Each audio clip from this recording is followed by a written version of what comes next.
It's the middle of autumn in Tassie and the weather is starting to change. The garden's powering, but it's about to slow down as the temperature begins to drop and the farm prepares for the onset of winter. Oh, hello. You're all coming for a feed. Over the next 12 months, our goal is to do everything we can to improve and nourish our farm soil. And after a visit from Hannah, a permaculture expert, we now have a plan to manage our rainwater better so we can stop our soil's nutrients being washed away. So we have to make sure that we have a regenerative approach. So rather than degrading that soil and taking, you're setting it up so it can be almost self-replenishing with your support and help to keep producing these good, nutritious yields indefinitely. It's simple, really. The more we can do to look after the health of our land, the more able it will be to look after us, now and hopefully for generations to come. So there's really three things I need to get onto: the soil, the water and the blackberries. I've got a plan for the blackberries. It might make it easier, and then I'll worry about the nutrients in the soil and after that fix the water. So it's just another day on the farm. One man, me, taking on the forces of nature. Nothing to worry about, right? My name is Matthew Evans. After years as a big city food critic, I bought a farm in Tasmania to better understand what I eat by growing it myself. I built a restaurant right at the top of the farm, but now I want to get a better understanding of what I eats. This means starting from the ground up to improve the health of our soil, our farm, and our food for generations to come. From foodie to farmer to chef to rehabilitator of the land. How hard can it be? Autumn's a very beautiful and busy season for the farm, with lots of work harvesting. But with the thousands of blackberry bushes taking hold of our paddocks, I really need to tackle the problem head on today. One of our friends, Jilly, is a blueberry farmer that lives just up the road, and she may have the solution to our blackberry issues: goats. I guess what we're interested in is trying to control blackberries, which are just taking over. So is it spread over your farm or is it in specific everywhere? patches? It's all along the fence line, so it's creeping back into the paddocks. Okay. And we really don't want to use, chemical sprays. Yeah. At this stage. They turn into a big problem pretty quickly, don't they? Blackberries were introduced to Tassie over 200 years ago, but today they're seen as a nuisance weed because of the way they compete for the soil's nutrients. So Sadie wanted me to get some goats onto the problem, but I've heard that goats are pretty high maintenance eaters. But if Jilly reckons they have a sweet tooth for blackberry bushes, then it could be the go. So you can see these guys over here are eating blackberries and they're picking the last of the leaves off these plants, which they've had a pretty good go at already. They don't let them seed, they'll eat all the fruit. I thought we'd have to look at getting goats, maybe, slash and then put something on that are going to eat the young leaves. Yep. But they seem to eat old leaves any time of year. Yep. Blackberry leaves are actually a bit of a herb for goats. They're high in tannin and they're high in other nutrient, which helps them with their parasite burden. Right. So it's actually really good for them, and we've almost got to the stage where we don't mind having the blackberries in the paddocks because it creates good food over a longer season than what we've got some of the other fodder for them. Wow, this sounds too good to be true. Not only are the goats going to be good for the blackberries, but the blackberries are going to be good for the goats. If we were to get into goats, what would we need to know? They need to be on enough food that they just stay a healthy, happy animal. They can be a bit more prone to parasites than some other farm animals, so you need to keep an eye on that. They need good shelter, they need good fences, they need their feet to be trimmed a couple of times a year. Well, they sound pretty good. Yeah. So far, so good. But I'm sure that innocent Tassie smile on Jilly's face is hiding something. I wonder if there are any downsides. If you don't mind them getting into your garden every now and again. I definitely don't want them in the garden. Nadia would kill me if they got into the garden. She would, yeah. That's for sure. They've done a pretty good job here, but if they're so good, why are you getting rid of them? Well, they do take quite a bit of work to maintain, to keep a healthy, happy herd. I need a lower maintenance solution to my weed problems. I'm going to go for machines next time. Maybe I should have gone with a machine before promising Sadie these goats. But I'm sure Sadie will be a lot happier with a herd of these guys round the place than a herd of lawnmowers. But when it comes to grass maintenance, you can't beat our cows. And autumn and spring are the best times to make butter because grass is green and abundant. The yellow colour in butter comes from the beta-carotene in the grass. The greener the grass, the richer the butter. This is kefir, so they're little granules that ferment. You can get ones that can live on sugar and water. This is a milk kefir. So they're little balls, or little grains they call them. They're bacteria and yeast combinations, and they actually ferment the milk. I want to use them to culture some cream to make a cultured butter. Never done it before. Anyway, I just need to drain this off. These granules are actually quite easy to find in local health shops or even online. So a lot of people make like a milk kefir as a probiotic, as a drink. They like the flavour. I don't really love the flavour. But this is going into cream to make a cultured cream. So if you add those little granules to cream, it creates like a sour cream, a creme fraiche, which is too thick, and you can't get the little grains out again. So what I've done, put them in the bag so I can fish them out again, but they're not really tight in the bag so the cream can get all around. I'm going to pop that into my jar. This is just a jar of cream from our cows.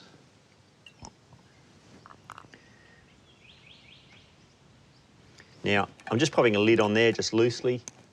That's just to stop anything landing in there. This then sits on the bench overnight. About 24 hours should be enough. And the whole lot of cream cultures the bacteria, the yeast, the good bacteria, the good yeast that exist in those little grains are going to multiply and send all of this cream a little bit sour. So when you whip it into butter, you get cultured butter. So it's less waxy, it's got more flavour. It's a really lovely butter compared to just whipping normal cream to make butter. All right, see you tomorrow. Butter is one thing, but the fermenting process is also a great way of preventing food waste when the garden is producing so many veggies in autumn.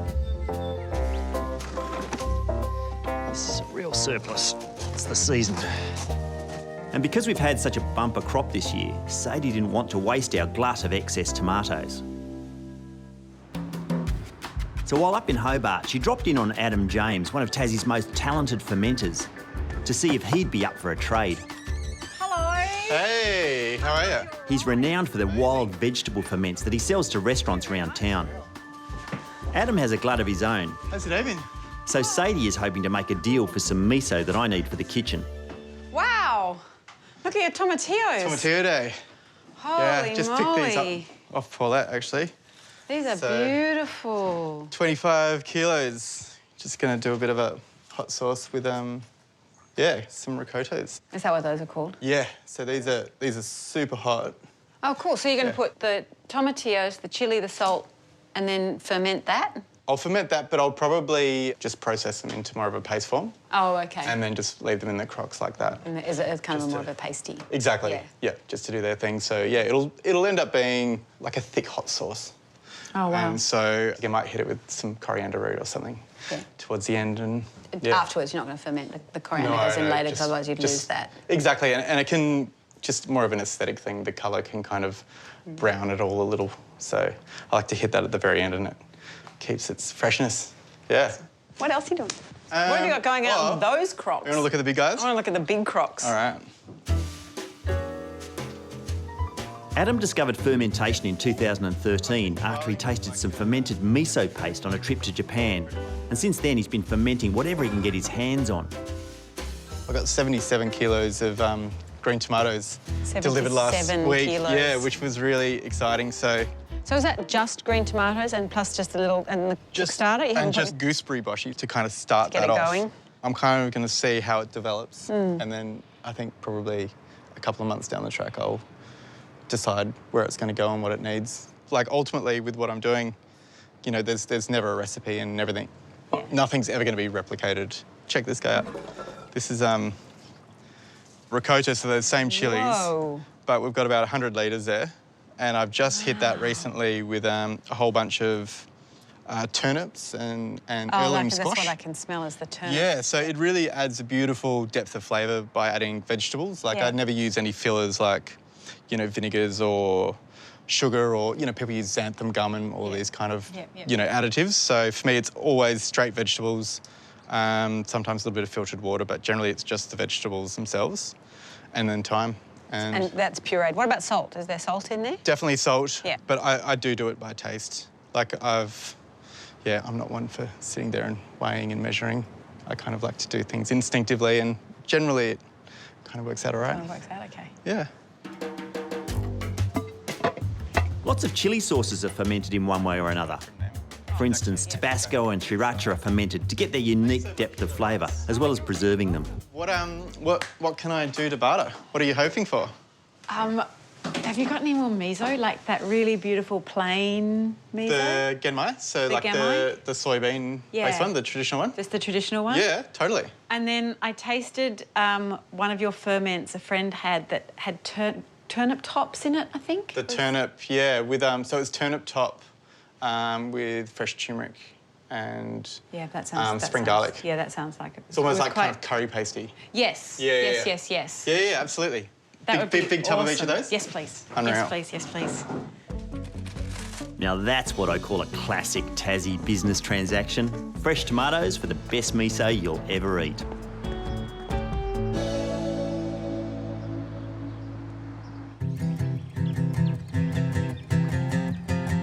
With autumn comes new pigs, and one of my sows, Evita, is almost ready to give birth. Hello, darling. I haven't got any food for you. It's okay. You're a bit nervous. I know. So Evita's her first-time mum, and she's just built a nest inside her shelter, so gone around and gathered lots of long grass and built quite a big nest. She probably doesn't know what's going on, but she's got this overwhelming instinct to build things, you know, this area that's going to be safe for her babies. She'll probably give birth in the next 24, 36 hours, I'd imagine, but you can see she's more up for a scratch right now than giving birth. Hey, leave you to it. Fridays on the farm mean that the kitchen is getting ready for our lunch service. The cream has been fermenting overnight and should now have a great flavour and be ready to turn into butter. This is the cream that we cultured yesterday with that kefir grains. So it's gone like a sour cream, not as thick as I thought it might be. Whoa. This is the bag full of grains. You can see how it's grown. They've grown a little bit, but then there's also a lot of cream in there now. And I'm going to tip that cream into my butter churn, so it's cultured.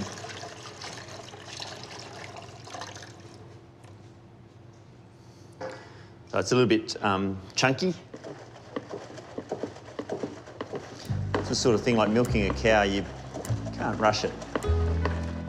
As a food, butter's origins go back about 10,000 years to the time when our ancestors first began domesticating animals. Ancient tribes of Asiatic India would also burn it in lamps as a source of light, and even smear it on their skin to protect from the cold. What we're trying to do with this is turn cream into butter, so we're trying to get rid of the liquid part. The liquid part is called buttermilk, strangely. It's such a simple pleasure to make your own butter, and once the curds have separated from the whey, it's pretty much ready.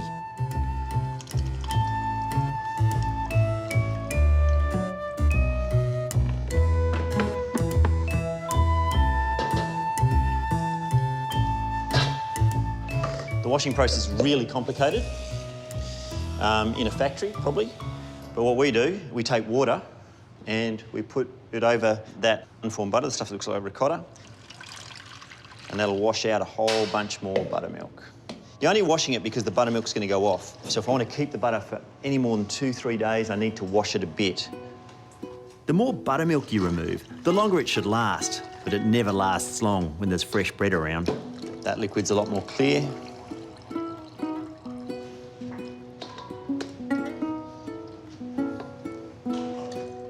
Now, I've got rid of most of the moisture, a tiny bit left.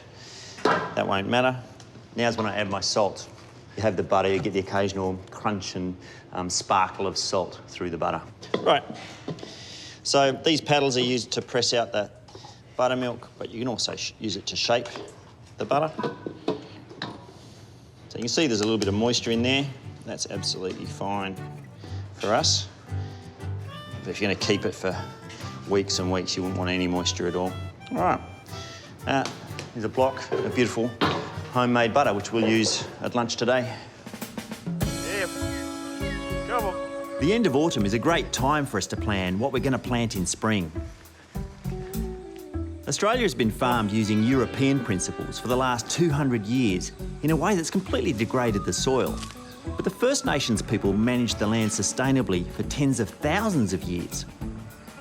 So the question is there a way for me to reverse 200 years of soil degradation using edible native plants while still feeding my family and servicing the restaurant?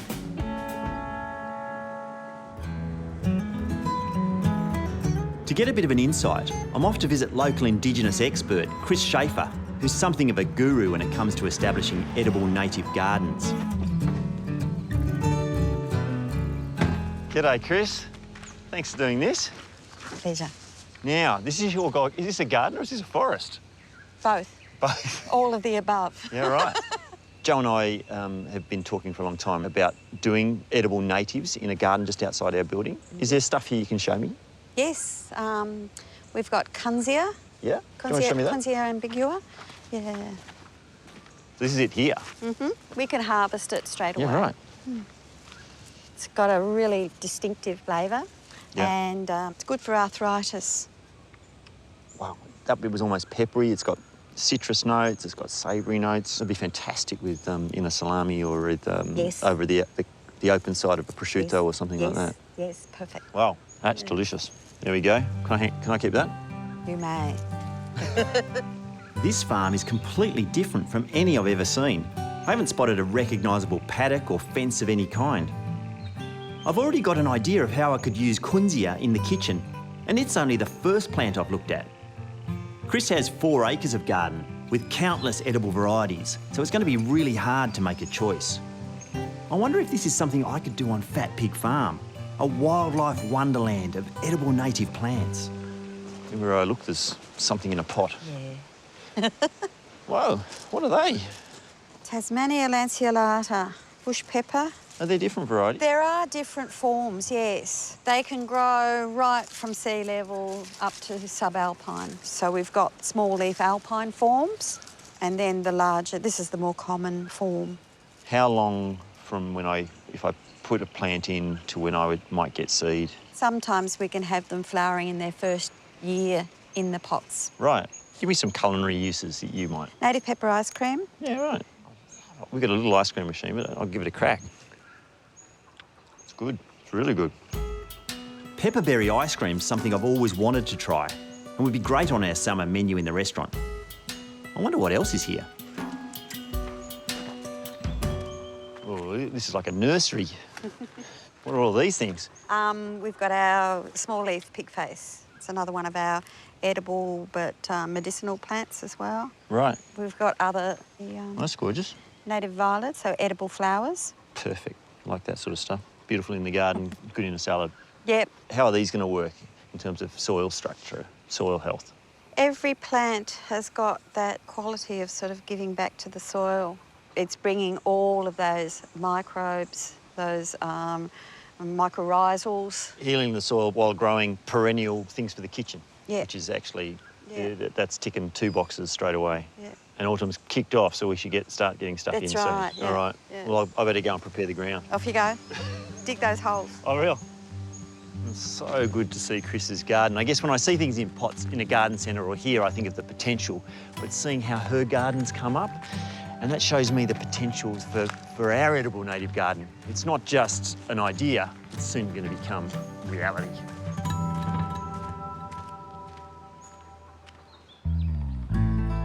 In a former life, Fat Pig Farm was used as an apple orchard, but those farming practices were pretty harsh on the soil. So to nourish our earth, we want to plant a native garden right here outside the restaurant with fresh, truly local flavours on tap for the kitchen. It's the stuff I got from Chris's garden, and I'm pretty keen to try out this Kunzia.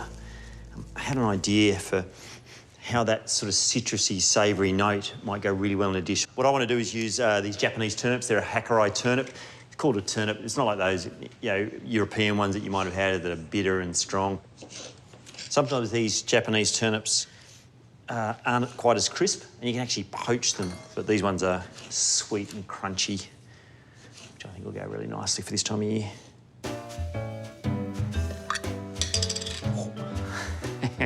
Miso is a fermented rice paste. Can have soybeans in and all sorts of stuff. This one's quite pungent. It's really just rice and vegetables fermented with salts, probably for a year at least, I'd say.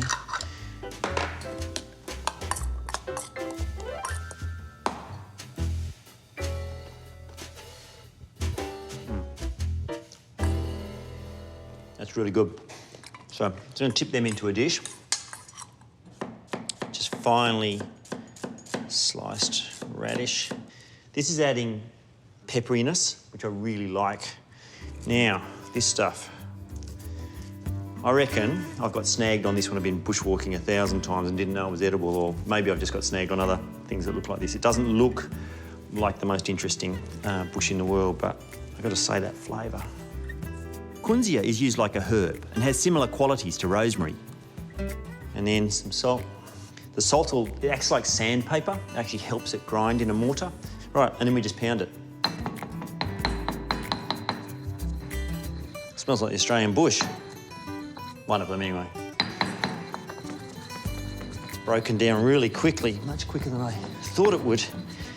I guess it's a reasonably firm herb, so there's not a lot of moisture in there. And this lovely green powder. Wow. Now, to finish my dish, a sprinkle of this kunzia. Remarkably elegant and pretty thing, which I don't normally do, but there you go.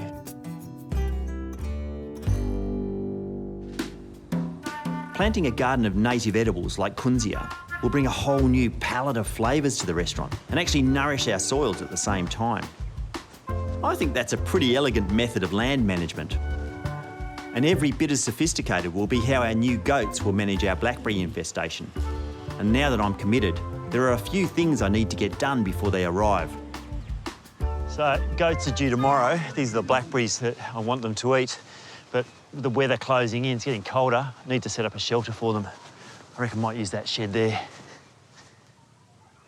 Our farmhand Phil has already got a start on the shed. So between the two of us, I'm sure we can come up with a plush hotel for our goats. You think we might be tempting fate a bit, Matthew? What's that? With the goats over there and the hay over here. Yeah, could a bit. It worries me, but I can't get this hay to anywhere else. We need somewhere warm for the goats to protect themselves, but the only place that I have is the hay shed. I hope they really love blackberries, because if they get into my hay, there's going to be trouble. We're pulling out all the stops on this 5-star accommodation, not one expense spared. You ever had goats? No. What you know about them, do you reckon they can climb? Definitely.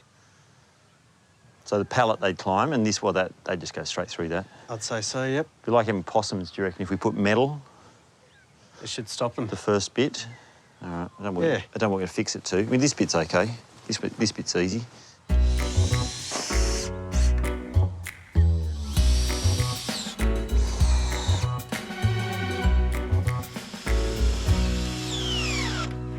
Seriously, are they going to jump up here?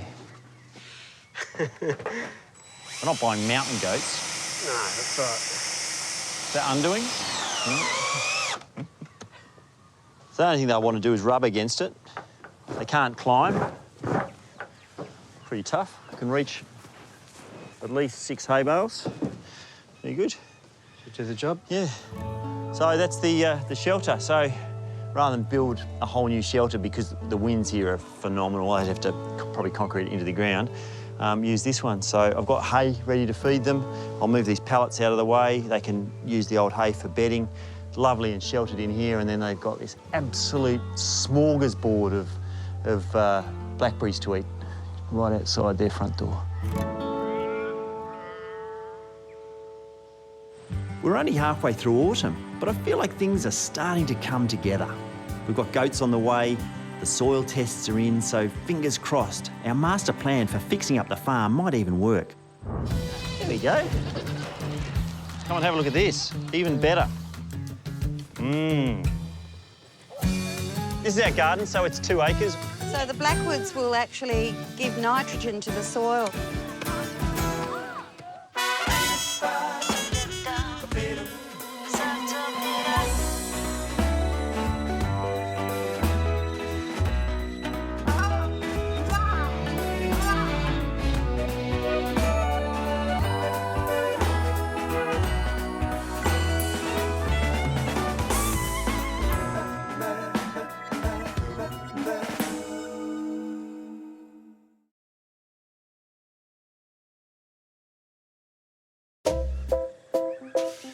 It's high summer in Tassie, and but for a little worrying smoke haze through the valley these past few days, there's a lot to feel great about. These are little, tiny little cucumbers. Looks like a mini watermelon. Could have been a bit riper, but sweet, delicious. Call them mouse melons, kids will love them. 12 months ago, Sadie and I set out to future-proof Fat Pig Farm by thinking more deeply how to invest in the long-term health of our soil. And when I think back on all the work we've done and all the things we've learned, I can honestly say we've given this last year a red-hot go. You know, when you buy a farm, you think, oh, we'll just start, we'll make a couple of changes and then just start growing stuff. But it's this constant thing. What have we done? What are we doing now? What do we hope to achieve? Are we on the right track? Are we getting to where we want to be in the long run? We started last autumn by taking soil samples from all over the farm and having them analysed. We'll see what we're doing over the next 12 months, if it makes any difference. We sought advice from Hannah Maloney, a permaculture designer and educator, on how to conserve our rainwater runoff and prevent erosion. So at the moment, the water's just going straight down the hill. Yes, so you want to slow, sink and store it in the soil. On her advice, we terraced the slopes of our property with these water channels, or swales. If we slow the water down and we grow more stuff on this piece of land, this will exist for 100, 200, 300 years. They might even put more of them in. We were determined to tackle our blackberry infestation, but not poison our earth with chemical herbicides. Instead, we put these guys to work. The way they're kind of chowing down here. It's a hungry patch for goats. Hungry patch for goats. Too. It's been a huge year of change for us and the farm. No job too big, no job too dirty. Only farming would be pushing poo uphill sometimes, but not pushing poo around with a stick. My name is Matthew Evans. After years as a big city food critic, I bought a farm in Tasmania to better understand what I eat by growing it myself. I built a restaurant right at the top of the farm, but now I want to get a better understanding of what I eats. This means starting from the ground up to improve the health of our soil, our farm, and our food for generations to come. From foodie to farmer to chef to rehabilitator of the land. How hard can it be? Pick. Come on. The challenges a farmer faces every day are what make the job interesting. Come on. But I reckon overcoming those challenges is what makes the job meaningful. I've just picked up our second test of the soil on the farm. It's about a year since we did the first ones, and I'm really interested to see what's happened. We can see the changes, but, you know, has it actually made any difference in the soil? In terms of the swales, it's only a year, and in historical terms, that's not very long. Maybe there'll be some changes there. Can't wait to talk to Sadie about it, though. Hello. Oh, hello. Look what I've got. Soil tests. And it's got the garden and the farm Oh, on excellent. all of it. Ooh, this is exciting. You understand all that? Because I don't actually understand some of that stuff. Yeah. The real things we're interested in here is the organic matter. This bit here, this is the nutrient profile. So these are... Phosphorus, potassium, magnesium, calcium, all that stuff. The most important one here is boron. Boron. Boron is a really lovely indicator because it's the first thing to be leached out of the soil, and it's also a mineral that's super important for the other minerals to work. We were down last year and it's perfect. But if you just look at this from a distance... Yeah, I can see it now. Anything dark means we have to look at it. Yeah. And if you look last year, there's a lot of dark over the 1, 2, 3, 5 places that we tested. Yep. And here, much less dark. The vegetables that Nadia is growing in this garden and bringing up to the kitchen are so delicious and beautiful looking and healthy. And that is borne out by this test, which is showing that our soil is also rich and healthy. And it's from what we've done, because that wasn't like that. Yes, absolutely. When we this first is to arrived. do with the compost that we've been putting on and the minerals that we've been putting on and the worm juice that we've been putting on. Yeah, right. So, Good numbers. yeah. How's the rest of the farm look? All right, let's have a look. But the biggest job we faced by far was to improve the soil health in our sloping paddocks by planting new trees and digging these swale channels to make better use of our rainwater. We don't have good phosphorus in this paddock. And last year, I remember they said you could throw some lime on it if you want to bring that up. Which we haven't done. And we've done absolutely nothing. Yeah. And, you know, the effect of doing absolutely nothing was nothing. Yes. So that didn't work. Yes. Well, it worked in the Worked. sense of we know that we need to do something. All right. So all up, we haven't really seen great change. No, but this is, you know, this is only a year, and not even a year if you think about how long it actually took us to make those changes. Which were a couple of months, a few months in. Yeah, absolutely. So I think from our perspective, my perspective, building these, they cost a lot of money actually. And it's not just the digging, but it's the fencing, that's the planting of the trees, the cost of the trees themselves. And we're not seeing any benefit after a year or part of a year. The future generations are going to get the benefit. Our son, our grandchildren will actually see what happens with the soil. And that makes it all worthwhile, because we're only caretakers of this land for like a moment in time. Yeah, what's important as farmers is that we start taking a much longer view of our land. When you really boil it down, our challenge over this last year has been very simple. How can we live and farm sustainably? Well, last autumn, native plant expert Chris Schaefer and a few local school kids helped us plant a garden of native edibles as one way of harvesting food without depleting the soil. It's going to be a long-term project, this. This is after nearly a year. It's not exactly as big as I thought it would be. The idea with this garden is not to provide the bulk, but it's hopefully going to drive the flavour of our kitchen in years to come. You know, they're like herbs and spice to actually embellish all the meals that we create and make it taste like this part of southern Australia. Okay, this is a pepperberry plant. So while this isn't fruiting yet, these leaves have got a herbaceous spiciness to them.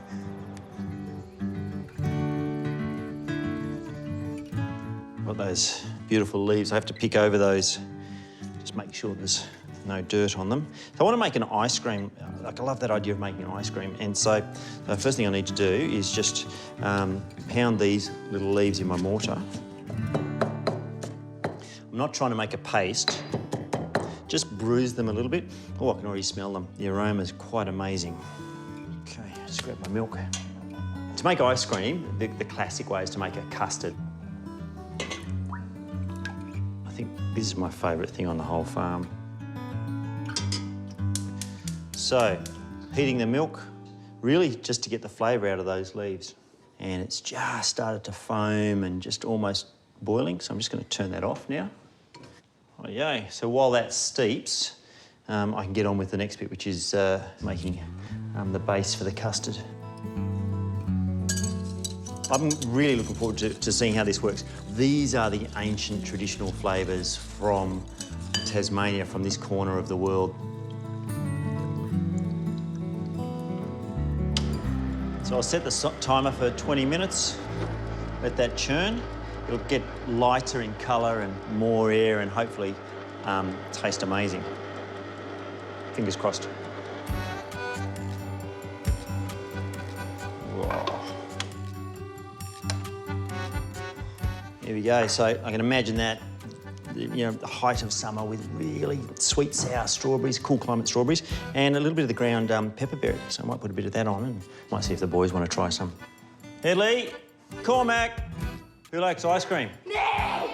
You want to try some? Yes, please. Come and have a taste of this. Here's a spoon. There you go, Cormac. So, what do you reckon? Delicious. It's really good. Thumbs up. Getting your thumbs up, that's one of the hardest things ever. Forget the food critics. It is true, isn't it? Once upon a time in Tasmania, summer was the season the whole state looked forward to the most. Long, warm days, seldom above 30 degrees. Clear blue skies and fresh ocean winds filled with some of the cleanest air on the planet. But this has been the state's hottest January ever recorded. Fire danger will be high. Fire under these conditions will be difficult to control. Burning embers may start new fires, which may threaten your home before the main fire comes. The landscape is bone dry, And the smoke haze that's been steadily filling the valley these last few weeks has our whole community worried sick. This summer, Tasmania has exploded in fire.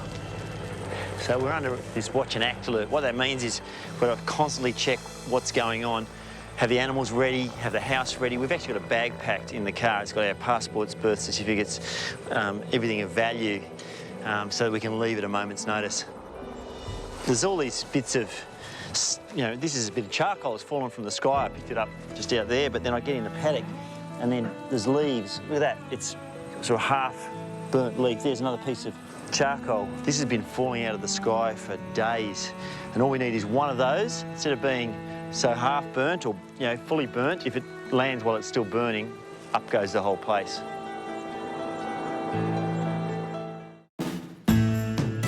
It's been 6 weeks since the state's most destructive bushfire season in years. A change has come through, and with the fires under control, life has returned to normal. So I've decided that it's time for this weary farmer to take some time out with a little fishing trip. And that's why I put in a call to my old mates, one of which I haven't seen in ages. And they must be close, because Carrie can smell a clown a mile off. Howdy, stranger. Hello, mate. How are Long you? time no see. You How's made things it. been? Look who made parole. Yeah, I finally got let out. Yeah, it's good. Came back. My mate Nick Haddo has a farm just across the river from me and is one of Tassie's most passionate cheesemakers. You know, start looking. But I haven't seen my old friend Ross O'Mara since he moved to the mainland as head chef of a posh Victorian country club. How's the place going? Looks great. Oh, Sadie's done a lot of work here. Hasn't she? Well, no, she's going to do a lot of work over the next couple of days. Well, we go fishing. Yeah.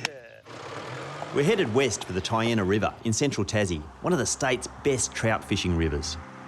But not 45 minutes out of Fat Pig Farm, along this old timber road, the overwhelming damage done by our recent bushfires is kind of unnerving. Especially for Ross, who only experienced it on the nightly news. It was a tense few days, Rossi. Yeah. Yeah, everyone was a bit thin-lipped. Yeah, thin-lipped and underslept. So that's the northern edge of it, and it started to, you know, it was coming this way.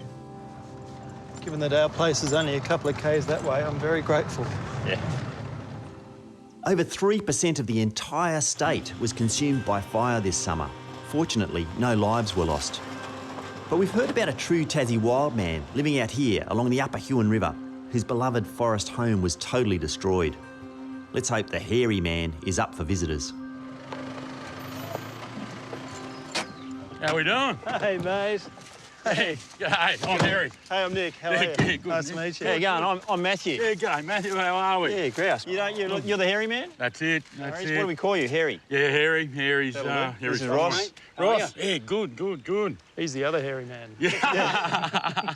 The hairy man, also known as Dale Fullard, lost the house and sculptured gardens he'd built out here in the wilderness to the bushfire's inferno. Luckily, his studio was spared in the blaze. So did it just rip around this whole area here and just kind of keep that one? Yeah, it came in the back of that. You were long gone? Yeah, I couldn't breathe in here. It's I last left here when the fire was actually out the back of the studio. Pretty full on. Like there's pretty well. She's burnt down at ground level all the way through the property. You must be devastated. Yeah, but it's also, I don't know. You know, it's a new page. You know, it's just see what the bush does. The bush will come back in you know, mightn't be in my lifetime. We're all temporary. The ferns are sprouting. I mean, you know, the gum trees are already popping shoots out at the base. I mean, we're looking at coming on about 6 weeks ago. That's pretty quick. It is. Really well, especially considering it's been dry. Like before the fire, the ground was just crunching underneath the feet. Right. According to Harry, he left city life and moved out here 12 years ago to be alone with nature and to inspire his sculpture and music. So it's not surprising he's transforming this experience with song. But it was surprising when he wanted to play it for us. Yeah, fire, it came down and swept the valley clean. It took away my home. It took away my dreams. Some people saying trees will all grow back. Just you wait and see. Yeah, fire it came down and swept the valley clean. Yeah, it took away my home. Yeah, it took away my dreams. Yeah, fire it came down and swept the valley clean. Yeah, it took away my home. Yeah, it took away my dreams.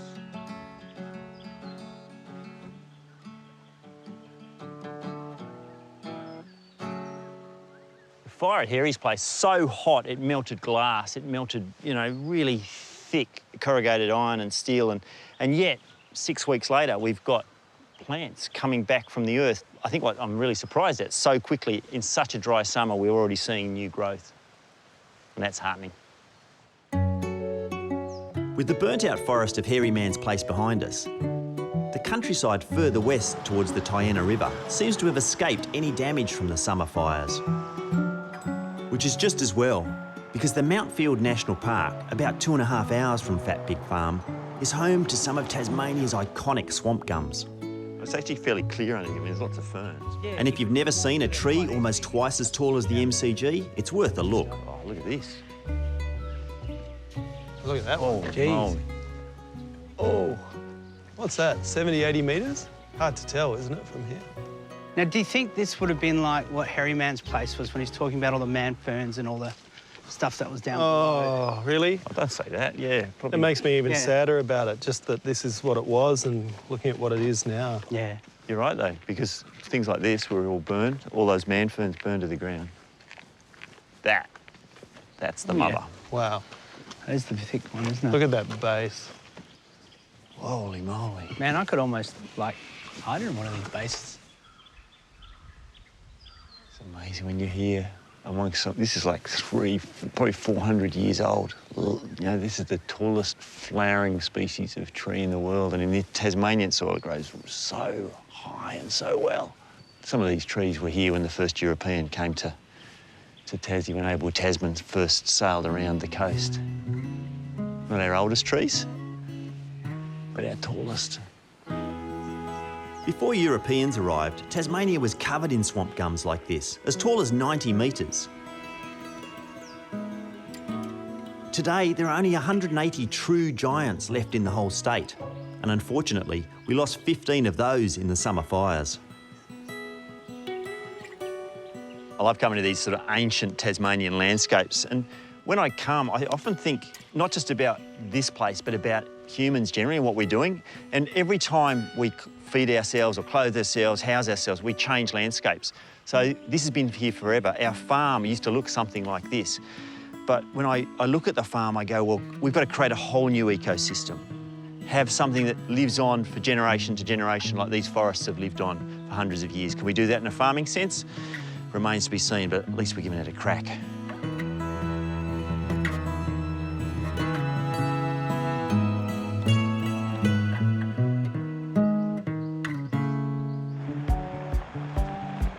If fishing trips with my mates were only about catching fish, they would have ended a long time ago. Because it's not the fish I'm after, it's the sense of freedom you can only find in truly wild places. And after a huge year of running a farm and a restaurant, the Tyana River in central Tasmania is just the kind of wild I'm in need of. The river is famous for its wily brown trout, so to even up the odds slightly, we've teed up our good friend and master fishing guide, Plinio. Oh, hey, it's the fish whisperer. Hey, how are you? I've been fishing with Plinio many times since I came to Tassie. We don't call him the fish whisperer lightly. Another one. That's a gorgeous one. That's a nice little stream trout. Yeah, perfect. Where do you want us to go? Walk up there, walk straight around, and go 10 metres further up. Yeah.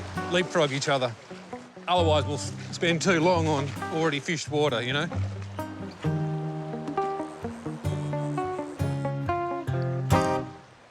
Yeah. Perfect. Straight in your finger. Oh. Straight in my finger. I'm not a natural fisherman by any stretch. Yep, that's the one, that's the one. But it doesn't take long to realise that fishing on a river like this for hours, Here we go. to appreciate a trout for seconds, even if it's small, is worth every moment. Brownie? Brownie. Yeah. Look how red they spots colour are, up. yeah. Don't have to be... Matthew? Yeah, I caught that one, Ross. But it's not quite a size, so, you know. It probably is size. Oh, it is? But, yeah. Oh, it is too. Whoa. There it goes. Because the Tyaina is densely overhung with trees, Plinio wants us to use a slingshot method of casting to avoid getting snagged. Oh, got the tree. You're in the tree. And if you do it right, it's more accurate. Ross has just saw this little freshwater crayfish, like a little yabby. And Australia, the world's biggest freshwater crayfish comes from Tassie. It can be up to 1 metre in length. Probably not this little guy grow up to 1 metre. Don't know if they're protected, don't know anything about this species, but we'll just let it go, I reckon.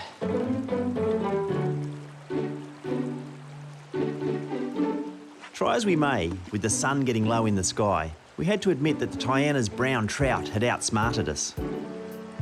So it was finally time to call it a day. Thankfully, Plinio had caught a fish this morning before we arrived, so we didn't have to go home without something for the barbie. Well, there we go. Same old, same old. No, reputation's unsullied. Yeah. Oh, there we go. Is that how they look? That's what they look like. And we can eat that. We can have that. Yes. Oh, thank you. You're going to need a fish. It was a beautiful day out. It was a nice day. It was good to see him in the And I water. feel confident to go and do that by myself. Yeah, I could go and catch no fish on my own now, pretty easily. Yeah. That was fun. That was really good It was fun. brilliant. Thank you.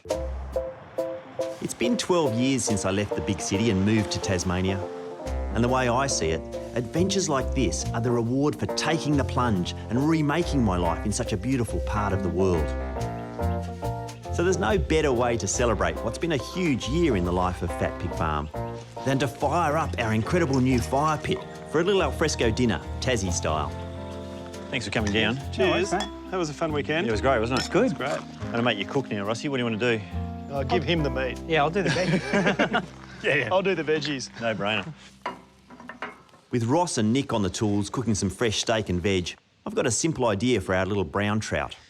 So I've taken the guts out, and I'm just going to fill that little cavity of the fish with the dill, and hopefully that'll hold inside while it cooks over the smoky grill over there. Not too smoky. When it comes to our menus, we've done a lot of experimentation this year. Some are still works in progress, like our honey mead, which I still think needs a little work on the fermentation. They say that honey's pretty good for you in a medicinal sense. Not sure if it's going to cure a headache or give you one. But some were huge successes, like having local distiller Nat Fryer help flavour our own Fat Pig gin with wild kunzia and fennel from the garden. It's the oils and the aromas that are important when you're thinking about gin. Want to have a try? Yeah. Fat Pig Farm Gin, batch number 1, 42%. 42%. 42. We're just having it neat. Oh, I can smell it. I just got a big You got it? Yeah, me too. Beautiful. Don't spill it, man. No, I know. Jesus, 42%. So near that fire. I love our boys' weekends. Wow. They're good. They're good, aren't they? They're a bit different from before, though. Your weak bladder, his dicky ankles, and my Your bad dodgy knee. knees, and we're in bed by 9 o'clock. It's a lot different than it used to be. Oh, that's really good. It's got a good length, good citrus. That's delicious, Evo. But when it comes to man hours, nothing tops the effort we put into growing our own wheat to make our first loaf of fat pig bread. If you got about the same as me, it should be enough to do a loaf. All right. We'll start with that, see how it goes. It looks great. Wow. Oh, it's just wheat, great, isn't it? isn't It's it? the wheatiest wheat smell you've ever smelled. It's nutty and interesting. Oh, yeah. This is the first loaf. This was 700 grams. So this loaf, adding up the hours to, you know, as a proportion of what we got, which is, you know, there's only, I don't know, 50 loaves or something out there. This is $200 to produce this loaf. Wow. Anyway. It's like I made it. It sounds like our business all over again. It does a bit, doesn't it? Yeah. Hey, guys. Hey. Hello. Hello. Of course, ours isn't the only farm to have had a big year. Nick's had a huge year experimenting with dual-purpose cattle breeds he can use for milk and beef. So who brought the steak as backup? Yeah, I did. That's actually the first yearling that has come off our farm, our dairy farm. I'm so excited. It should be cooked up really well, Nick. Oh, my God. It's really good. For Sadie and Headley and I, this humble little fireside gathering is the perfect way to reflect on what this last year of our lives has meant to each other and to our farm. Sometimes I pinch myself when I'm walking up here to the restaurant. I can't believe that it's here and we're here and the farm's here. This thing that we had in our heads actually exists. And it's not just in the middle of a hay paddock now. It's like it's getting things around it that give it a sense of place. It was no small thing to reinvent our lives in Tasmania. And over the last 12 months, we've learnt that it's no small thing to reinvent the way we farm our food. But whenever I thought that a challenge was too big to face, I could always count on Sadie to lean in and say, how hard can it be? Here's to us. Here's to us. Here's to Headley. Here's to, yeah. Here's to Ross and Nick. Here's to the whole thing. Here's the whole thing.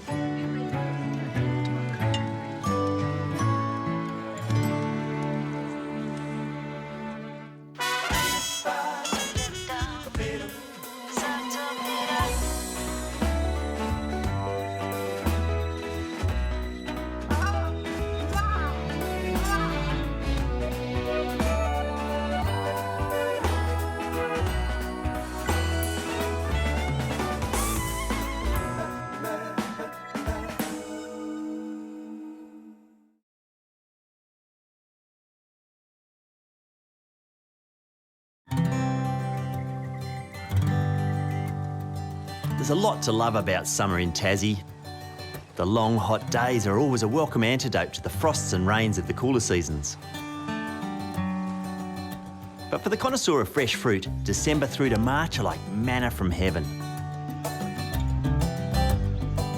All over the state, farmers and pickers are harvesting hundreds of millions of dollars in fruit exports while the sun shines. On Fat Pig Farm, however, our plump, delicious chili-whack raspberries are a tasty summer temptation that sometimes even struggle to find their way onto our summer dessert menu. I don't want to carry the basket. I'm supposed to be picking raspberries to take to the kitchen. Most of them don't make it. That was a good one.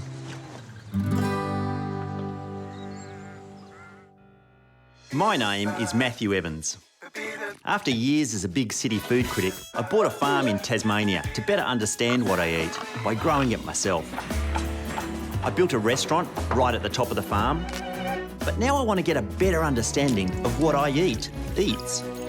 This means starting from the ground up to improve the health of our soil, our farm, and our food for generations to come.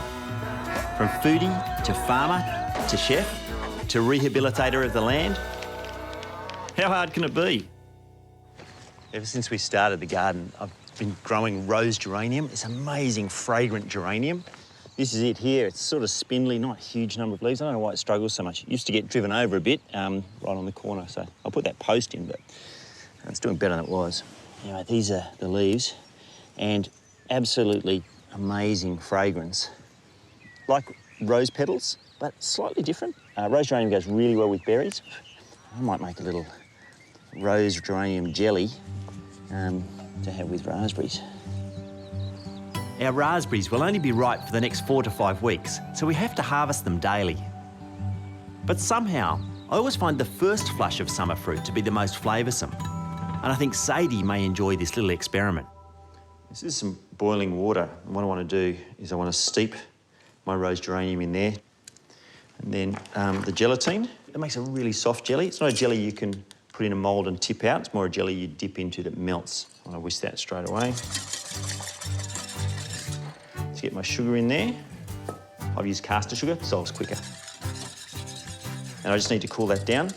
I was thinking about doing them as individuals, so I just want to do this as a trial. So I'd love it to be able to see some raspberries floating in a jelly in here and maybe a little bit of flavoured cream on top. I need to strain all that stuff out. I'm going to put it through 2 sieves, coarse sieve to start with.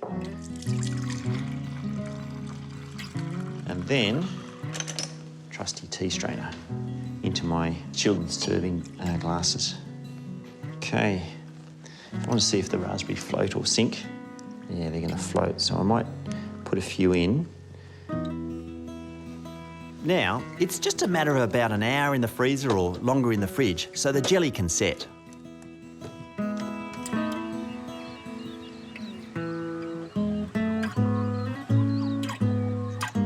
So that's worked pretty well. I might just put a dollop of cream on top.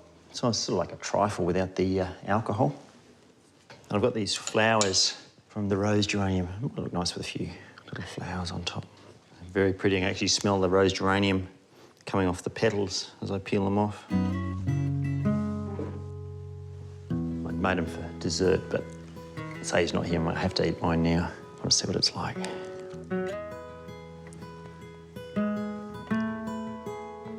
The jellies I like, the ones when you put them in your mouth, they just melt, no rubbery texture.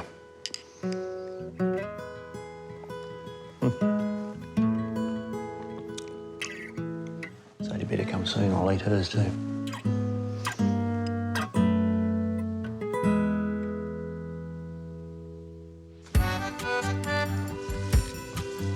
Summer on Fat Pig Farm is undoubtedly the start of our season of surplus in the garden.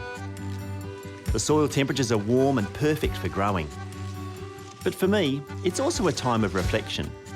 Because this year, we've been trying to adopt a regenerative approach to how we farm our land. By rebuilding our topsoil, improving our water cycles, and developing the farm's ecosystem by increasing our biodiversity. But there's more to the idea of regenerative farming than just how you handle your crops. So all this talk about regenerative agriculture and looking after the land, and that's all very well, but we also need to think about the animals that we put on the farm. Oh, so I'm off to see a mate, a good mate who knows a lot more about this sort of stuff than I do. Back when I lived and worked in the city, 4:30 in the morning would have been an awkward time to be calling in on a friend. But these days, my old mate Nick Haddo, Morning. one of Tassie's most passionate cheesemakers, is a very early riser. Oh, they're freckles, I think. Hey. I think they're freckles. Yeah, don't try and rub them off. I haven't seen as much of Nick as I'd like since we opened our restaurant on Fat Pig Farm. And in that time, he's been building a dairy farm that works in a very different way to most of our dairy industry. This is efficient as your big black and white cows?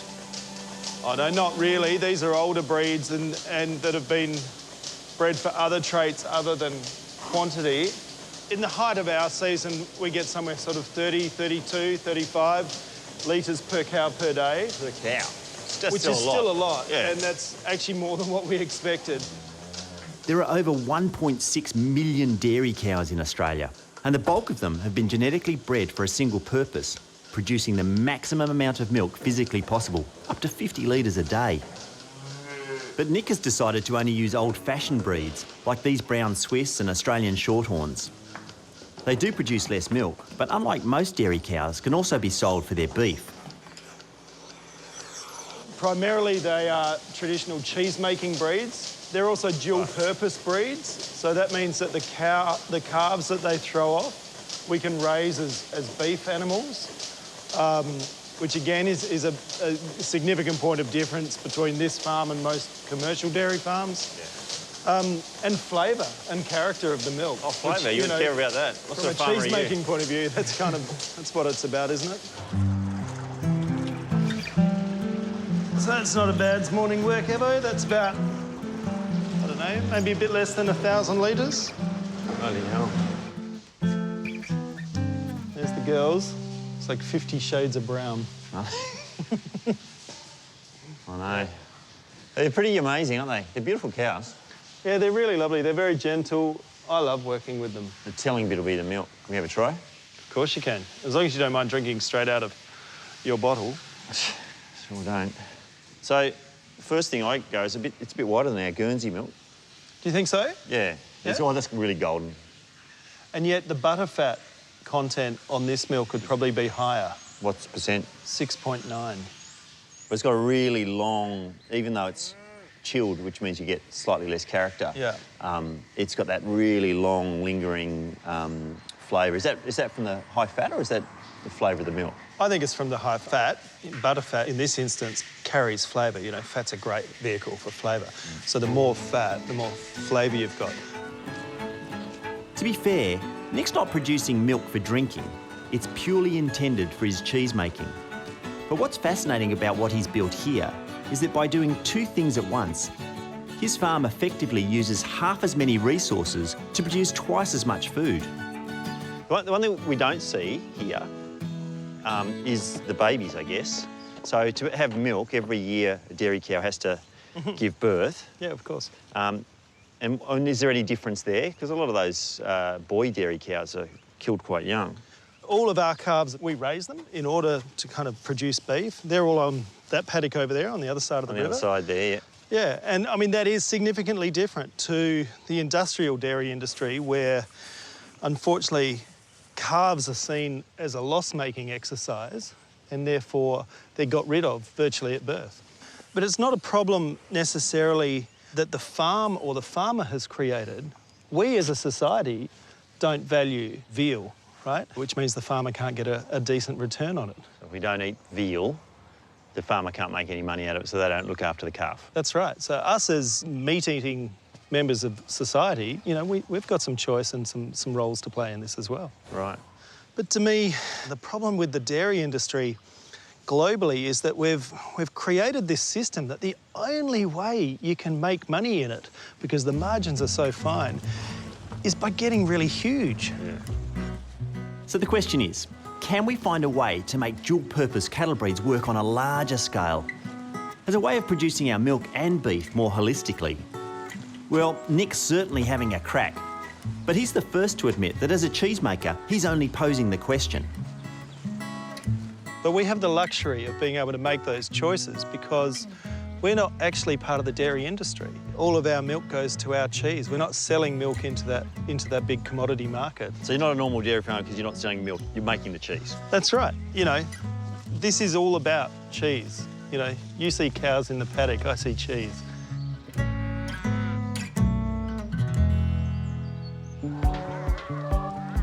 Farmers love good ideas because making a living in farming is, to put it mildly, hard yakka. But in the 21st century, there is a massive and widening gulf between farming ideas that produce good food and ideas that produce good profits. So I was really inspired to see what my mate Nick was doing with his dairy farm to create high-quality milk and beef simultaneously. It was really interesting what Nick was saying about how you can run a commercial dairy using dual-purpose breeds. So cows that produce lots of milk, but they also produce, you know, animals with really good meat as well. So I'm off to see a bloke up north and he's got chickens, and the chickens are dual-purpose so that they produce really good meat, but also lots of eggs. And I'm wondering how I can use those ideas on our farm.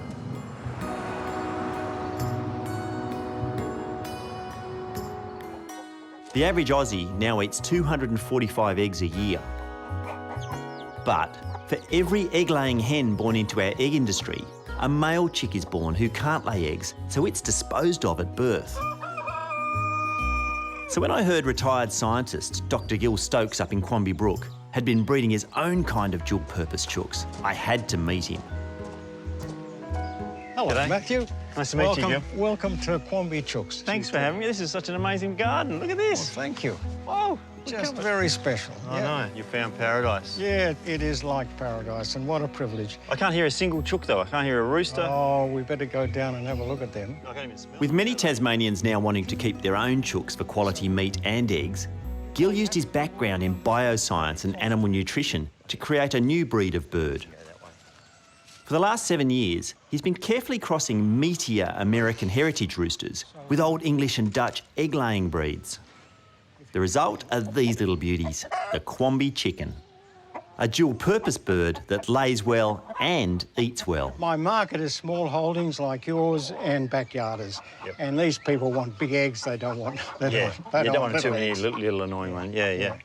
And I'm also interested in live weight gain, but when you're selecting for both egg-laying and size, you know, growth rate, progress is a lot slower. Yeah.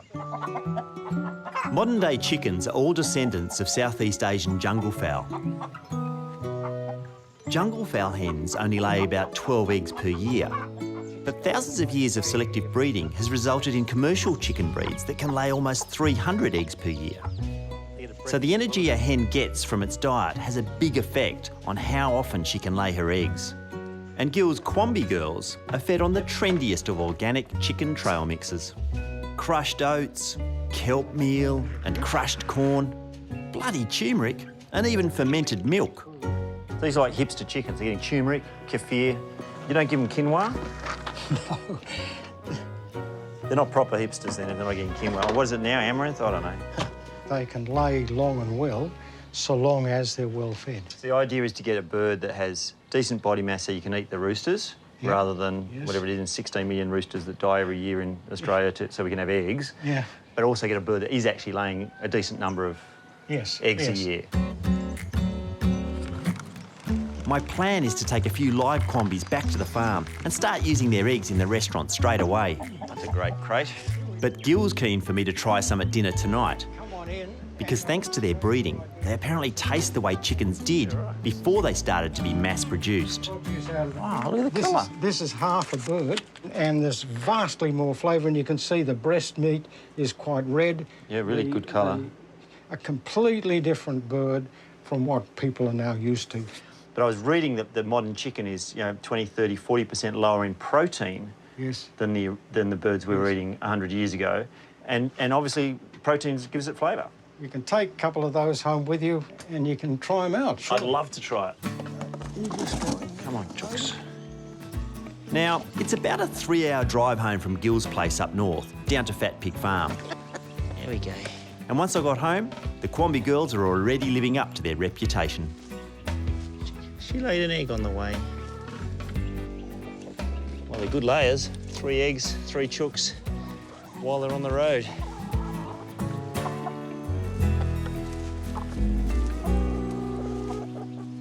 That beautiful looking chicken from Gill, I thought I might confit it, so salt it, and then slow cook it underneath fat with garlic and sage. So get some salt. Got a lovely yellow fat there. Salt's going to change the structure of the protein, change the meat. But if I put a weight on it, it'll speed up the curing process. So I'll pop this on here and then weigh it down and come back in a couple of hours, see how it looks. So I'll check it out. So it's looking good. Bit of sage, just throwing in whole leaves. They're going to flavour the oil, the fat that I'm cooking this in. You want the fat to have a good flavour, but not overwhelm the chicken. So duck fat, beautiful. We just happen to have pork fat. Garlic. The fresher you can get it, the more fresh fragrance it has. So they can go in just like that. Right, so I just need my pork fat. So I don't want it, I'm not going to tip it over so the chicken starts frying, but I just want it to be melted before it goes on. You can actually smell the sage just by that little bit of warmth in the fat. Beautiful. Okay, it doesn't have to be fully covered, but close to covered ideally. You're really poaching in oil or fat when you make this kind of dish. Okay, a little bit of baking paper and some foil and into a low oven. 2 hours at least. The longer, the slower, the better.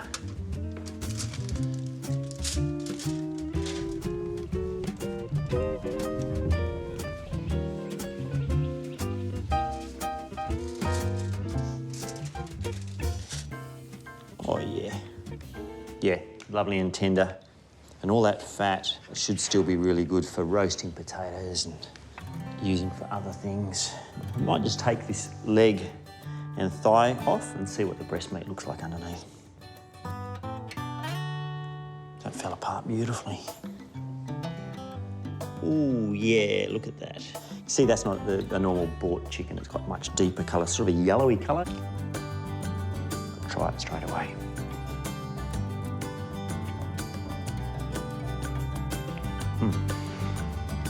That's an old-fashioned chicken. That's the way chicken, probably tasted in my grandparents' era. And I can't wait to try that thigh. That's going to be the meat that falls apart. It's been a big year in the life of Fat Pig Farm because for the last 10 months, we've been exploring new ways to regenerate the health of our soil while still growing healthy food. Like these broad beans. Last year, we planted our first crop of corn, but corn absorbs large amounts of nitrogen from the soil. So this year, we've replanted broad beans because they're great at giving that nitrogen back to the topsoil. The experiment is clearly working. We have tons of broad beans now, which means I'm going to need a whole heap of new interesting recipes to use in the kitchen. So I've invited one of our neighbours in to show me a cherished family bean recipe. We're going to head up the broad bean patches up here. Sadie Farah has run our local supermarket in Cygnet for over 30 years, so she's a bit of a local legend in our town. She emigrated from rural Lebanon to Tassie in 1981, and if there is one dish that helped her with her homesickness, it was a traditional Lebanese broad bean salad she learned from her mother, Foul Akhtar Bazait. How many are we going to need? Does it How keep? much you want to eat? Besides broad beans, the other key fresh ingredient for what we're making is lashings of baby garlic from the garden, ground up in the mortar and pestle, stalks and all. You want me to pound that? Yep, don't be scared. I'm not scared. I'm not scared of the garlic. Mash up. So am I trying to make a paste or am I trying to just bruise it? Just to make it bruise it, yes. Just to bruise it. What do you reckon? Is that done? Yes. Yep, Yep, good. that's done. Broad beans, or fava beans, have been part of Middle Eastern diets since at least the 4th century BC. Wherever you can get them. The tradition of having to shell the beans before cooking them began in European kitchens. But back in Lebanon, Sadie's mother and grandmother believed that by removing the skin from young beans, you lose a lot of the beans' earthy flavours. Oh, look at lady beetle. Because I've seen, a few broad bean dishes, but nothing with like the pod and everything still in it. No, we do cook them with the pod when they're young. Yeah. And when they tough, just eat it, just the pod. That's that. Yeah. That's one by And itself. just bite it straight Just out. like that. I can't do that. Easy. This kind of dish is going to be a perfect fit for Fat Pig Kitchen because its simplicity lets the freshness and flavour of the beans speak for themselves. I've never just boiled the whole thing. That's the best thing about it. Yeah, just boil it. After a good boiling in salted water, Sadie believed in going big on the olive oil. Don't be scared. I'll That's keep it. going. Really? To this day, every time Sadie returns to Lebanon, her mother saves the season's first broad beans and freezes them so that they can make it together once she returns. Great. I forgot forks. You don't need a fork. You don't? No. And best of all, once you've folded the fresh garlic dressing through the broad beans, with some Lebanese bread, you'll save on the washing up. It's very nice. That is so good. With our broad beans having flourished in place of last year's corn crops and returned healthy amounts of nitrogen to our soil, we'll use the same method again once we've harvested another nitrogen-hungry crop, wheat. 6 months ago, agronomist Andrew Cook and I planted our first crop of wheat so I could bake our own Fat Pig Farm bread. So how many tonnes am I going to get out of this? Tons? No, no tons. Yeah, maybe 12 kilos per row, which will be enough to make a bit of flour. Well, Andrew's back and it's high summer, so it's time to see if we can, literally, reap what we've sown. The whole place is a bit drier than last time you were here. Yeah, no, things have grown a fair bit too. I can see some wheat there. What do you mean some? I can see row after row. You reckon it's ready? There's a way to test it and just break a head off and give it a scrunch, like washing your hands. And the seeds will just fall out. So that means it's good? Yep. So just pull them off? Yep. Probably just try and pick the ones that Oh. look like they're from the dry stems. Oh, OK. So the good thing about a hand harvest, you can actually do multiple harvests. You can pick the ripe stuff and then come back. Yeah, you can come back later. Exactly. For every kilogram of wheat grain we harvest, I'll end up with about 450 grams of our own flour. But while I may not qualify as a wheat baron with this crop, harvesting it by hand has kept the world fed for many a summer. But we've been doing agriculture as we'd recognise it for 10,000 years or so. Yep. And only for about 100 years we've had tractors. Exactly, yeah. So for most of that time, this is what people did. That's right. Yeah, well, everyone had their little plot. You know, very small farms back in the day. Yeah. So if you do harvest more of this, the best time to do it's in the afternoon. And the reason for it is, see these little spiky bits that come off the grain there? They're called awns. And when it's a dewy morning, the moisture gets on that, sucks the moisture in, goes back into the head there. Yep. It'll make it a bit doughy. So. And won't go through the mill. That's right. How much have you got? I mean, there's a bit of weight in there. I reckon, yeah, if you've got about the same as me, it should be enough to do a load. Yeah, Only I about reckon 500 so. grams. Yep. All right, we'll start with that, see how it goes, and harvest the rest in the afternoon. The work that has gone into producing our very first harvest of wheat has been anything but mechanised. But there's no school like the old school. We're going to really want to do. So to complete our afternoon's efforts, Andrew's got another ancient wheat tradition to show me, winnowing the grain from the chaff. So all we're going to do is basically take our 2 bowls, lift one up, keep one down low. I'll hold that for you. Yeah, you can hold that one if you like. Yeah. This nice breeze is going to blow that all the way for us. Yeah, right. Some of that bigger stuff you pick out by hand. Yeah, there's not a single seed gone that way. No, that's right. Yeah, that's good. Can I have a go? Yeah, absolutely. It's no exaggeration that this simple technique and humanity's ability to mill, store, cultivate and trade grain marked the beginnings of human civilization and agriculture. Look at that. Well, there you go. There's the first 12 grams done. Yeah, that's it. No, it shouldn't be too many days at all before you'll have the flour. Not a bad effort for a humble little seed. That's good. So, I think it's only fitting that our very first loaf of Fat Pig Farm bread crowns that 10,000-year-old saga. How much of this flour did you grow, thresh, grind, make? This is the first loaf. This was 700 grams. This is $200 to produce this loaf. Wow.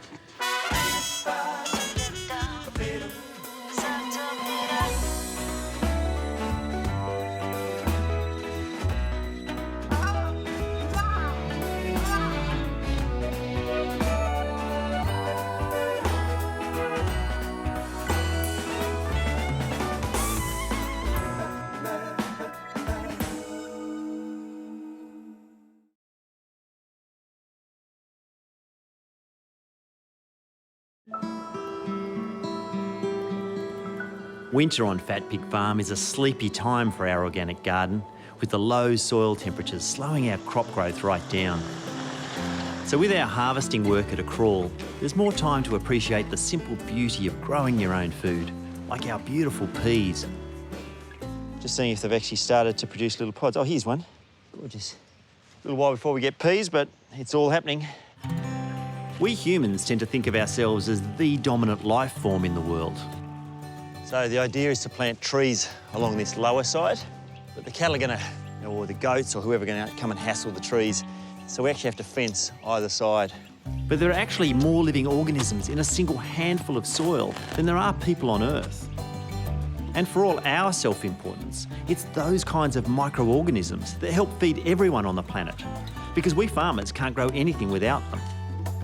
So this year, we're really focusing on what we can do to make our soil healthier and our farm more productive. It's a big job, but it won't happen unless we do all the little jobs right.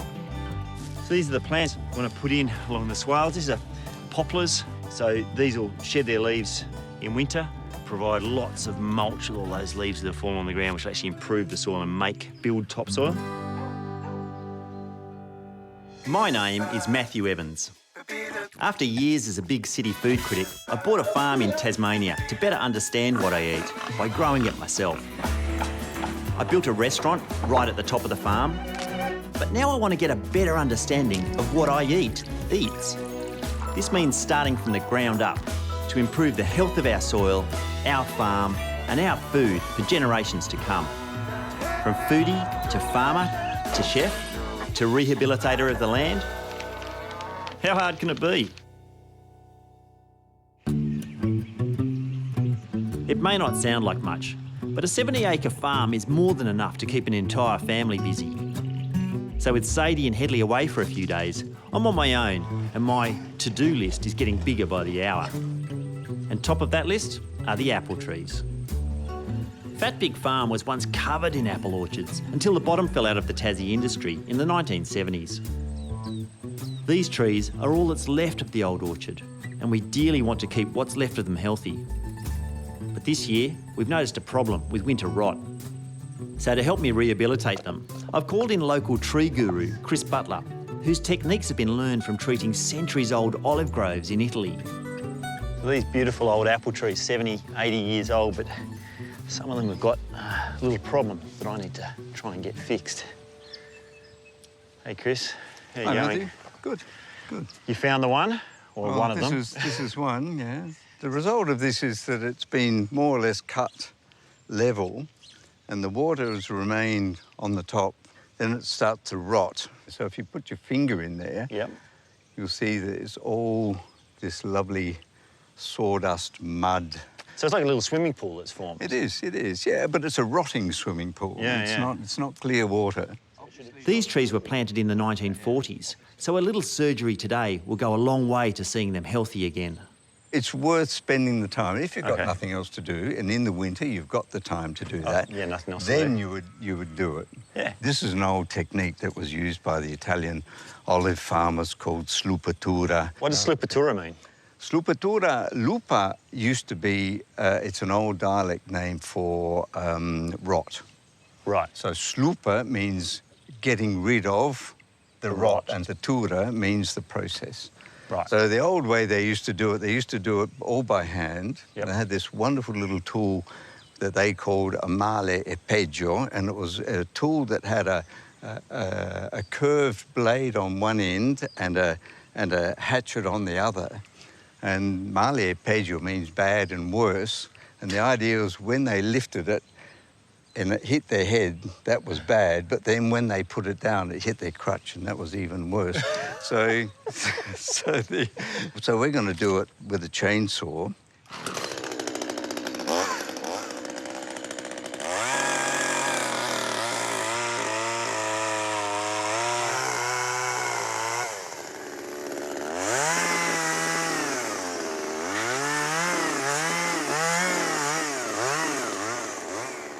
So now we can see what the issue was. The rot. So we'll cut down just a little bit more, not much more. Just to make a good drain? Yeah, just make a good drain, and then we'll look at just filling it up with cement and making a nice, smooth gutter.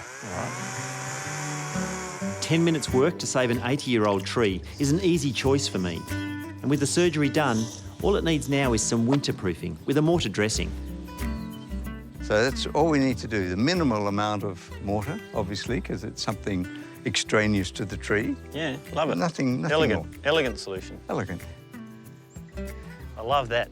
We learn a lot off the locals around here, or the old orchardists, but taking some knowledge from Italy where they're trying to keep olive trees alive for 1,000 years and applying the same old techniques to our apples means that we can keep those trees alive for years and years to come. Now, with the apple of my eye, Sadie, away in town for a few days, all that work in the orchards has given me an idea on a tasty way to celebrate her birthday when she gets back. I want to make a cake for Sadie's return. This is a beautiful old recipe. I've adapted it a little bit from a cookbook from Western Australia. And it's just an old apple cake. I call it ye olde appley cakey. And it's the sort of cake that'll stay really moist. In fact, it'll be better tomorrow than it will be today. Rightio, so that's the apple. What I'm using is a little bit of brown sugar and caster sugar. Let's throw that all in. So these are walnut kernels, these are the whole ones, and you can break them up, but you want them chunky as you eat the cake, so not too fine. Next, just a pinch of salt, then 2 eggs, some vanilla and olive oil. Precision baking at its best. All we need now is the flour. As soon as it's evenly mixed, it's mixed enough. Rightio, in my tins. I've got enough mixture here for 2 cakes, so one for Sadie's birthday, and the other is all Headleys to polish off. That should pay off come Father's Day, I reckon. It's when you need an 8-year-old in the house to clean the spatula. Oh, I haven't got one of those. These are ready to go in the oven now and should take about 30 minutes. Just enough time to check a few more projects off that to-do list of mine. So Sadie's away for a few days and it's her birthday the day she gets back. One thing we've done here is we've planted an amazing garden down there, but no garden outside the house. So I want to set up a bit of a garden so she comes home to at least something. Seeing as I've been holding down the whole farm on my own for the last few days, I put the cows to work mowing the grass. But this kind of lawnmower can backfire badly. Ugh. This is a beautiful camellia. What we want is a A cottage garden, beautiful flowering plants.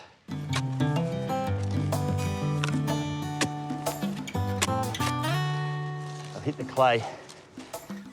What I don't want to hit is the thing called signet cement. We've got this siltstone. Sometimes it's only this far under the ground, sometimes it's a metre down. Anyway, you can't, it's very hard to break that. Generally, the idea with camellias is to plant them in early spring. So seeing as it's the dead of winter, I've probably jumped the gun. But they also prefer to not be exposed to strong winds. So I hope Sadie likes them, because they're probably in for a hard life out here. What do you reckon? Oh. I've got a lot more to do out here. I really need to see if that cake's ready.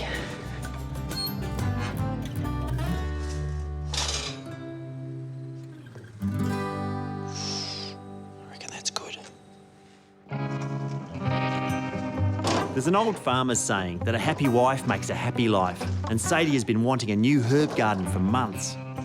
So part 2 of my birthday master plan is to whip one up before she and Headley get back. Come on. This old apple crate is perfect for what I need, but a mongrel to move. Right now, I'm glad it's rotten. Otherwise, I wouldn't have been able to lift it.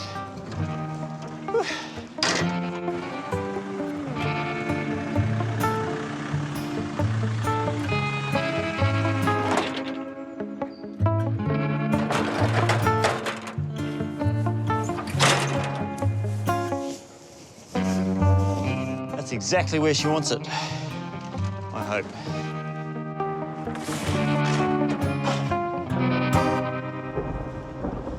I'm just going to water this in well with a storm,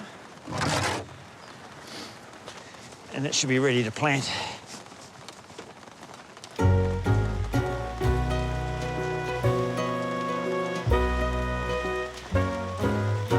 This rain has come at the perfect time to give Sadie's new herbs a good soaking. So a mix of things here, coriander, parsley, some thyme. Oh, I just love having fresh thyme. Be able to walk straight out of the kitchen, pick up the herbs.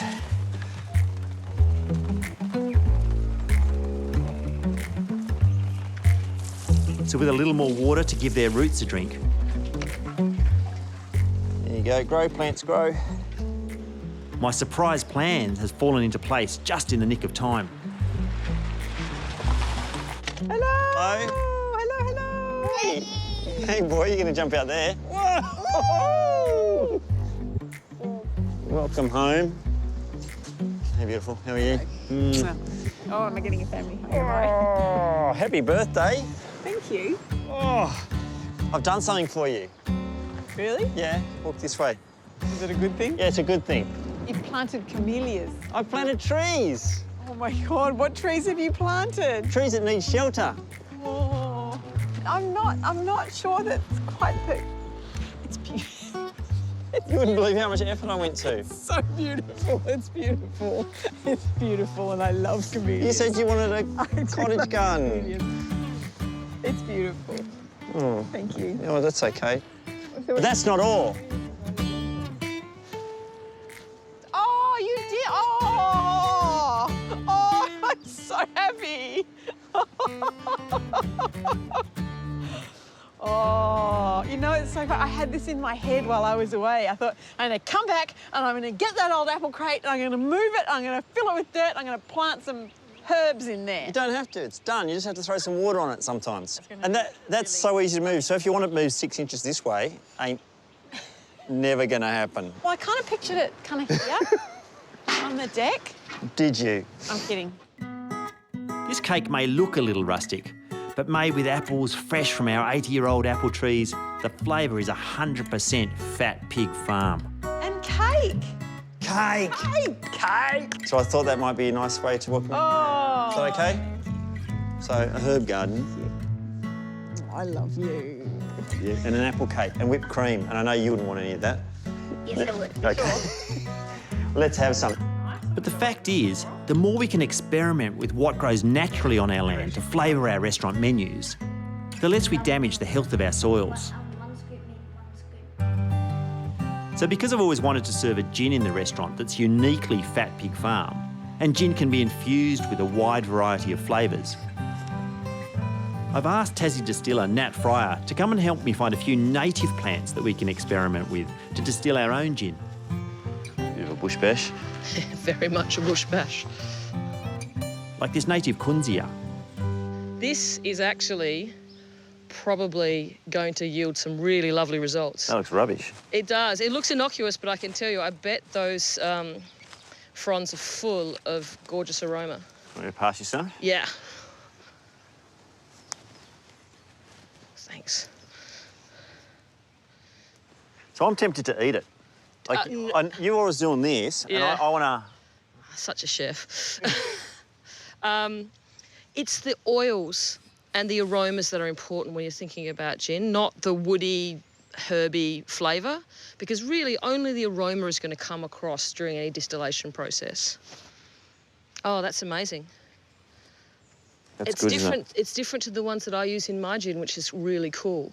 But it's got a real lemon, kind of lemon thyme and a touch of pine. It's lovely. What do you think? That's amazing scent. Get some in the still. I'd like the flavour of our Fat Pig gin to represent the whole character of the farm. So I really want it to be a blend of our native and garden aromatics. Fennel, though, Matthew, is lovely, gentle aniseed base, and it's the sort of young, fresh fronds that you want right from the middle of the plant. This stuff down here has a sweetness, really vibrant. Yeah, yeah. Aniseed always is a beautiful base note in any kind of gin. It's lovely. How much do we need of that? Because I'm not sure... Well, I guess a whole bunch of plants. Just take all the young leaves out of the middle. I would. Yeah. But then they're not my plants, so I can say that. Nadia's not here, we can just do it. Yeah. All right.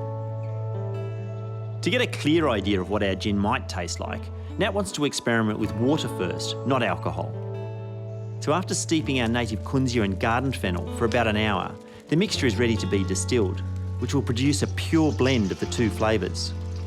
Okay, that's it. All the bits gone? Fantastic. Is that fire going enough? It should be. It just has to be hot enough that will bring this to the boil. Yeah. And then we'll pop that there. So what's going to happen is as this heats up, that steam will come across and comes into this. This is our condensing column. Yep. And all it is a copper coil inside a bath. So we'll pour cold water on this continually, and the exchange of heat from the steam to the cold water turns that steam back into a liquid, and that's how we'll capture all that flavour. Because this looks like a really ancient, old style. Look, these stills, doesn't matter what the size is an alembic still, a pot still. And if you go into the great distilleries in France where they make cognacs and armagnacs, you'll see giant versions of that fundamentally. Yeah. And this is the distillate coming across now. Look at that. And taste it. Taste that already? Yep. How is it? It's fantastic. Yeah. That's amazing. Now you keep pouring that so I can taste it, see what it tastes like. Yeah, you tell me. Yeah. Oh, yeah. It's got that amazing lemony... It's really captured it, hasn't it? We've only distilled our flavours today, not the alcohol. But infused with gin, I reckon our kunzia and fennel combo will be spectacular. I'm surprised. I was thinking, I can't imagine that steam would capture that much. It's incredible, particularly as this is a really rustic little setup that we've got going on here. So you're tasting it the whole time? Pretty much. Oh, yeah, that's better already. Yeah, it's amazing. The flavours will change the entire way through the run. And this is the art of distillation, is it? This, it really this bit? is. The Knowing ability which bit to discard? Yeah, knowing which bit to discard, understanding how flavours work, and knowing when to cut your losses. To go, there's no point, we're not getting any better quality coming across, let's stop. Now that we've decided on our kunzia and fennel essences, the next part of the process will take at least a month or so before Nat can distill our own signature gin. The plain truth of life on Fat Pig Farm is the seasons rule everything. What we wear, the work we do, what crops we can sow, what crops can be harvested, and of course, what's growing in the garden for our guests to eat. So it's important to plan and plant crops ahead of time. Last spring, I experimented with planting our first crop of flint corn. So come winter, it'd be ready to use as an alternative to what's not growing in the garden. This is the corn that we've been drying. It's flint corn, so it's the drying stuff that you turn into polenta, I guess, or cornmeal. Got to get these kernels off somehow. There they go. Oh, it's like popcorn. The idea with this corn is to be able to grow something that'll fill in the lean months. When the potatoes have gone soft, hopefully we can serve polenta. So I bought this mill. It's a stone mill. And I've just got to work out how to put it together.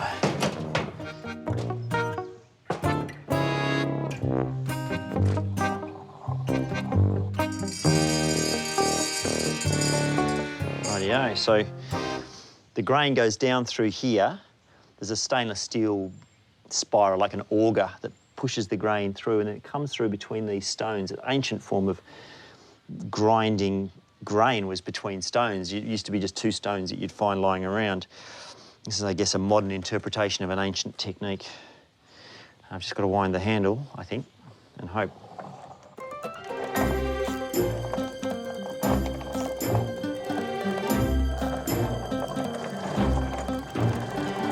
I often wonder when we do things like this that seem really labour intensive, but this is a way more efficient way than it would have been done traditionally.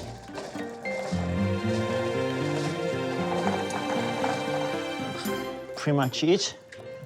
Cooking outside like this is one of the perks of farm life, even if it's just on my little burner.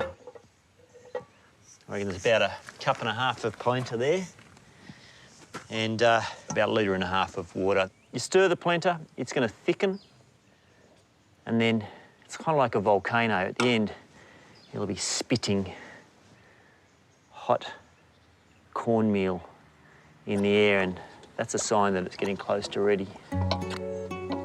Right, now this is not one of those wonder dishes that's whipped up quickly for a hungry mob. It only took an hour of effort to grind 500 grams of stone-milled polenta like this, but it then needs at least 45 minutes of continual stirring before it's even ready to flavour. It's boiled down a bit, starting to get quite thick. The smell's changed completely. At first it was sort of gluey, earthy, you know, not the most attractive smell, but it's come up really fragrant now. So I've got a knob of butter I'm going to pop in. I'm adding grated cheese. This is actually Parmesan. I reckon that's enough. Smells good. The character's just changed this last 5 minutes. And it smells amazing. So that's it in its most pure form. Polenta, a little bit of salt, butter, cheese. To that I can add a pork ragout with lots of sage or some lovely broccoli. I'll see what the actual corn tastes like. Remarkably, there's actually bits in there that still haven't cooked after 40 minutes, so it's still a bit grainy. I need to grind it finer, but the flavour, it's sweet, fragrant, complex, but peasanty at the same time. As you eat it, it is a gruel, but you feel like you shouldn't, you don't eat it like this. You feel like you want to eat it like this. That's what I'm going to do now. Don't watch. This little gas burner has never let me down. But ever since we opened the doors to our restaurant, I've always wanted an outdoor fire pit to cook on for our guests.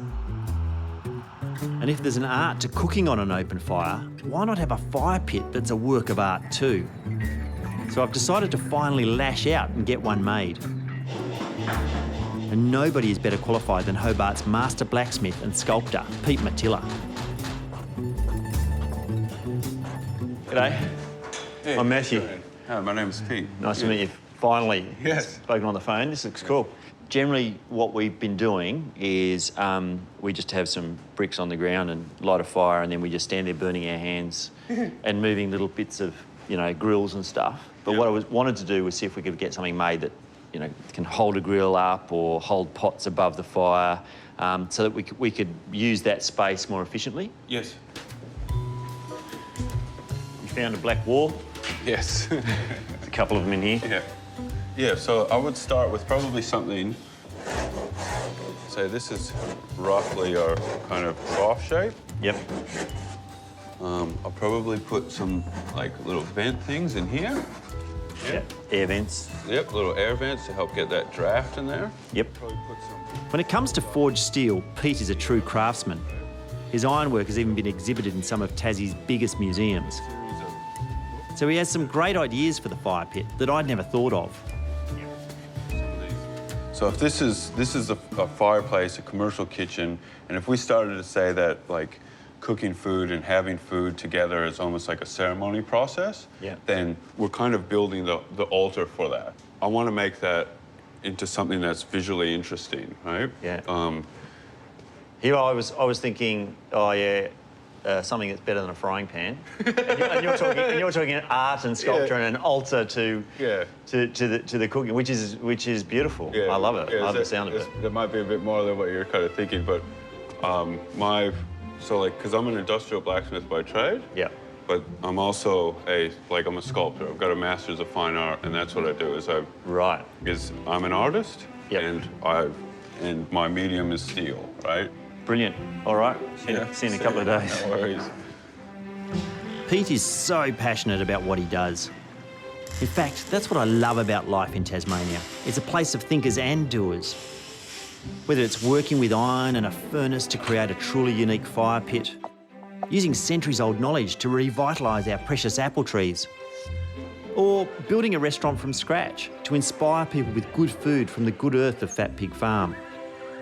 But something tells me when Pete has finally realised his vision that our Barbies will never be the same again. It's exciting. You could have that as almost like a prep station. Yeah, it's brilliant. It's like a little table. Come on! It's 500 kilos of not moving onto a trailer.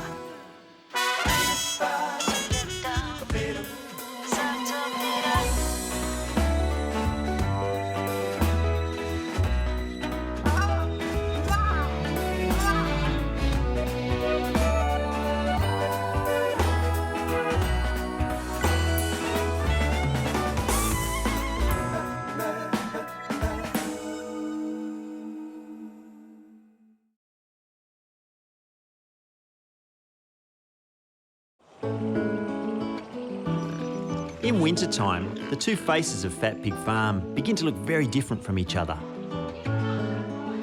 Well, our kitchen and restaurant always feel alive with the energy of guests and long lunches.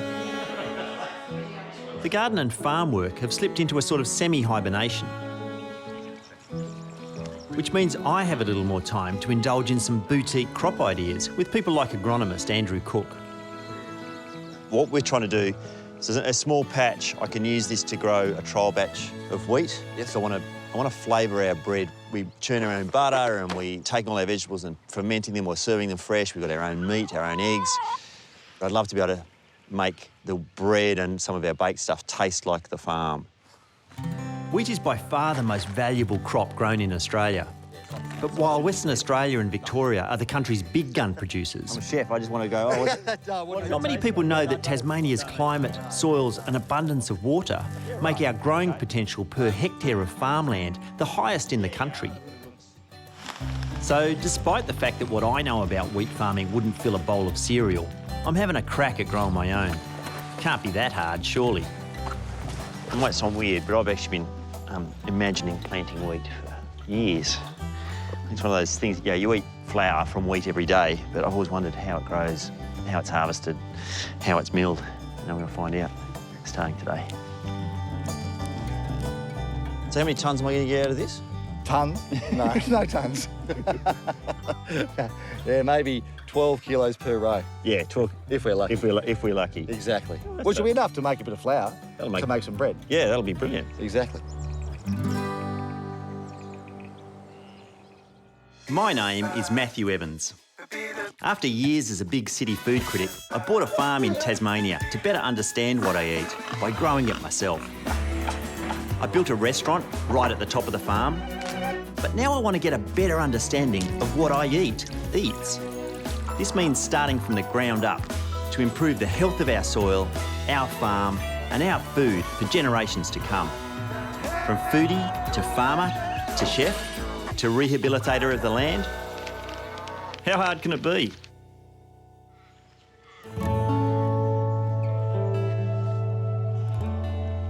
While this may look like a run-of-the-mill misty Tassie morning, it may as well be Christmas, and I may as well be a kid again. Because I'm expecting something I've been wanting ever since we made Fat Pig Farm our home. Hey, mate. Yeah, good, good. Yeah. Is it ready? Yes. A few weeks ago, I commissioned master blacksmith and genius sculptor, Pete Matilla, to make us an outdoor fire pit worthy of the Viking gods of old. And it doesn't look like he's let me down. Let's get it out of here and stand it up. You got it, or you want me? Yep, no, this is all right. If you could grab that bar there.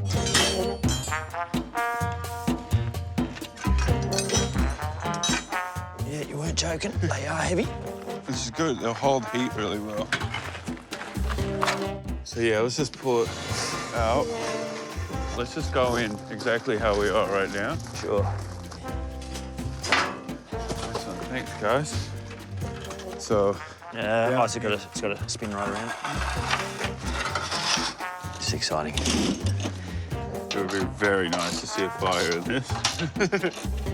So I did make these so they went a certain way. Careful with that, yep. Ooh, I think that's how, yeah, so they can move around. You can do this sort of thing too. Oh, yeah, right over the middle. Or you can swing it right out the way. Actually, I was like thinking like you could have that as like almost like a prep station. Yeah, it's brilliant. It's like a little table. Yep. And that just sits just in there. And that just goes in there. Yep.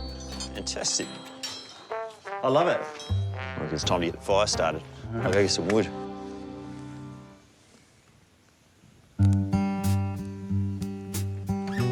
$250 kilos of forged steel went into the making of this spectacular work of culinary art.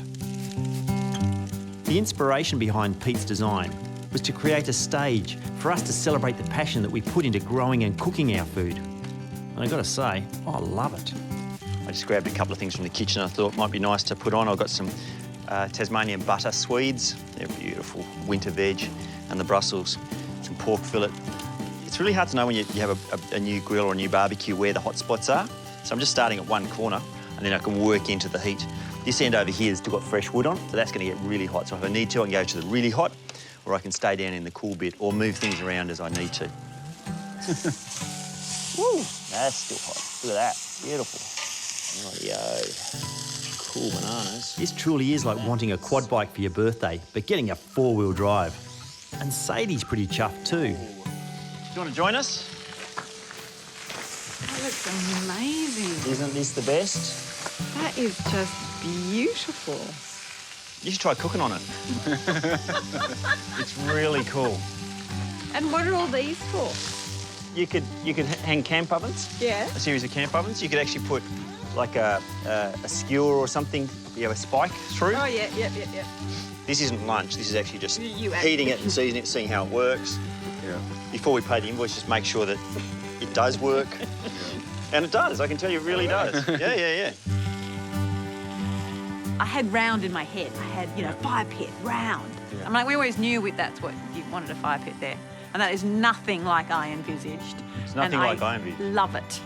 I was like, oh, is that how it looks? Oh my God, it's so much better than I thought it could be. Perfectly cooked.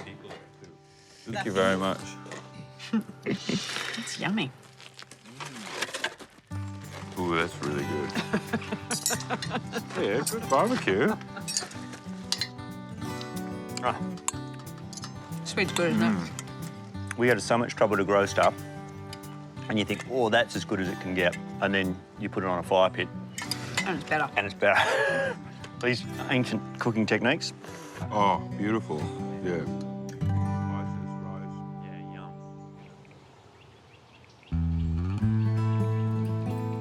When I first escaped city life and bought a farm here in Tassie, I'm not ashamed to say that I didn't even know how to milk a cow. But with Fat Pig Farm's restaurant now built and busy, there's been a lot of on-the-job training. Because the fresh milk, cheeses and butter we produce are an integral part of our lunch menus.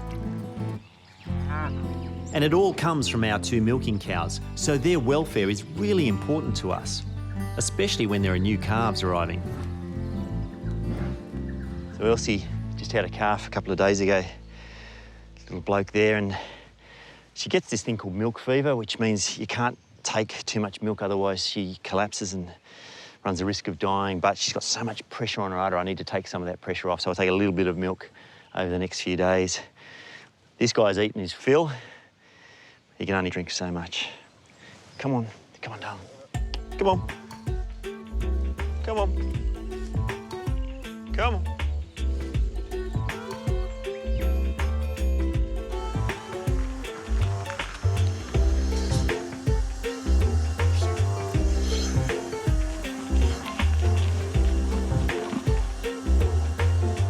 See by the colour, still a lot of the colostrum in there, that really early milk. It's really creamy, it's full of antibodies, full of protein. That allows us to take some without affecting the calf.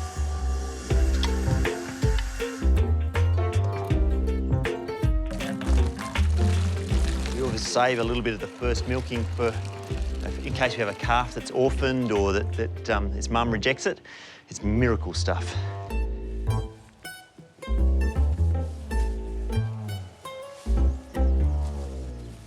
Dairy cows need to give birth to be lactating so that we can harvest the milk that we drink. If they give birth to a female calf, that's another milker for a farmer's herd. But what many people in Australia may not understand is there is little demand for male calves like this little guy, because the cost of feeding them up for sale outweighs the public's desire for their low-quality meat. So the majority are culled or processed as veal from about a week old.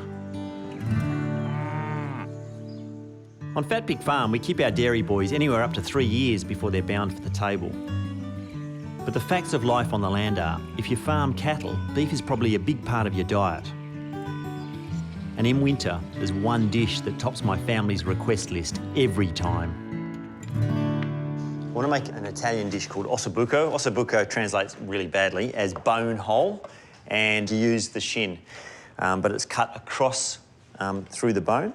Generally, this dish would always be made with veal in Italy. This is actually not veal, this is more like a 2-year-old animal, so it's much bigger than you would get in Italy. It's a little bit harder, it takes longer to break down, but all these little lines and that bone marrow make the sauce really, really rich. So I'm going to cook this in a casserole dish. The best thing is something that can go on the stovetop and in the oven, because you need to fry things first. Ossobuco originated in Milan's Lombardy region around the middle of the 19th century. Base is hot. Whew. I like to start with a sofrito of chopped leeks, carrots and celery. Just frying those vegetables and try not to get colour on them, but fry them as opposed to just boiling them in the sauce. And then I'm going to fry the meat. And to make the ossobuco thick, I'm going to actually flour the meat before I fry it. So flouring the meat is essentially like making a white sauce, a bechamel or mornay sauce. You're cooking the flour in butter. This is the exact same thing, it's just the flour happens to be sitting on the side of the meat when you cook it. I'm using our beef for this dish because I like to only cook with meat that we reared on Fat Pig Farm. But there is an argument that as a country, we should be eating more veal. The more veal we eat, the more valuable the young dairy boys would become to farmers, and the better the calves' lives will be. When this is browned, add the white wine. Lots of people think red meat, you've got to cook it with red wine. No, this dish is awful with red wine. I've cooked lots of times. It's much better with white wine, or you can do a mix, a little bit of red and mostly white. Anyway, so this will deglaze the pan, which means take all those stuck bits off the bottom. Beautiful. My vegetables back in. And this stuff, this is tomato passata. It's essentially like a tin of diced tomatoes in quantity, but this is from our farm. Just need a couple of flavourings, so bay leaves and salt, pepper.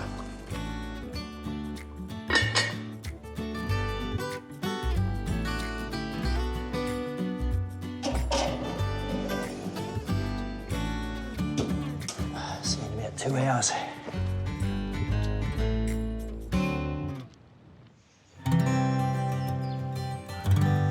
So it gets finished with a gremolata, and I think that's actually the trick for the great ossobuco is, yeah, it's how you cook it, but it's how you finish it that really matters. Gremolata, I don't actually know what it means, but I know what it is. Lemon zest, lemon juice, parsley, and garlic. And that combination, it adds zing, it adds depth, it adds fragrance, everything, all in one little finale. What I'm after is the meat falling from the bone. Wow, and that's just popped, real easy. So put about half the gremolata in, and you want to cook that just a little bit, 2-3 minutes, that's all.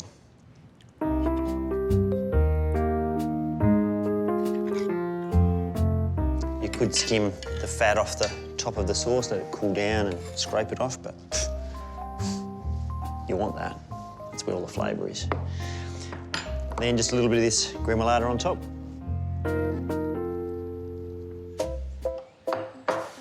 Rightio. Top. Mmm.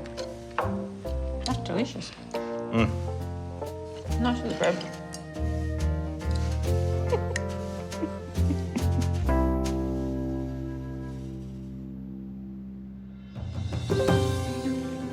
Fat Pig Farm is far from a big dairy operation. Our 2 milking cows give us roughly 5,000 litres a year of fresh milk. But with 1 cow about to retire, I'm off to interview a new candidate for the position. I've just come to a mate's farm a little bit up the road from us. Pick up a new dairy cow. Florence is her name. I think I'll call her Auntie Flo. Our neighbour Georgie and her husband Fred have had this cow for 6 years. But between work in town and their kids' sport on the weekends, they've been struggling to find time to milk her. Perfect cow collecting weather. Yeah, where is she? Right at the top. Oh, that's her way up there. Yes. So we have to walk up and get her, or will she come to the bucket? She'll come if I call her. Oh, yeah, that's good. Let's go grab her. Come on! Come on, Florence! Come on! Here she comes. Wow, she's thundering down. Yeah, look at her go. Is she fat? She's quite fat. Well, she's pregnant though, but... Yeah, but more than that, she's fat. Oh, yeah, right. Oh, that's good. Yeah. Okay. Do you want a taste of this? Come on. Come on. Come on. Come around. Come on. You come this way? Florence, come on. You come with me. That's it. Good girl. Good girl. By the looks of things, Florence seems like she'll be easy to work with. Come on. So now it's just a simple case of getting her comfy on my trailer.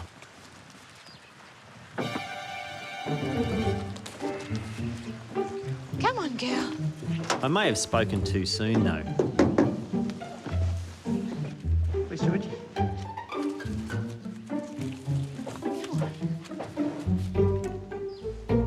OK, clearly Florence is more of a business class girl than a back of the ute girl. Of course, there's always the time-honoured cattle class method of getting her to take a seat. Round you go. Come on. Up. Up. Up. Up. Up. Up. Up. Come on. Come on, hurry up. Come on. Come on, Flo. In you go. Come on. Come on. Up, up, up, up. Go on, up, up. Come on. Nah. It's 500 kilos of not moving onto a trailer. Mm. OK, with our departure time now delayed until further notice, I think I might leave the trailer here for a little while and see if she boards it herself. All right, I'll see you in a couple of hours. Yep. Yeah, I've got a couple of things to do and I'll come back.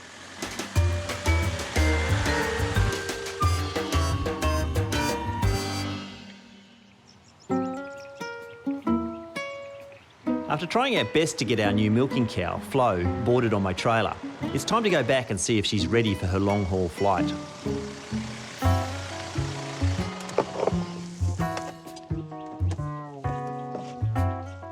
Hello, Matthew. Hey, you got her in? We did. I actually brought some carpet, an old bit of carpet out from the house and put it in there, and in she went.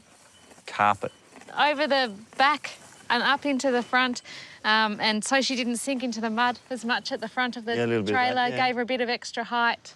and it was more secure for her feet to put. Yeah, she felt safer. She liked the Up carpet? she went. Yeah, she really liked going up on the carpet. Who'd have thought?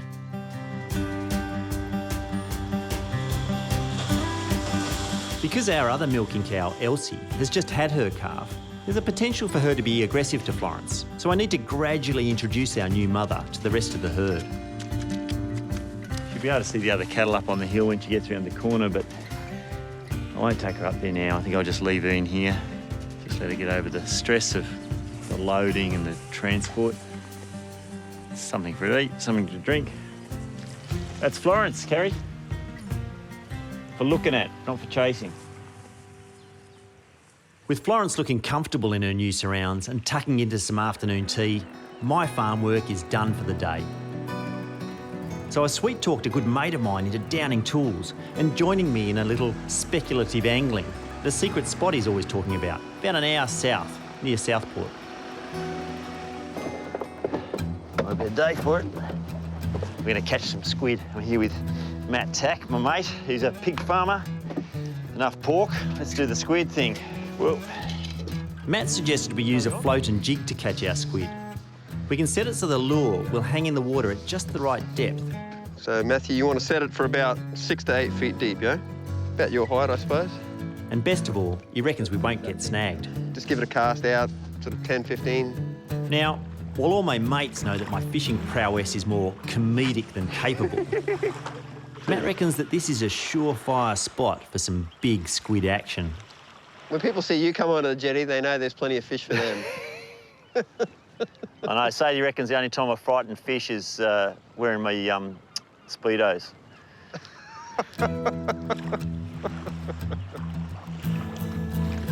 Yeah, what do you know about catching squid, Evan? All I know about catching squid is watch out for the ink. Because I was watching this woman catch a squid once. As she brought the squid in, she didn't let it blow the ink before she brought it up. And it just kind of went like that and got her in the face. So I know more from watching than from doing. Good, Matt. Ooh. Do you want me to get the net? Yeah, I think so, eh? I don't know how well I've hooked him here. Oh, no, maybe it's all right. Oh, wait. Patience. Wait. He'll come up. There we go. You can lift it straight up. Wow, it's a good size. Nice, very nice. These southern reef squid are really common in this part of Tassie, and they can weigh as much as 2 kilos. So a single one this size is more than enough for Matt and his family for dinner. Look at that colour change, it's beautiful. Do you know how to kill them humanely? No, I don't. Okay, so you just pinch them behind the head here. Yep. Just pinch, and what you'll see is they'll change colour. See that? Oh. See that? Oh my God. So they just changed colour, he's gone white now. Yeah. That's it, he's done. With Matt's family dinner now taken care of, it's time for yours truly here to land something worthy of bragging rights with my kitchen team back at the restaurant, who constantly rib me for being a dud fisherman. Pretty amazing to see that squid. Oh, the size of it, like I was really surprised. I've caught a couple of squid down here and off Bruni, but nothing as big as that. Whoa. What do you reckon, Matt? Mine's doing something. Yep. Oh, there you go. There we go. You're on. Gone. Oh, this is a monster. Nice. Wow. You were right, you can catch squid here. Yeah, I told you, right? This is like, I've never done fishing where you actually catch stuff. Makes a refreshing change, Oh, it's good, isn't it? Yeah, it's really good. Right. So, and then squeezing. Find the nerve and pinch until both sides change colour. There you go, the Vulcan neck pinch. Yeah. Vulcan neck. The ability of squids to change the pigment of their skin is controlled by their central nervous system. So, by severing the nerves to those little pigment sacs, they revert to their natural colour when they die. Thanks for that. No sweat. If I see on your Instagram account that you're down here catching squid without me, I'll be cross. Yeah. Like I post anything on Instagram? Yeah, that's right. OK, with a bucket full of beautiful Tassie squids successfully hunted and gathered, I've got an idea on how to turn them into something the doubters back at Fat Pig Farm will remember the next time I go fishing. OK, so that's like its skeleton. The thing with squid is you either cook it very fast or very slow. Anything in between, and it eats like rubber. I'm going to do this one slowly so it breaks down the squid's collagen, leaving it super tender.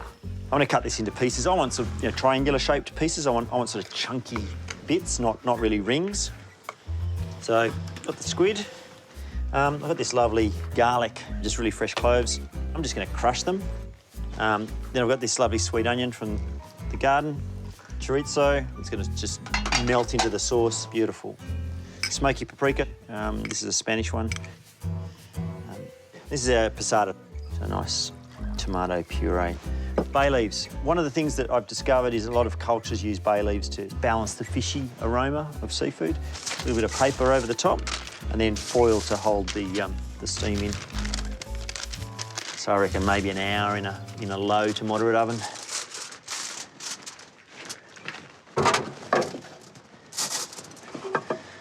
Rightio, set for dinner.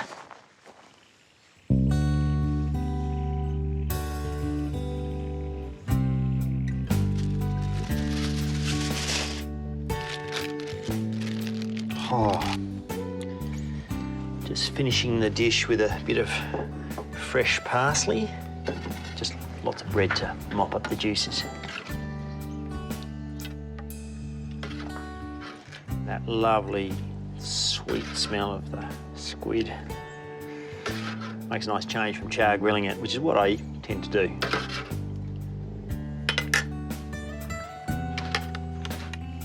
It's been 12 years since I moved to Tassie from the big smoke to open our restaurant.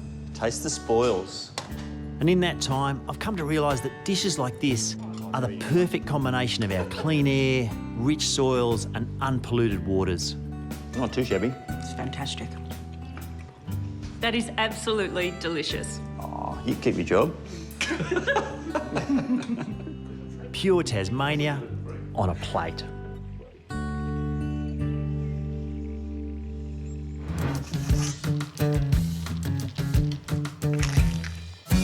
Fantastic. They're going to scatter when they get to the other end. Through the gate. What a mess.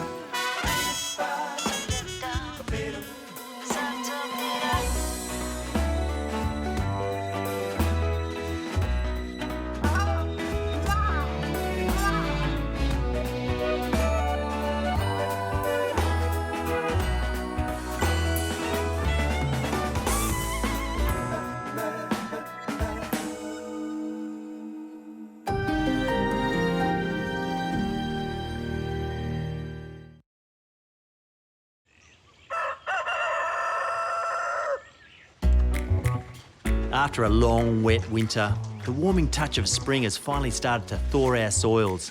Here you are. And the native plants and flowers of Fat Pig Farm have come to life, like 7 kinds of colour on a Christmas morning. It's a beautiful time of year. The hawthorns are flowering. Everything's growing like billio. We've got new calves, new piglets, new ducklings.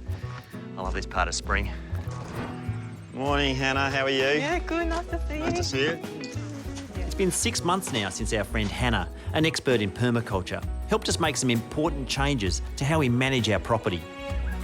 So at the moment, the water's just going straight down the hill? Yes. And we want to slow it, or...? Slow, yeah. So you want to slow, sink and store it in the soil. It's going to have more and more work. So we're now at the halfway point in our year-long master plan to improve the fertility of our soil, the health of our farm and the taste of our food. The garden's pumping, the pig paddock's resting and they're looking really, really good. Heaps of grass growth and no bare earth. I'm actually putting the cows through there already, taking the fertility away rather than making it over-fertile. And the swales, we've actually got those huge trenches that we dug across the hillside. They're capturing all the water, and as it dries out in the next few months, they're going to be doing the great job of storing water rather than just shedding it into the creek and getting it out of here. It's looking good. My name is Matthew Evans. After years as a big city food critic, I bought a farm in Tasmania to better understand what I eat by growing it myself. I built a restaurant right at the top of the farm, but now I want to get a better understanding of what I eats. This means starting from the ground up to improve the health of our soil, our farm and our food for generations to come. From foodie to farmer to chef to rehabilitator of the land, how hard can it be? I reckon the coming of spring on Fat Pig Farm is a little like being in the sunny eye of a giant storm. All around us, our crops and paddocks are furiously growing. But there's relatively little we can actually harvest to serve to guests in the restaurant. We call this time of year the hungry patch. Looks like heaps growing in the garden, but it's the hungry patch. Leeks, onions, things that are still growing, aren't mature yet. There's peas, broad beans. You can harvest a few of those. The broad beans have only just started, but carrots, beetroot, parsnip, broccoli, cabbage, all finished. Things like radishes, yeah, Japanese turnips, yeah, but compared to the 20, 30, 40 things we can harvest in February, now we're down to about 5. With so much of our focus this year on finding ways to help our soils stay healthy, we needed a way to stop thousands of noxious blackberry bushes from competing with our pasture grasses for important nutrients. And that's where these guys came in. Goats have been here over winter and they've eaten a lot of the blackberries down. They've really gone the hawthorns. You can actually see pretty much everything that below a certain level, everything that they can reach, they've eaten. They're not keeping up with all the new shoots, but I've actually got to move them on. I think I've got more of a blackberry problem on the other side I need them to actually get on top of. We'll rest this area for a little while, get them back and then smash this area again in a couple of months. Now, it's all well and good for me to wax lyrical about moving this mob into a more deserving paddock, but I'm far outnumbered. So this could be a job for our resident goat whisperer and her 2 Padawans, Headley and Yoshi. So what I thought we'd do is we'll call them down, put the pellets in the trough. Yep. Then one of us will take the trough and hopefully they'll follow the trough. And then the boys can be on either side of the gate, kind of herding them from behind. Yeah, so they move forwards generally if you're behind their shoulder, like cows, Headley. How easy does that sound? Hard. Cabot, cabot! They're not coming at all. Do you want to go get them? I'm going to go get them. Cabot, cabot! Goats have been a relatively minor player in Australian agriculture, but globally, over 60% of the world's population eat goat meat. Our mob are a cross of Swiss and South African breeds, so they're fast-growing and love cooler climates. Cabot, cabot! Thankfully, they also love Sadie. Sadie's a bit of a goat whisperer, I think. There are days in winter where I was like, oh, I'm sure the goats will be fine, and she would trudge up here after dark just to make sure everything was okay, that they were all fine. Without eating out of the palm of a hand. That's enough showing off, bring them down. You look like a professional. All right, you ready? Yep, here we go. You go, go. Cabot, cabot! Of course, they can go straight across the bridge. Is that all of them? Oh, they're going to scatter when they get to the other end. Through the gate. Through the gate. Stop, stop, stop, stop, stop. We won't. We have to go round. We have to entice them. Just put the trough just by the gate, I reckon. That's what we probably should have done in the first place. What a mess. So it's textbook to the last 2 metres where they decided to veer right and head down round the dam instead of through the wide open gate into freedom. I can see them on this edge of the dam. Hello, lovelies. Are the boys in the right place? Is there someone up there? Yoshi, perfect. Thank you, love. Come on. Told you it'd be easy, Headley. 2, 3, 4, 5. What was hard about that? And look, they've got all this space. New blackberries. You can see how they're attacking the grass in here. No, I can't believe it. But it looked like there was heaps of grass and heaps of blackberries up the top, but the way they're kind of chowing down here, I reckon... It's a hungry patch for goats. Hungry patch for goats. Too.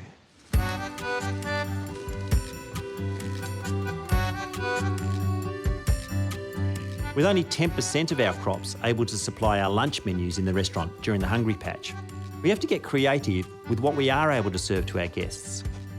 So I've got an idea for an Eastern Mediterranean pie using the greens that are available. This is chard of which silver beet is a variety. So this is rainbow chard. So you've got pinks, yellows, whites. These are beautiful. You can actually use all that stem in cooking. When I was an apprentice, we used to cut the stem out, put it in mornay and call it fennel mornay because people didn't know what fennel was in the 80s. These are broad beans. Not a lot of broad beans on them yet, but you can actually eat these top bits, the shoots. They're really quite sweet. The leaves, as they get older, lose their charm. You can just char grill that, serve it as a vegetable. It's got a really lovely beany flavour.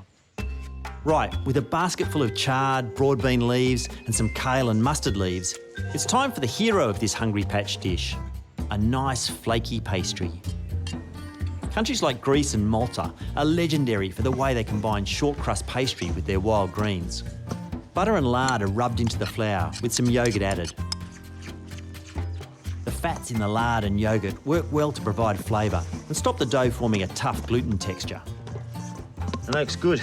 I can still see little flecks, different colours, so it looks uneven. That's perfect. If it looks even, you've overmixed it. And it's really soft though, slightly sticky. You can't roll it at this stage. Got to go back into the fridge for a little while I get the filling made. I've got the fire going for the pie. A normal person would cook this in an oven inside, but I am so in love with this barbecue and, well, grill, whatever this thing is. So I've got some herbs as well, fresh mint, dill, and this is just continental parsley. And then my greens, which are all wilted here, I've just cooked them till they've softened. Now I'm going to thicken that. I'm going to add a couple of other flavours to it. Salt, love it, pepper.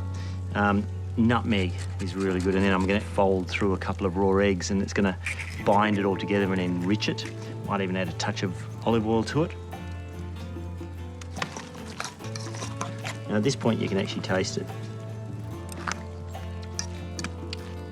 I'm happy with that.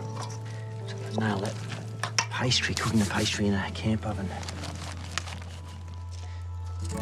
Want a decent thickness of pastry? I don't know, 5 mils, something like that underneath. Getting softer as I roll. Have to work a bit quicker. Pop the pastry into the tin.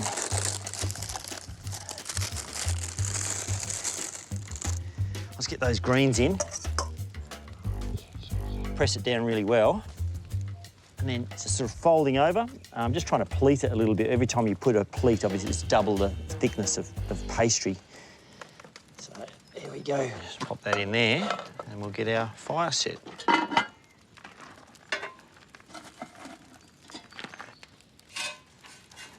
So the idea with the camp oven is you have coals underneath and coals on top, so you're actually creating that oven-like environment. That's why the camp oven's got that lid with the lip to hold coals. I'm not an expert camp oven cook, I've got to be honest, but who wouldn't want to use this fire pit for something like this?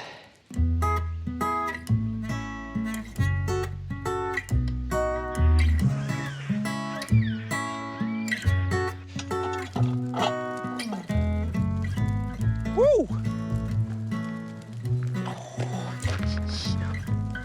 The mixture in the middle is set. I reckon that is perfectly cooked. And that'll be great served hot or cold for our lunch service tomorrow. Who says you have to go hungry in the Hungry Patch? Even though our little 70-acre patch of Tassie has been a working farm for over 100 years, thankfully, we're still treated to the odd glimpse of the timeless cycle of life that this land has led for thousands of years. I just want to show you this. That noise is a bronze lapwing, plover as they're commonly known. This is its nest. This is our asparagus patch. Sadie found it the other day, she's checking the asparagus. And there's this nest, 4 beautiful eggs sitting right out in the open. Who would have thought that was a good survival strategy? Leave your eggs like that. Plover parents remain together for life. But the harsh fact is that Mum and Dad will be lucky to raise even one of these chicks to adulthood. When they hatch, the little chicks will be somewhere near here and the bird will start to swoop. A bit like a Maggie, but more dangerous. You might better leave them so the mum can get back on the eggs. When the chicks emerge, Mum and Dad will protect them, but the baby plovers will actually have to forage for their own food. Luckily for them, it's spring, and there are heaps of insects and worms for them in the warm soil.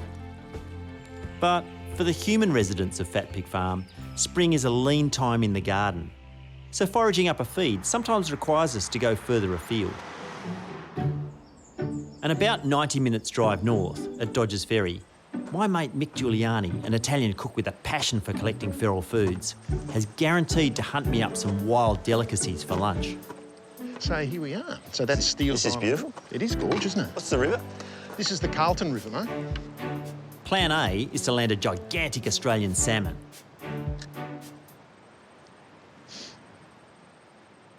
Of course, we've been here for 2 hours already, so Plan A is not quite, well, going to plan.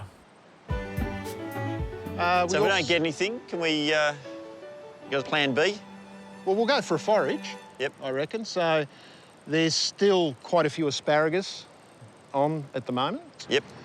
So we can get onto those. There's a bit of buckshorn around at the moment as well. So that's a nice little bitter... Buckshorn. Buckshorn plantain. Yep. So, yeah, there's quite a bit of foraging that we can do. And we'll definitely have better luck than we did here. In Tasmania, the destruction of Aboriginal cultures was brutal and swift, so much of the knowledge they had in identifying and using native wild foods is largely lost.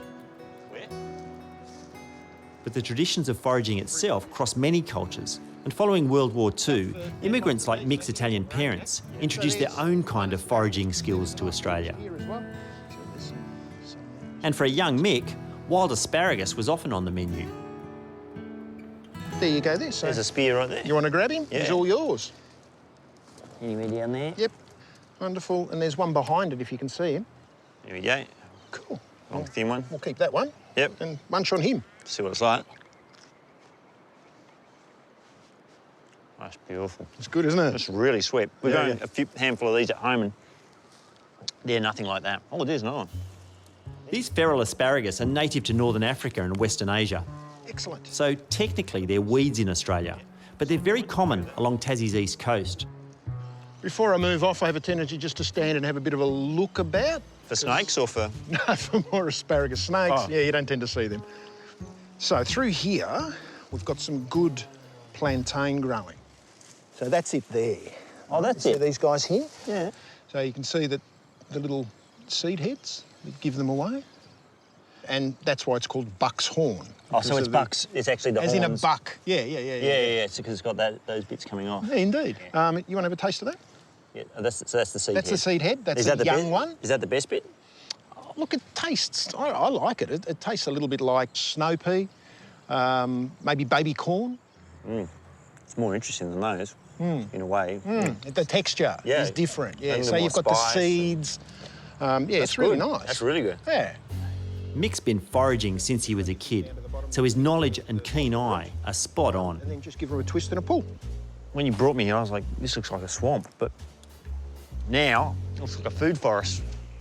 Yeah, it's that knowledge, I think, that is really sad that it's not being passed on, that it's not common knowledge.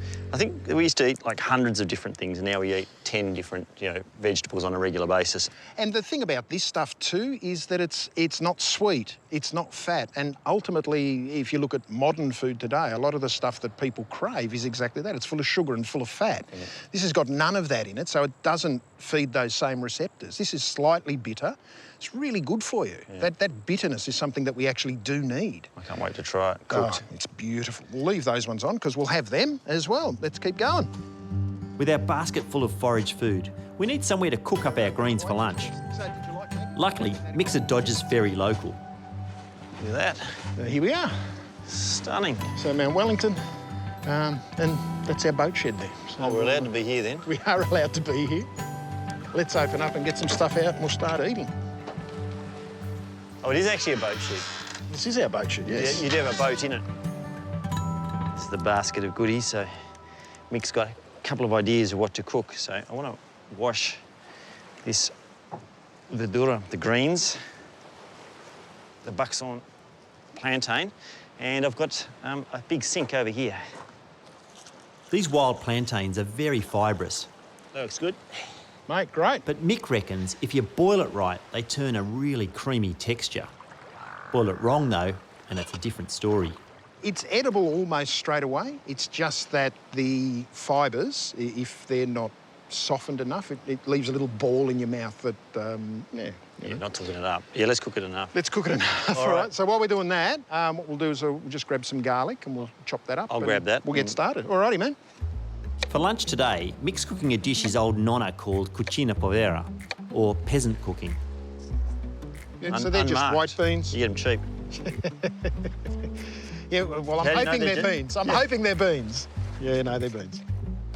Using our foraged greens, this peasant dish has only 3 other ingredients: fried garlic, white beans and olive oil. So we wait for that to reduce a little bit now. Now, while my fat pig farm prosciutto hasn't technically been foraged, it will really sing wrapped around our wild asparagus.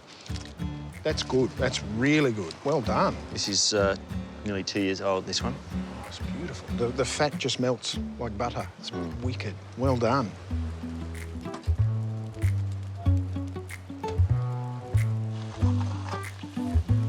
The greens and beans are added to a little sourdough.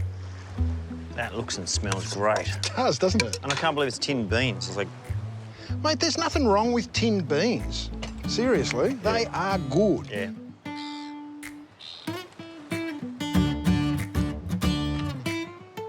Oh. Isn't that good? And these 2 heroes of the Hungry Patch have foraged up an alfresco lunch I think Mick's old nonna would be proud of.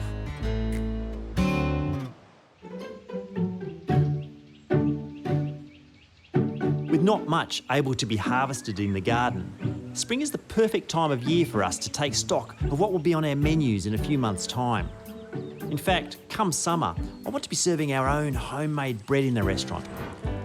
So 6 weeks ago, I planted our first crop of wheat with agronomist Andrew Cook. Yeah, maybe 12 kilos per row. Yeah, 12. If we're lucky. If we're lucky. He's dropped back in to see how our little experiment is getting along. It's looking a little, just a bit sparse. Maybe been a little bit waterlogged, bit of lack of nutrition there. You can see further down there, it's a bit taller and greener. Yeah, that patch is, for some reason, doing much better. Yeah, that's how it should all look, like that. When it's nice and dark green like that, that means its nutrient levels, especially nitrogen, are really good. When it gets short like that and pales out, it's starting to run out of nitrogen. All right. Wheat crops, just like any plant, grow strongly in healthy soil. But good soil health depends on elements like nitrogen, oxygen, potassium and water, all being evenly available for microorganisms like bacteria and fungi to be able to release the nutrients that all plants on Earth feed on. So with some sections of our crop looking more nitrogen-starved than others, I'll probably need to fertilise in some way. So this weed that's growing through the middle here, does that matter? That's a weed called spurry. Spurry? Yeah. Yeah, it grows. I thought it was a pretty flower. Yeah, no, it does look nice, doesn't it? But that's what the weed is, spurry. Basically what that does is compete for moisture and nutrient. Right. Problem is if you put fertiliser on this now, it'll help to a certain extent the wheat, but it's really going to help this too. Yeah, yeah. And it's going to love it, and it's going to say thanks for that. Yeah, yeah. So I've got to weed it first. Yeah. I'd pull it all out. Just clean it all up. Oh, will you? Thanks. Yeah, not a problem. I thought you were offering. You said I'll pull it all out. I just pulled some out for you. Okay. That's how you do it. Now, because our wheat won't be ready for me to use as flour for a few more months yet, I've got some time to experiment. And I've been wanting to try out an old Italian-style bread that mountain shepherds would stock up on before setting off with their flocks. In fact, it isn't just old, it's ancient, dating back to Sardinia over 3,000 years ago. But if you ever visit, may I suggest that you pack a pencil. To be really honest, when Sadie and I were in Sardinia and learning how to make this, I was so excited that I didn't write anything down about how it was made. I just remember the general idea. Make some bread dough that has potato in it, put it in an oven, and it magically ends up as flatbread. So, amounts. Let's see how we go. They like to keep things simple, the ancients. So, this is a simple bread recipe. Flour, water, salt, some dried yeast, and I'm adding sourdough starter. Even though I've added yeast, I want to give the complexity, the interesting flavour of the sourdough to this bread. And of course, the mashed potato. Stir that up. Should probably got a bigger bowl.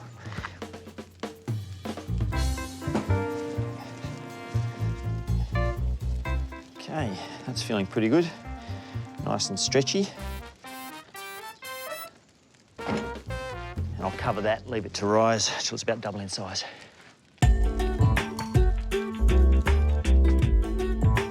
can't remember exactly how thin they rolled them, but I think fairly thin. Once it's been rolled out into thin plate-sized proportions, it's time for the fun part.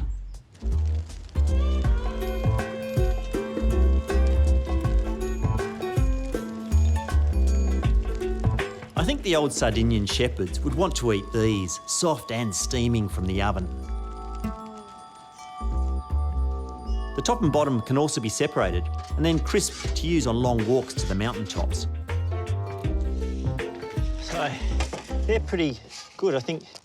Nice and crisp, getting a bit of colour on them where they didn't have colour before.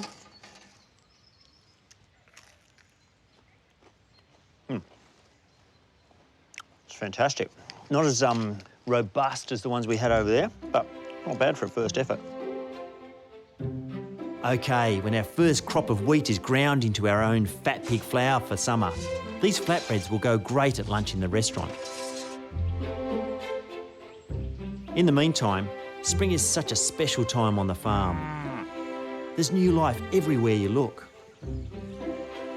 But spare a thought for our plover family waiting on their young brood. Because snake season is only just getting started, and the tiger snake is a natural predator.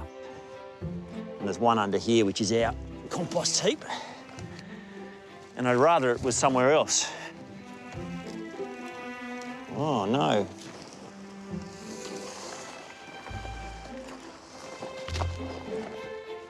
How about the other way, snake? I can't see it. OK, come this way. Do what you like. Sometimes feels like the Garden of Eden. And there's a serpent to go with it. Nadia, I'm not going to pick the comfrey today. That's comfrey. Well, looks like a lot of bees. All right, I reckon you're on your own from here. You're going to stop there? I'm stopping here. They're a garden snail. They're a little grey. Same species that I would have at my farm. Yep. So I could just go home and cook up those ones that I killed earlier today.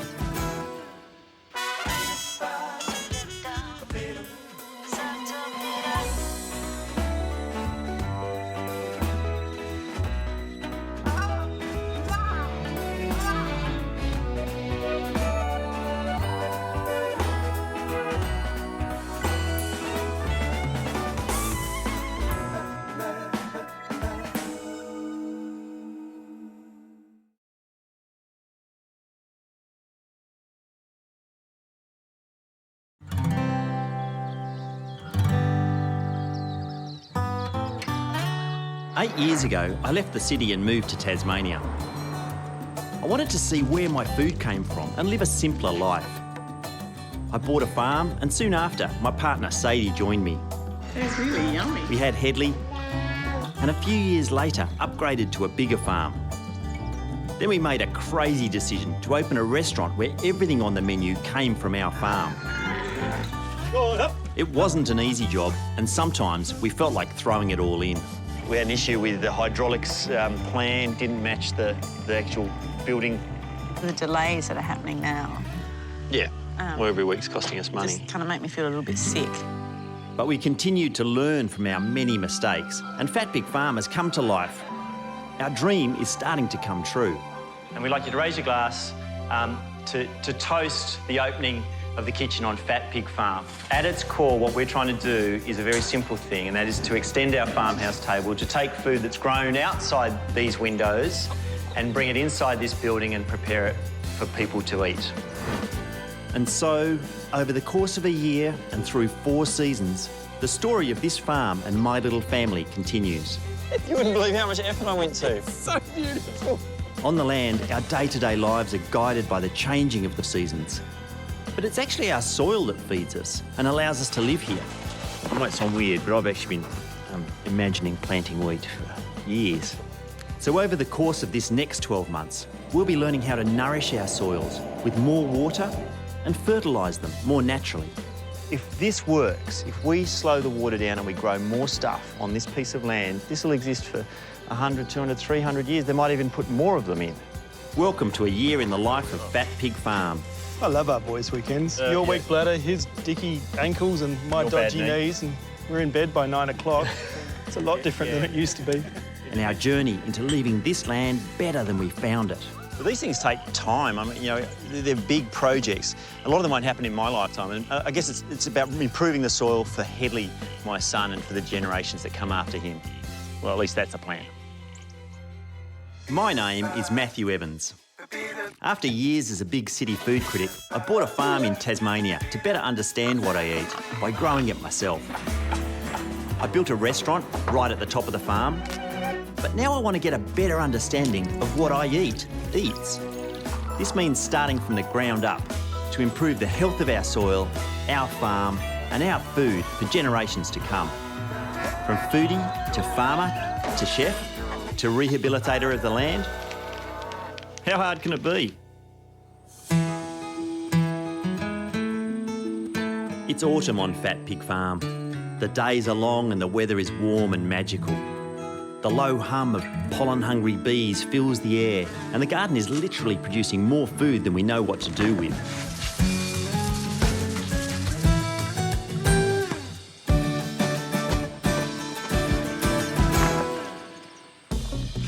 But it never goes to waste, because since we opened the doors to the restaurant, our Friday lunch service is attracting more and more attention.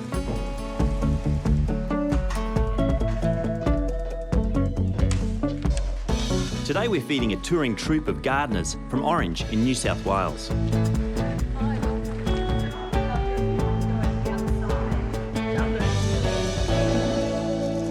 You're all gardeners, right? You know what happens? We cook what we grow, right? So we grow pretty much everything on your plate. Nature determines when we can harvest.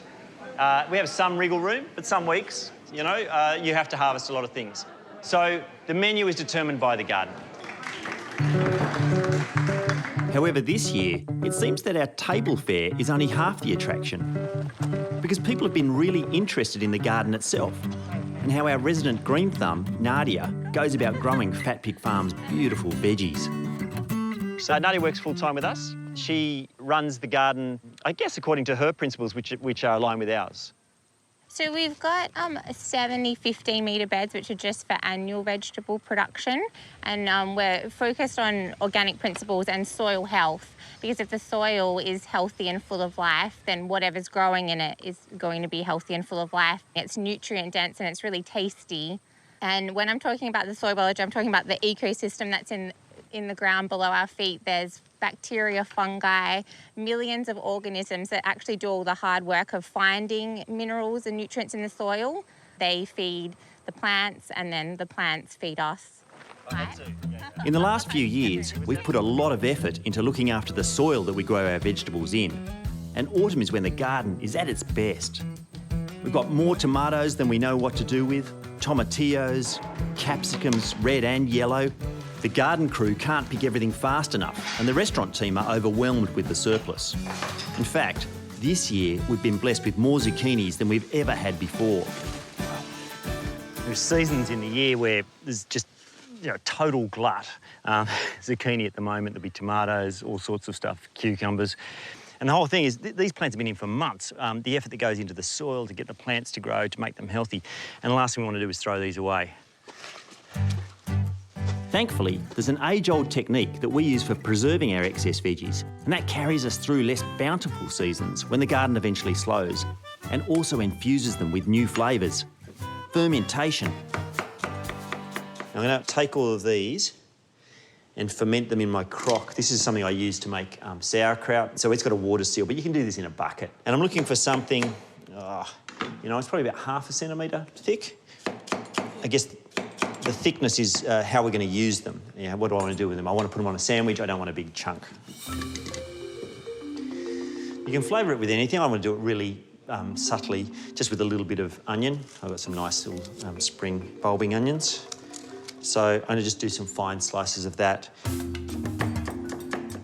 You can use any sort of bored onion, leeks or something like that are probably nicer for flavour, a bit sweeter. And when you think fermentation, your fermentation is when bacteria, like lactic acid producing bacteria, same thing that's happening in sauerkraut, same thing that's happening in cheese to a large extent. They're actually getting in and changing the character and making the zucchini, keeping the flavour of the zucchini, but making it more complex. And things that are fermented, it's amazing, like tea's fermented, chocolate's fermented, coffee's fermented. Lots of the things we love to eat are fermented, and that's because they get a more complex, interesting, savoury, mouth-watering flavour. Rightio. So what I need to do is just add salty water to that. And then I'm going to cover it with a loose-fitting lid if you're at home, just something that the flies and bugs can't get in. But it doesn't matter if there's a little bit of air, oxygen exchange. There we go. So the water's pretty much right on the top of them. A couple of pieces maybe poking out, but they'll sink down a bit as I put the weights on with the lid. And then this one's got an airlock, a water lock, so it lets, as it ferments, you get carbon dioxide produced and gases produced, and the air can get out, but it means fresh oxygen can't get in. So I might put a bit of water into that little gap. Seeing as I've got it. Beautiful. Right, I'll just leave that on the bench, not in the sun. Ideally sort of in a pantry, 20 degrees. I'll leave it on the end of that bench and come back to it. Taste it every day. Maybe just make sure the top zucchini are actually submerged by tomorrow, and it should ferment in about 3 days' time, ready to jar up, put in the fridge. Now, while the garden's bumper autumn crop looks great on its own, my plans for transforming Fat Pig Farm's sustainability this year are more big picture. And the first big issue in making those plans a reality is finding a way to manage what happens to our soil when it rains. Our farm is at the bottom of a gully, so heavy rainfall can leach all the soil nutrients at the top of the property and deposit them in the paddocks below, overloading that soil with minerals. And then there's the question of finding the best way to manage our farm animals and the effects that they have on our soil. So I asked our friend Hannah, who's a permaculture expert, to help us come up with a plan to return our soil to health without feeding it chemicals. But first, she needs to map out the property to hopefully solve some of our problems. What I think we could do better with the paddocks and the animals is having more wind protection and shade. Yeah. But also more fodder. So up there's where our big blackberry problem is as well. Yeah. And we have so much water here in winter. I can't use this entire northern side of the property is pretty much too boggy to use. Yeah. And then in summer, it gets too dry. Yeah. And I don't know whether we can manage water differently. Sure, so we have to make sure that we really use our patch intensely and really wisely to get that yield, but also have a regenerative approach. So rather than degrading that soil and taking, you're setting it up so it can be almost self-replenishing with your support and help to keep producing these good, nutritious yields indefinitely. Yeah. The ultimate goal of any farm is to grow more quality produce for less money. So sustainable farmers really can't waste any resources that help them do that. What I really need is some kind of approach to conserving our rainwater runoff. What I'm interested in is doing something called off-contour swales. So if you're coming downhill, you'd have a trench. Yep. It fills up that swale and sinks into the soil.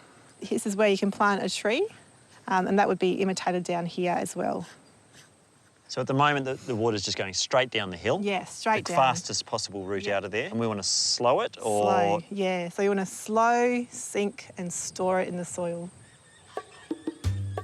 Hannah's idea here is to terrace this side of the hill with shallow water channels or swales so we can harness our rainfall, enriching the whole hillside with water and nutrients. It's tree cropping and animal grazing, and then you've got the beautiful passive water management with your off-contour swale system. It's as integrated as you can get, and it's gorgeous. When it comes to making the most of Tasmania's beautiful autumn days, our growing tribe of Wessex saddleback pigs love nothing more than lying around in the dirt. But as you can see, they can take a heavy toll on our soil. So I'm hoping Hannah can give me some tips on the best way to manage their impact. This is the breeder paddocks where the big pigs live. Yep.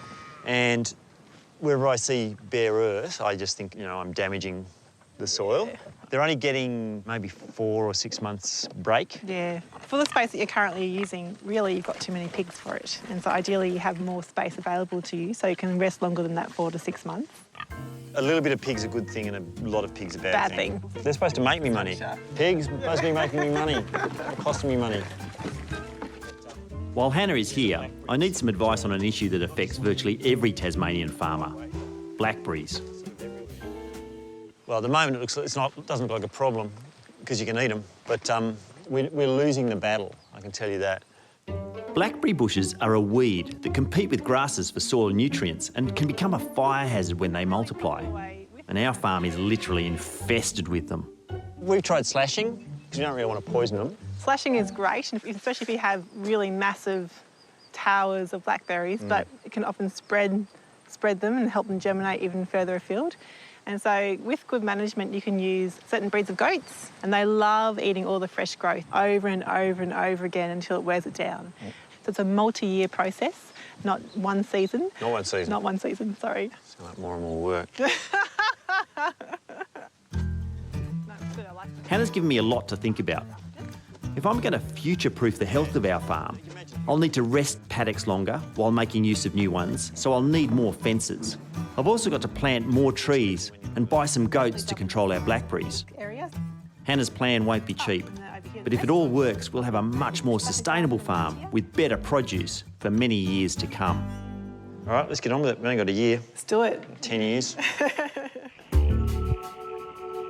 Now, while I haven't got any goats yet, I'm going to tackle our blackberry problem one dessert at a time.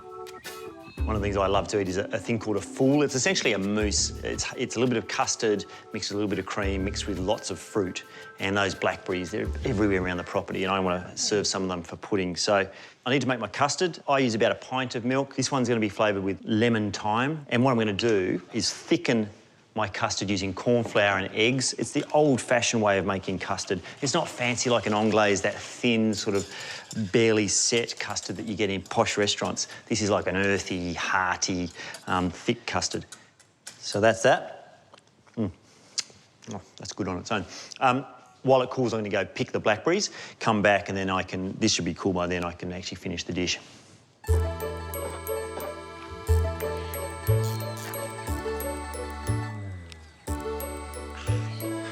Like falling in love. There's a risk of being hurt, but it's worth the risk.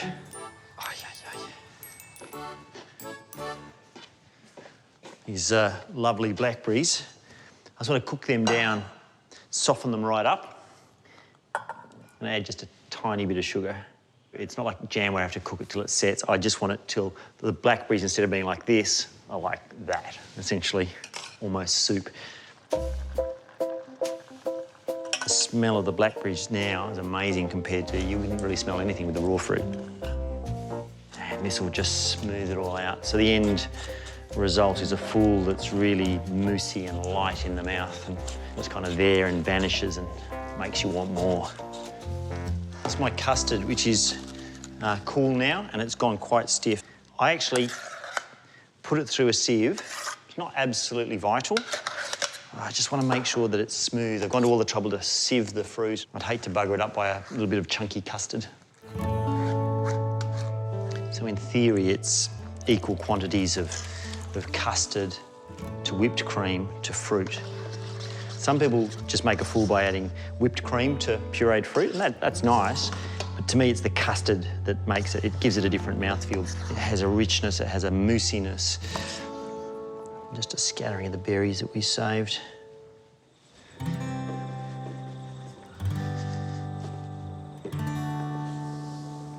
Oh. Revenge, blackberries, revenge. How sweet it is. It's going to take a long time to kill the blackberries this way.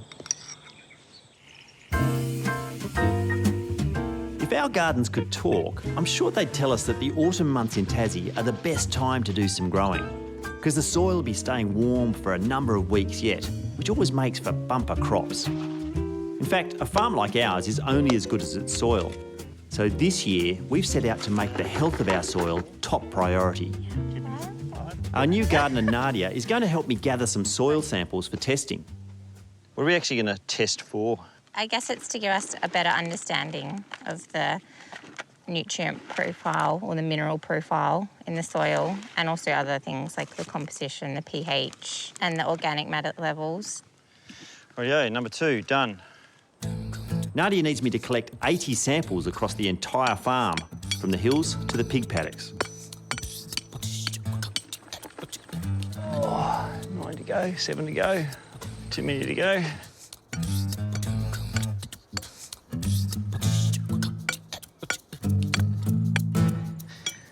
So, 80 samples all around the farm. We'll see what we're doing over the next 12 months, if it makes any difference. While collecting soil samples is probably nobody's idea of fun, hard work is just a way of life on a farm. And at this time of year, no one works harder than our bees. As the bees make their honey, they pollinate many of our garden crops, giving us heaps of veggies in the process, so we want them to be happy. But I think Sadie is a little worried about their work-life balance. So, I've been thinking about the bees, and I don't think they're supposed to be as angry as they are. I hate them, I got to say, because I get stung more than anyone, I reckon. Bit me up the nose. And that shouldn't be happening. They just come and land on me. And you're allergic. Our beehives are the standard square variety, known as Langstroth hives. This humble design was single-handedly responsible for the world's commercial beekeeping industry.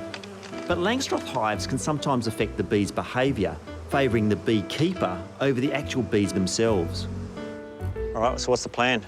Well, I thought I might go and have a chat to Anton, just because he's got a lot of experience as a backyard beekeeper, and I know he's got a different style hive to this. So that's my plan. All right. So Sadie, our queen bee, is off to Hobart. Our good friend Anton uses a hive that's more open plan, that simulates the bees' natural environment. And apparently, they're more zen. So, what's going on with your bees?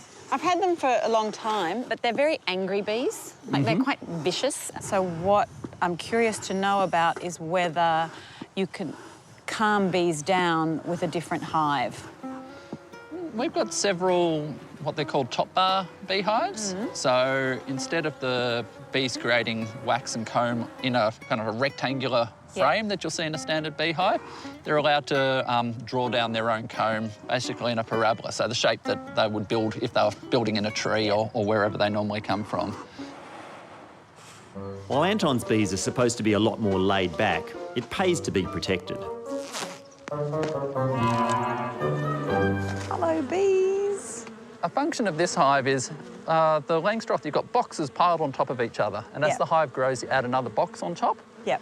This is all operating horizontally. So as the hive grows, I move this board here, which is like a end wall, and I can move that wall out and expand and contract the hive. The biggest drawback with these top bar hives is it takes a lot of energy to make wax. So it takes about 5 spoons of honey to make 1 spoon of wax.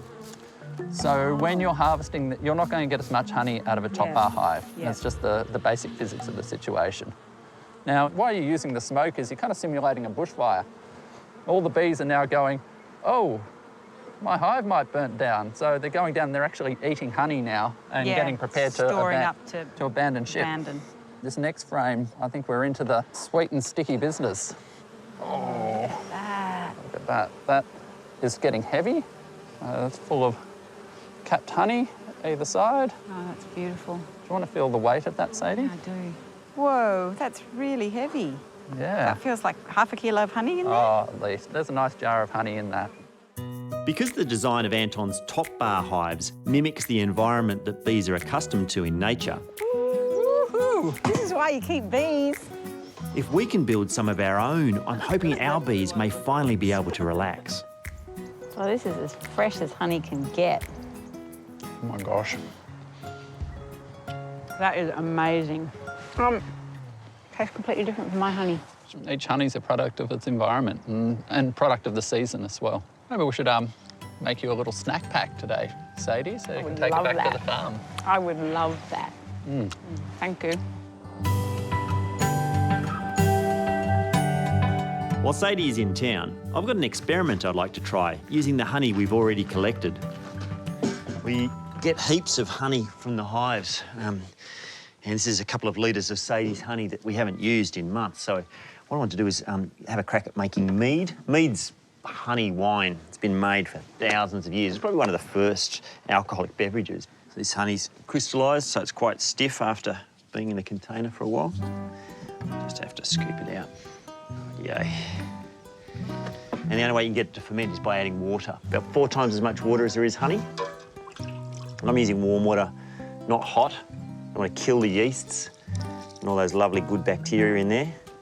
I need to actually just dissolve the honey a little bit. And this process is actually also adding a lot of air to it. It's activating all those wild yeasts. The fragrance of the honey is quite remarkable. And if I don't finish soon, all the bees will come and find me. I reckon they can smell it from about 3 k's away. Mead supposedly originated in Greece, and its accidental discovery was probably a beehive that filled up with rain and then fermented naturally. It's had a long history with celebrations, and it's thought that the term honeymoon actually came from the medieval European custom of gifting newlyweds enough mead to last a month. This big glass jar is just a fancy fermenter. Most people use just a plastic jerry, but the important thing is this. This is an airlock, so a little bit of water goes in the middle there and it lets the gas out, the carbon dioxide out, but no fresh oxygen in. Rightio. So I'm going to leave that open for the first week. All this air, it's great. It lets lots of oxygen into that yeast that's been dormant sitting in the honey. After a week, I'm going to add a little bit of water to the airlock and that'll start closing it off. So we're just fermenting using whatever oxygen is left in the bottle there. I'll put it somewhere inside the building here, roughly 20 degrees. It'll ferment nicely. Could take up to 18 months to ferment, but I'm hoping this one will, maybe, you could probably start looking at it after about 3 or 4 months.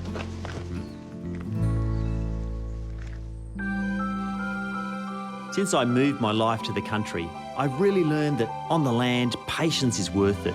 Hold on, pigs. Every day, the more care and craft that we put into growing our own food, the better it tastes. So, while I'm not sure what kind of challenges we'll face over the next 12 months as we try to transform the health of our soil, our farm, our food, what I do know is that it's not about quick fixes or shortcuts. Beautiful. How are you? This land is a part of our family now, and for it to thrive, it needs our love. You reckon? Oh. I thought it was all right. Every plant has got that quality of sort of giving back to the soil. Healing the soil while growing perennial things for the kitchen. If you've got good boundary fences, you don't mind them getting into your garden every now and again. I definitely don't want them in the garden.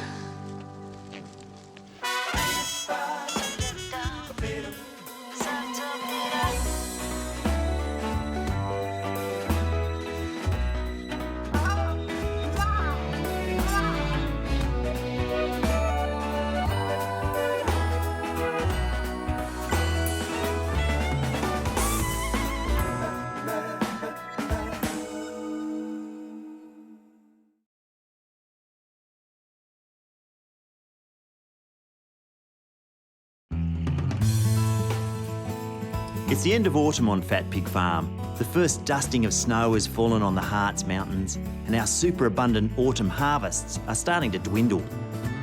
As our crop growth winds down, it's prime time to tackle our blackberry problem. They may be sweet, but in reality, they're an introduced weed. And if they get a hold of your land, they compete for soil nutrients and can play havoc with native plants. Our options are simple. We can slash and burn and use chemical sprays, or set these guys loose on them.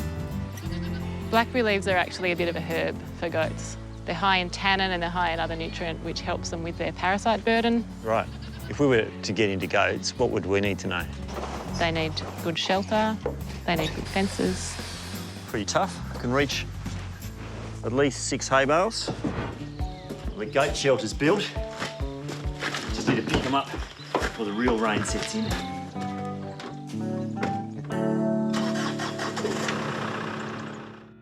My name is Matthew Evans. After years as a big city food critic, I bought a farm in Tasmania to better understand what I eat by growing it myself. I built a restaurant right at the top of the farm, but now I want to get a better understanding of what I eat. This means starting from the ground up to improve the health of our soil, our farm, and our food for generations to come. From foodie to farmer to chef to rehabilitator of the land, how hard can it be?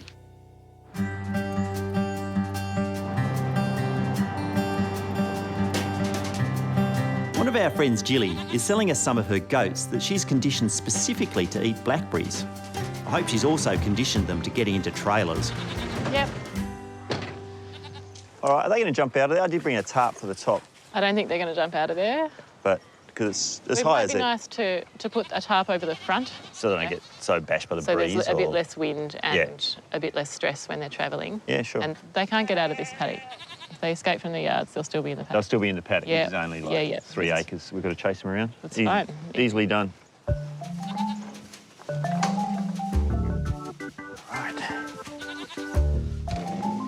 This is foolproof.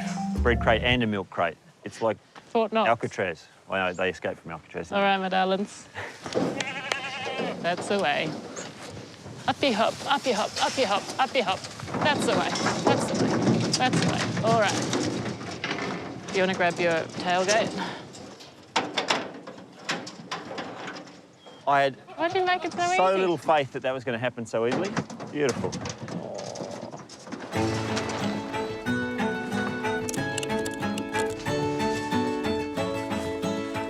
All right. Okay, Cruisy. wish me luck.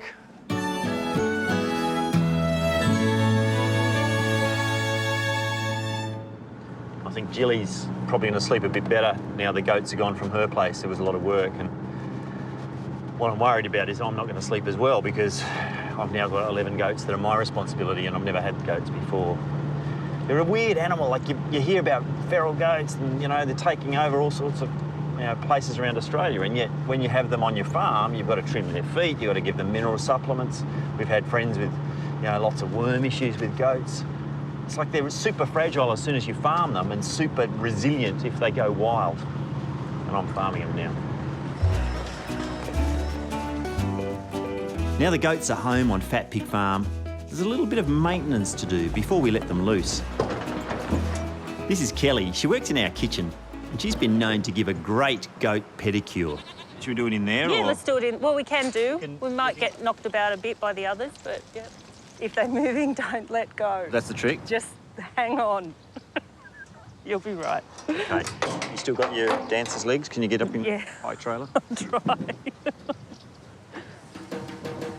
In the wild, goats keep their hooves short by walking on rocks. There's not many of those on our farm, which means that every 3 months we'll have to give them a trim.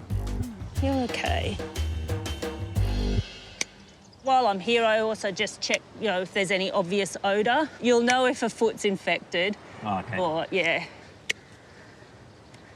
These ones are a little bit overgrown. I don't know if you can see, Matthew. Yeah. So, like that hole. That bit has to come off. It can come off. Right. And it grows just like our toenails do, is it? Pretty much. And you don't be afraid to take some of the soft part off at the heel. Really? Yeah. Looks like it's going to hurt. Yeah. You'll know, they'll flinch. Good girl. As far as goat pedicures go, things are going pretty smoothly. Of course, up till now, Kelly has been the one driving the clippers. Your turn. You ready? Yeah. Okay, I'll give it a go. Okay, so... Bend up the... Take that off? Yeah, All that? all that. Oh, wow. And that little bit at the back, yep. That bit there? Yep. Look at that. But that's a good effort to start with. Good well effort to done. start with? Yeah. Okay. God. I'm glad you were here. Job done. Well, that's very good. Oh, yeah. Right. Thank you. Pleasure. So, book you in for 3 months? Yeah, for sure. You know where I work. I do, actually. I'm told that compared to other livestock, goats have a reputation for being difficult to contain without the right kind of fencing. But when it comes to battling blackberry infestations, they're apparently geniuses at cleaning up areas that are hard to get at. Let's hope this mob live up to the hype.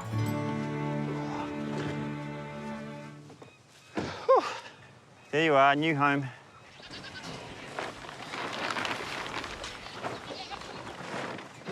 Good. Oh, off you go.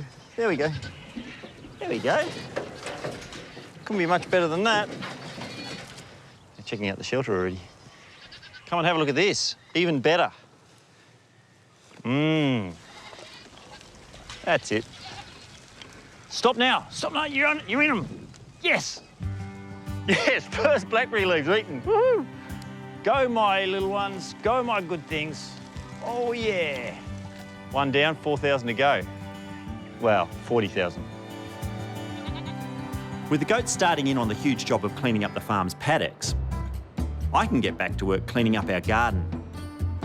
And seeing as it's now the end of autumn, there's one veggie I've been waiting to pick for months.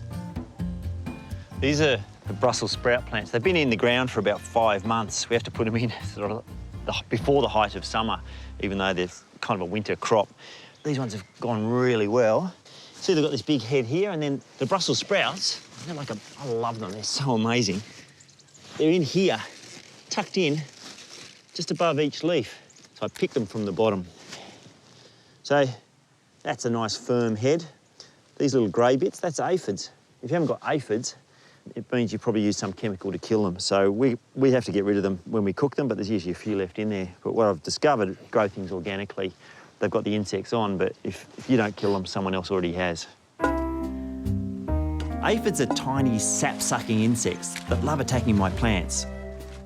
They're the arch rival of the lady beetle, and that's why I really like to see lady beetles in our garden.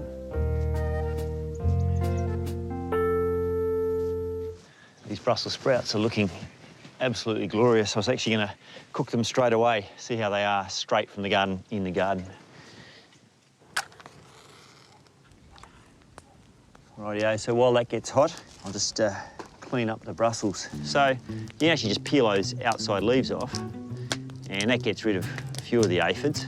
But as you go under, you actually find the first couple of layers, you end up with more. So I have to trim them. If I was in the kitchen at home, I'd soak them in water and actually wash a lot of those out. So, get my pan warming up, and a bit of pork fat in there. Now, I grew up with Brussels sprouts, and my mum's a great cook. Hey, Mum. But one of the things she wasn't great with growing up was Brussels sprouts, I have to say. I didn't love them until I was in my 20s, and I discovered duck fat and pork fat to cook them in. This cut side, sit that in the pan and brown that. And I reckon when you brown these kind of things, even if you take cabbage and brown cabbage, you actually get a nicer flavour. Get that lid on.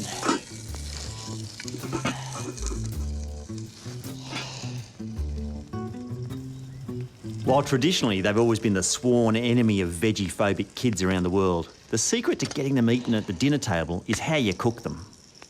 And I was thinking Brussels sprouts cooked in pork fat, wouldn't it be better with 18-month-old prosciutto, which probably most things are? Why not? And once kids get a nose full of this golden fried goodness, I'm sure that the great sprout drought will finally be broken. Transforming a farm like ours from 200 years of old-fashioned, wasteful agriculture into a well-thought-out and sustainable property based on regenerative agriculture means that we need to do whatever we can to manage our water when it rains and plant the kind of vegetation that literally feeds the ground the nutrients it needs. So part of our plan is to put in a native garden around the restaurant. And today, Chris Schaefer, an Indigenous plant expert I met a few weeks ago, has brought in a troupe of local school kids for a hands-on lesson in sustainability. We're gathering on the land of the Aboriginal people of this island of Trowena, and in our work today and fun, we're honouring those that have lived sustainably here. We thank Sadie and Matthew for making available this land for us to continue learning culture. So this is our garden, so it's 2 acres, but we also grow things from seed or from seedling. So we propagate them. So that's where you're actually growing stuff and trying to get roots on it so you can plant it out. This is our propagation house. We call it the nursery. So the blackwoods will actually give nitrogen to the soil. They've got little nitrogen nodules on them, so they'll be helping the soil. This, of course, is the hands-on part of the day. Handy workers, this mob. We've got the bush mint, which we've just done some propagating of that one. And what I'm going to do is put the native pepper, mountain pepper, over there. Some of this right now. You can try it, but where's the glass of water for you? You'd have to be brave to eat a whole pepperberry, but that's not going to stop this young gun. That is real hot. Yep. The way to cool it down is to eat a second leaf.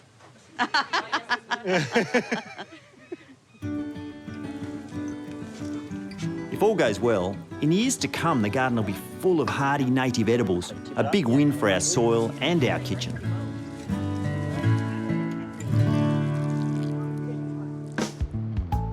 Winter is only a few weeks away, and in Tassie, that always means heavy rain.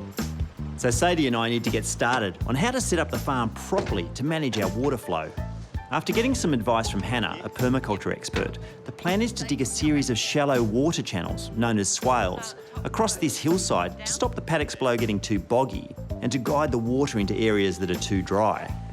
So I thought we'd build a swale that goes out and drains out of this gully and drains out, I guess, over near that bathtub over there. Okay.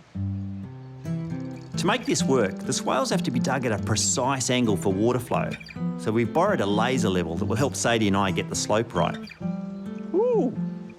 So now what we're going to do is find the contour line. So you're going to take this. This is now in the right spot for that thing to read it. Yep. So if you bring it over here. Do we need to put a post in there, though, so we know exactly where I was? And then we just have to drop 25 centimetres every 10 metres. Yep. To have a slight fall so the water doesn't bank up in it. It actually runs out the bottom end. Yep. All right. So I should pace out 10 metres. 1, 2, 3, 4, 5, 6, 7, 8, 9, 10, somewhere here. There we go. Perfect. 1, 2, 3, 4, 5, 6, 7, 8, 9, 10. Is that going to be close enough for Mr. Digger?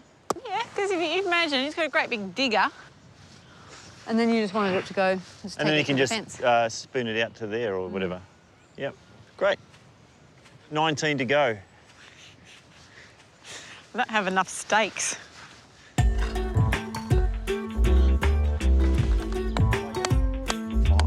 6, 7, 8, 9, 10. Good work.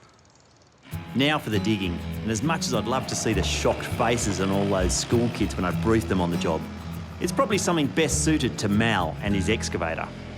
When we first called Mal to come and do the job, digging the swales, he couldn't come for a few weeks. And actually, it's probably the last week that we'll have a chance to do this.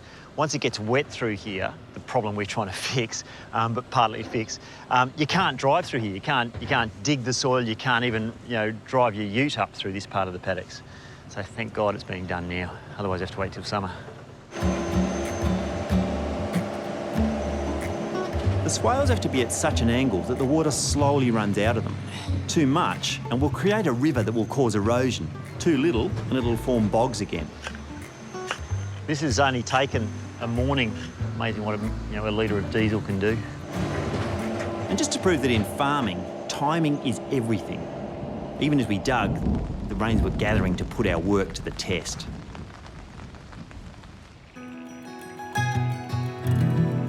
At the end of autumn, the sun sits a little lower in the sky and the rains become more frequent as they set in over the winter. The garden is full of leafy greens, but at this time of year, I'm keen to harvest the mushrooms that push up from the ground after the rain. So, one of the things I know about mushrooms is what I don't know. Mushrooms that I don't recognise, that I don't know the name of, unless I'm absolutely certain, then I'm not picking them and I'm definitely not eating them. It's important to never eat a wild mushroom if you don't know what it is, because eating the wrong kind of mushroom can be deadly.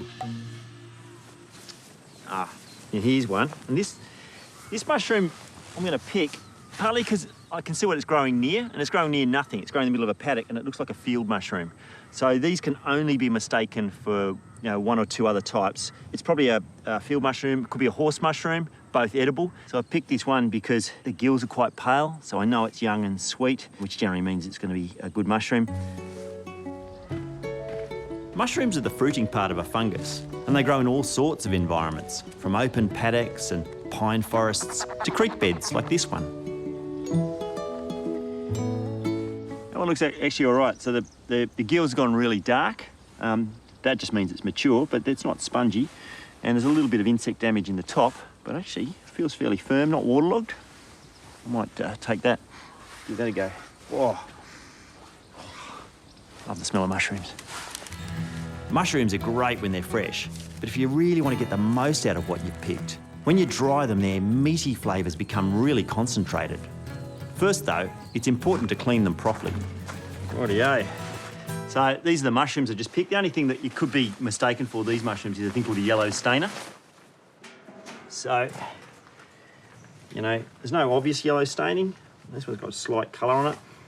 Yellow stainers actually smell really bad when you cook them, or you can put them in a bag, a plastic bag, for 15 minutes and actually inhale the smell. And if it smells awful, it's one of the few mushrooms that actually tells you by smelling awful it's not going to be nice. Anyway, these ones are going to need a bit of a clean up. And you never wash them. Normally you give it a bit of a dust, pull these little bits off. If you dip this mushroom into water to wash it, you get rid of a whole bunch of grit and you'd ruin the mushroom. It would start to degrade really quickly and be pretty awful. So autumn's the mushroom season, but these horse mushrooms you can actually get quite a bit in spring. We find them in late spring. They go right in the middle of the paddocks. I reckon we should dry these. They're just a little bit far gone, but I reckon they'll be really nice dried. So I cut fat wedges, because by the time they dehydrate, they end up very thin and meagre. You can actually dehydrate them in like a dehydrator that you buy in a shop, but I've got this wood oven that's cooling, so I might as well just put them in there and they can just dehydrate slowly over the next few hours. The horse mushrooms don't taste as good as your normal field mushrooms. And so what happens if you dehydrate them, you actually condense the flavour, you intensify the flavour. So when you go to use them, they taste brilliant. Rightio, they can go in the oven till they're dehydrated. This can be done in any normal oven at about 120 degrees for 3 hours. Or better yet, a pizza oven. While the horse mushrooms are drying, I've got a few Japanese mushrooms growing in the garden as well. This is amazing. These are shiitake logs from at least 2, maybe 3 years ago. Got some shiitake logs just here. Got a couple. A few years ago, we visited mushroom guru Will Borowski to learn how to grow the Japanese shiitake. Some mushrooms just grow in dirt. Yep. Can you grow these in? No, these ones need wood. So most of the ones I grow are wood lovers. These are heaps easier to grow because you don't have to make a special compost. It's just wood. Look at this. A couple of mushrooms ready to go.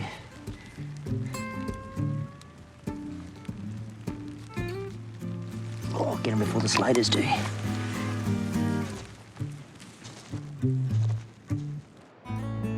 Shiitake mushrooms have a meaty texture and cooking brings out their earthy, smoky flavour. I want to try something a little different with these mushrooms, and I've set up the wok burner on the deck for some lunch.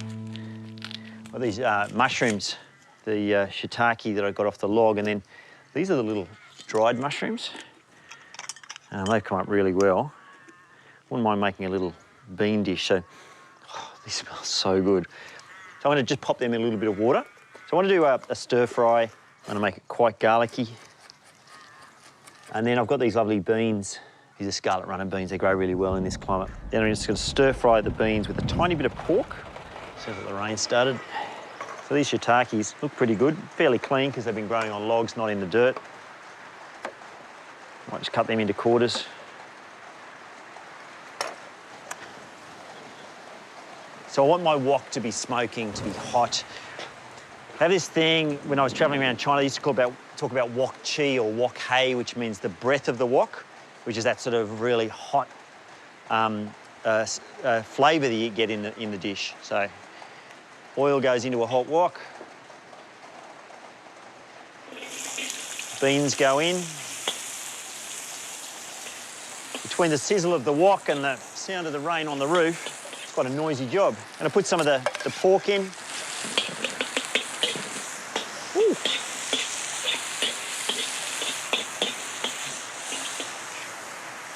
In go the mushrooms, which I might add the wet ones first.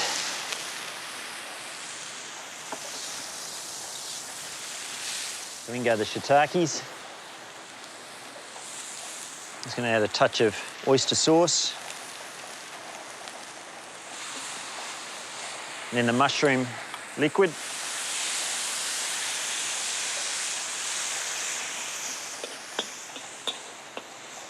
Okay, then right at the end, in goes the garlic.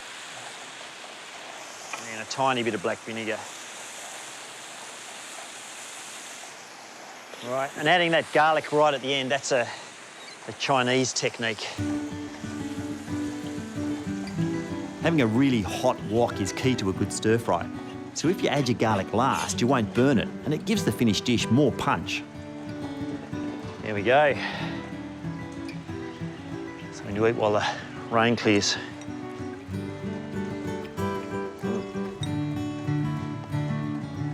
I don't know what happens when you dry mushrooms, but it changes the flavour. Dry them, rehydrate them, it's not the same as the original fresh mushroom. Better.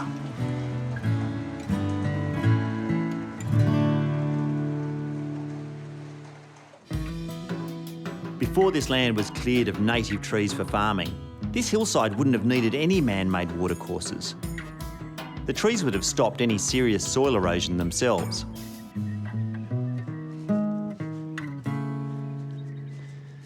So the swales are all finished and they're doing their job. You can actually see it, it's got water in it.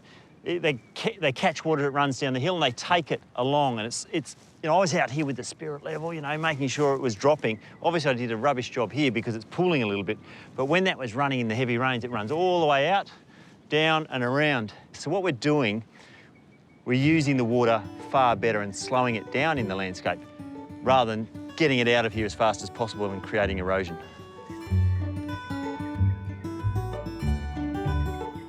Now they're here, I'm thinking, this is stuff that will exist long past my lifetime, probably my son's and our grandchildren's lifetime.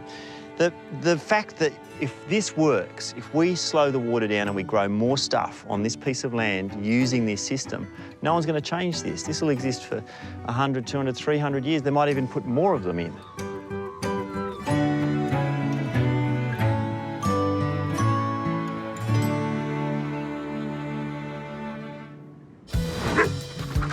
And so how often do you have to move them around? We try and move the chooks about once a week. Oh my God. That's good. Yeah, fantastic. Anyway, you won't need this one.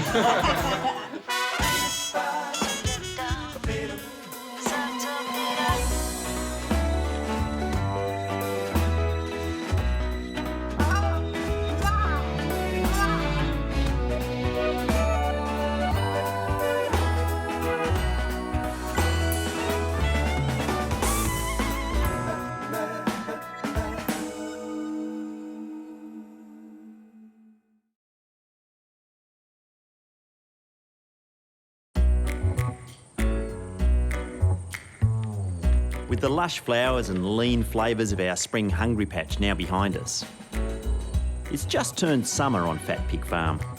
Come on, girls. And with each new day, the garden is gifting our kitchen team more and more beautiful veggies to wow our guests with. Which means the chef in me is happy to boast. So we grow pretty much everything on your plate. So we're going to put some things to share. You all know each other, so you'll share nicely. Oh, well, maybe not. I heard you. That was a cackle.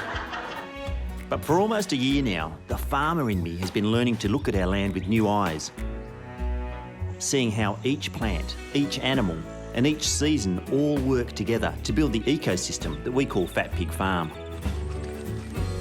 What I really want to do is manage it better, maybe even grow the topsoil, increase the fertility so that in the short time that we own it, it ends up as a better property than when we first took over.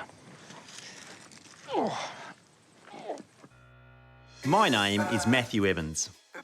After years as a big city food critic, I bought a farm in Tasmania to better understand what I eat by growing it myself.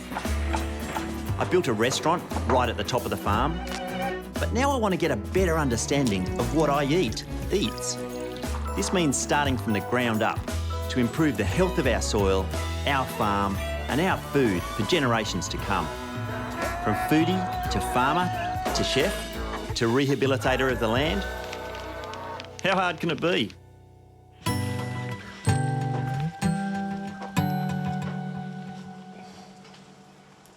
One of the things that's really come home to me about farming is this big interconnection between healthy soil and good tasting food.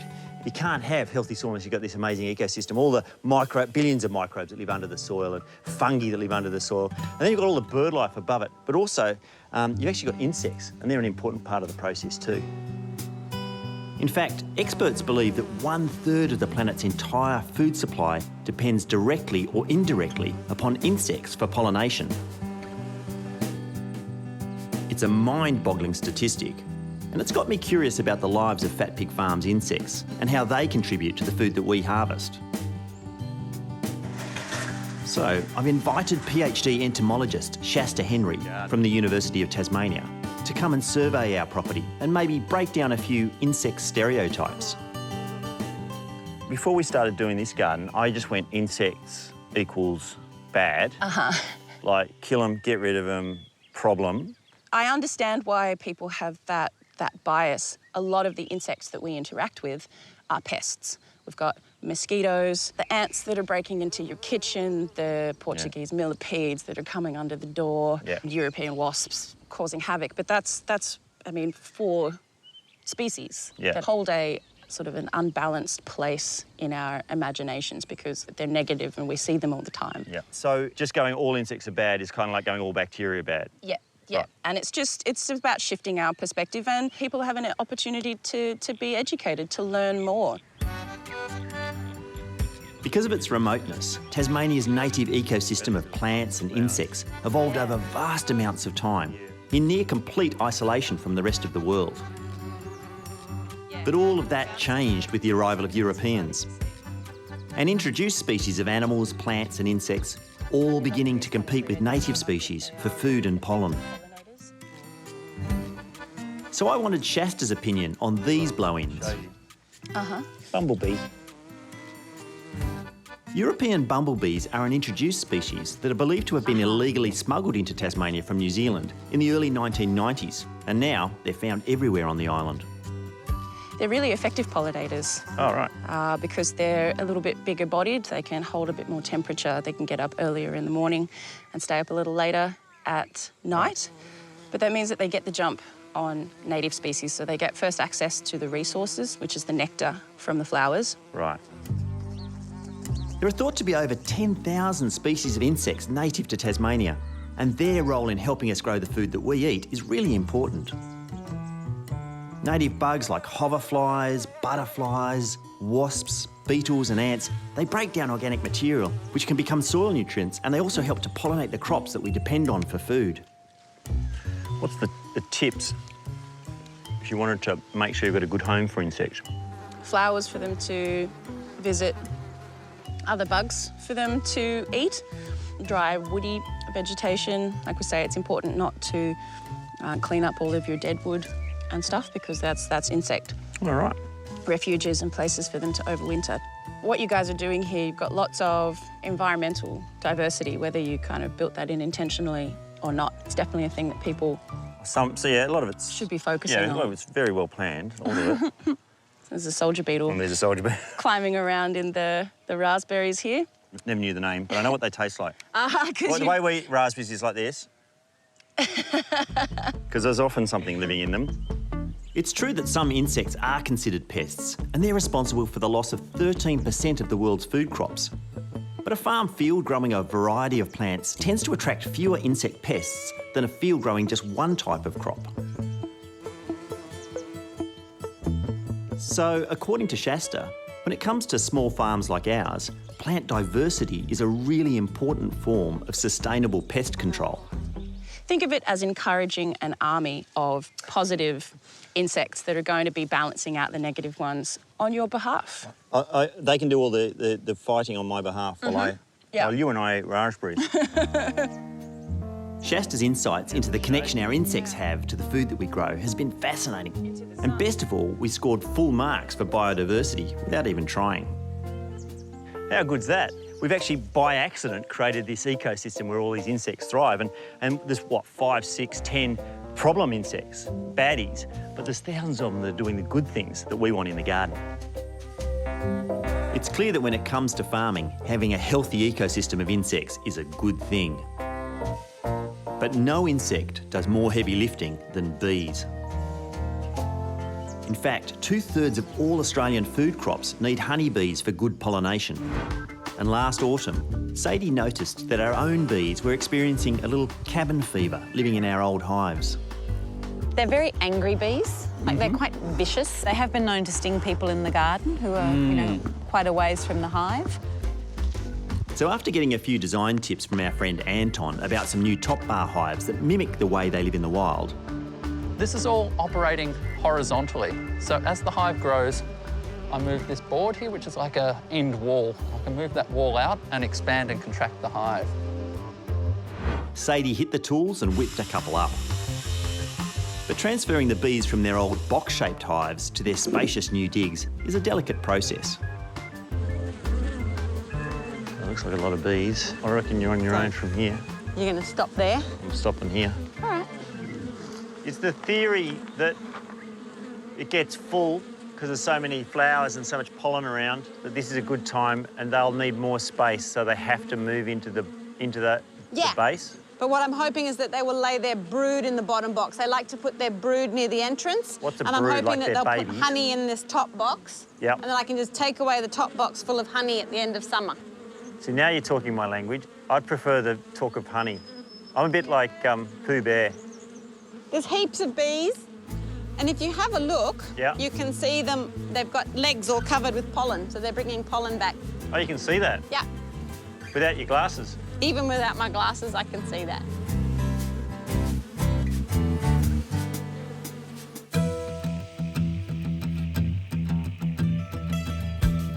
Farmers are, by nature of what we do, stewards of the land.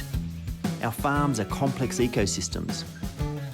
So it's important to us that our animals, the earth and plants all work together to support each other. Because the result of all that harmony is better food and a sustainable farm. But on Fat Pig, there's one creature that continually hits a bum note for me. These little blighters, snails. Shasta, the entomologist, was saying there's thousands of insects in the garden and, you know, only a handful are a pest. These things, for me, total pest. They have no value. All they do is eat my crops and compete with me for food. There are over 1,000 species of native snails and slugs in Australia. However, most of the ones we find in our gardens are feral. Garden snails were introduced into Tasmania to provide food for domestic birds, such as the European thrush and blackbirds. You can tell the difference between a local and a tourist by their tentacles. One pair of tentacles and they're a native, 2 pairs of tentacles and they're a long way from home. All those little buggers in the garden, the snails, there actually is a use for them. They're the same variety, the only variety that you're allowed to farm as a snail farm in Australia. And I'm wondering if we could use them in a dish in the restaurant. So I'm off to see a mate of ours. He only lives 10 minutes from here and he actually runs a snail farm. And I reckon he'd have a few pointers. David Plater is a heliculturalist, or snail wrangler to his mates. Hey, mate. How are ya? His farm, the Huon Snail, has 11 free-range snail pens, and he's one of only 3 in all of Tassie. So this is like absolutely full of snails? We hope around 10,000. In there? In there. So how long is this going to last, that whole crop? This should last them, you know, until they get up to a processing size. And what size is that? 32 to 35 mil, about 8 to 10 grams. That's big. That's really big. Yep. Can we see if we can see some? They should be under there. What, do we climb over? Yep. Yeah. You want me on the other end, or you do it? Yeah, if you could. Try not to step on any. Yeah. Yeah, right. So there should be... Oh, yeah, there's a few. Yeah, there's quite a few on the ground. So being the day, they'd be in here starting to rest. Cooler it gets at night, they'll come out and start eating. Same species that I would have at my farm? Yep. They're a garden snail. They're a little grey. So I could just go home and cook up those ones that I killed earlier today? No, you've got to purge them. Yep. Make sure the systems are cleaned out and they don't have anything toxic in them or anything like that. So you can get sick off eating them? You can get sick, yeah. Right. And how do you purge them? Just give them just clean food that you know what's in it? We purge them on bran for a few days, then a couple of days on water, then a couple of days on nothing, and then they start to hibernate. Humans have consumed land snails for thousands of years. They're high in protein and iron and contain little cholesterol or fat. We're getting a bit rattled by the light. The common garden snail is the only species allowed to be farmed for the table in Australia to prevent the importation and spread of other species into our environment. From below? Yep. Right, where should we go? Well, there should be some under here. So if we just lift it up from here, we'll see what's under here. Oh, snails everywhere. All different sizes. Yeah. So, is that big enough? Let me just check. So we What's wanted that? about 35 Is that mil. your professional? That's my snail sizer. Ooh, not quite. Oh, Not quite. Not quite. Not quite. Let him get a bit bigger. Right. There, what about that one? This one? Yeah. What do you reckon? You're the... Nice spider there. Perfect. I've never actually cooked snails in my life, and eating them straight out of your garden can be risky. If they've consumed any toxic weeds or even the next door neighbour's slug pellets, you can get very sick. Here we go. But these guys have been fed up and purged. And I've got an idea on how to make a soup with them that we could serve at lunch. I'm going to cook them really gently, make a broth, a sort of really peasant-style broth. First I need to give them a bit of a wash. So I actually salt them and then quickly wash them. I was reading about this rinsing, this sort of adding the water 4 or 5 times. And I thought, I wonder why you need to do that after they're purged. I can tell you what's come out of them. I'm glad that's not going into the soup. When you go to eat them, you winkle them out. So that's the expression. So you want them to have poked out of their shell a bit, so you can shove something, a little toothpick or something like that, a little fork into them, and then pull them out like that. So apparently one of the best ways, it's good for the snail as well, is if it goes into cold water and just bring it up to the boil slowly. That way the snail doesn't realise what's happening to it, and also it releases from the shell a little bit, makes them easier to get out of the shell. I'm going to roast this garlic. I just want to blacken the skin on here and hopefully cook the insides a little bit. I'm going to throw this whole thing in. Garlic and snails, old classic combination. And, oh, look at that. Yeah, it's going to taste amazing. I might just pull off the really burnt leaves off the outside. I want to clean the foam that's appearing on the top of the snails, and you can use a spoon to skim that off, but there's a nice old technique where you use a herb. This is river mint. I think it's a native mint, really pungent, and you wouldn't want to throw this in a dish. It's so strong. I'm just going to use that to scoop the foam off the top and add a little fragrance to the dish at the same time. So that's my basic snail broth. I'm going to add vinegar, fennel seed, a touch of chilli, and some native Tasmanian pepper. So the idea with cooking a dish like this, never cooked snails before, the idea is we're trying to cook things from the farm. We have to experiment. We have to see what things taste like. So anything we can grow that we can add to it, the better. A little bit of salt. And then on the stove, another hour or so till they're tender.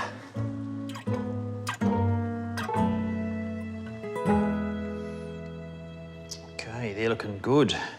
I have to say, I was pretty dubious when I started washing them, but that broth smells really good. And I guess it smells a little bit Asian because I've got that fresh coriander in there. But I can't actually wait to try them. So they should just winkle out.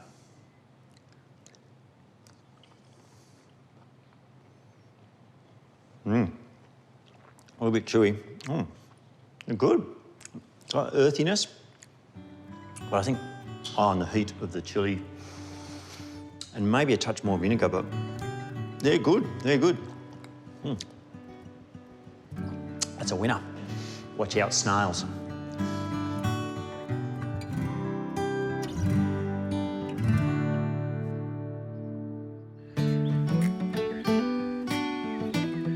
Since Europeans arrived in Australia, more than 40% of the continent's native forests have been cleared, and the bulk of that's been for agricultural production.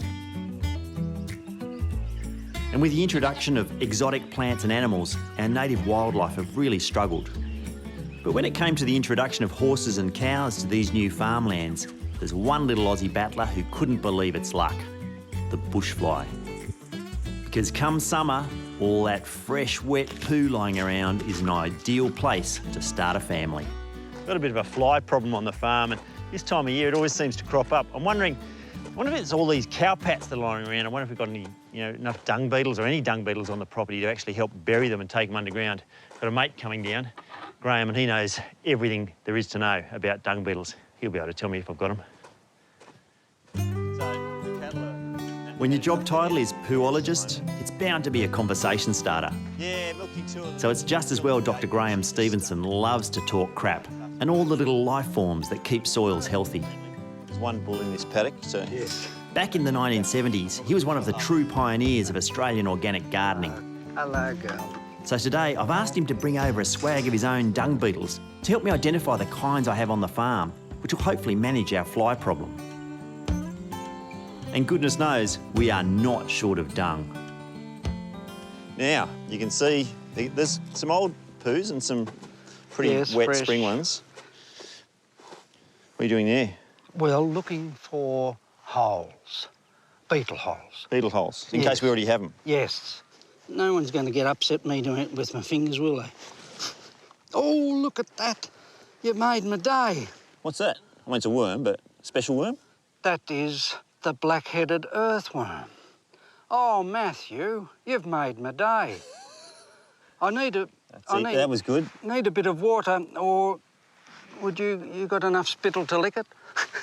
I've eaten worms. I can tell you, I've eaten worms before, and I ain't licking another one. But... No, I'm only... Well, you want to clean it off? No, don't worry. I'm only joking about the licking. Oh. But by crikey, Matthew.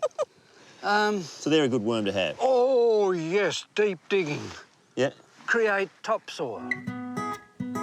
The reason Graham is so excited about our topsoil is because every single plant on Earth needs it to survive, which means everything we eat needs it too.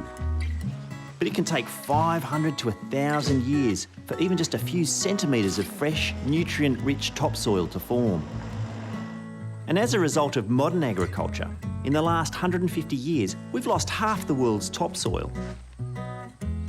Which makes the work of worms and dung beetles, just like the ones Graham has brought me today, all the more important for farmers.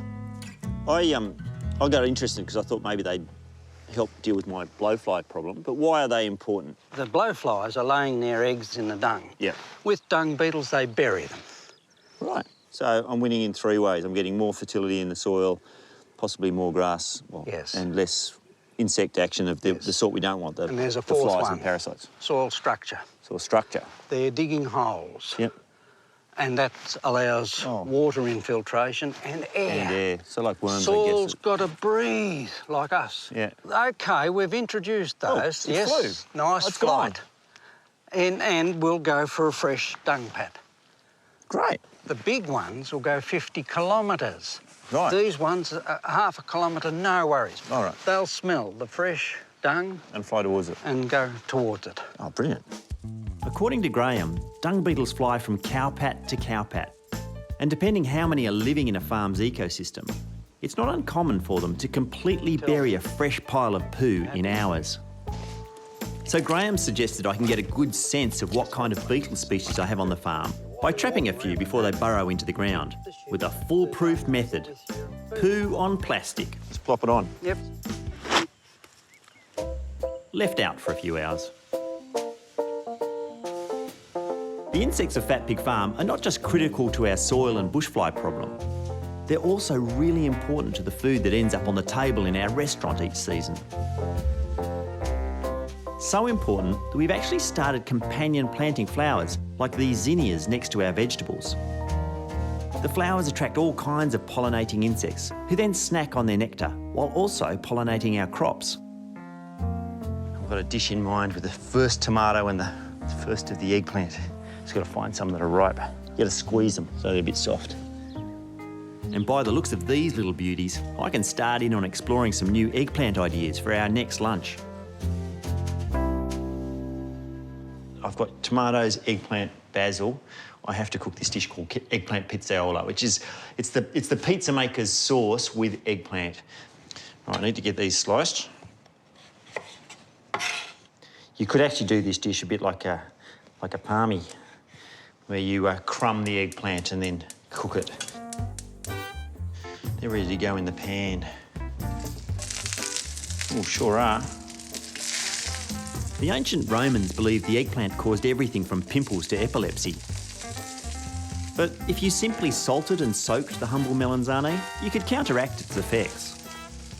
Eggplant's one of those things you can give them a really decent amount of colour and sort of caramelising it rather than tasting burnt. Oh yeah, great colour. This eggplant dish is a vegetarian twist on the Neapolitan tradition of veal cooked pizza style with tomatoes, olive oil, garlic and white wine.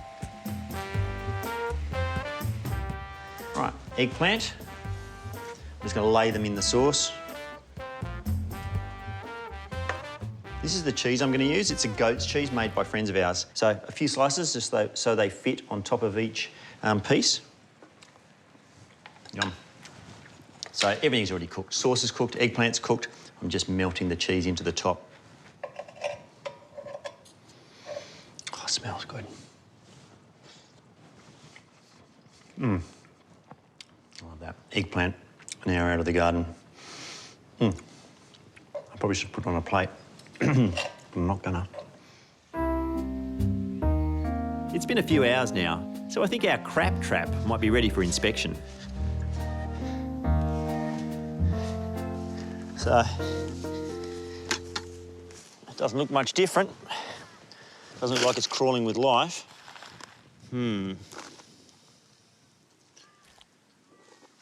Oh, look at that, there's one.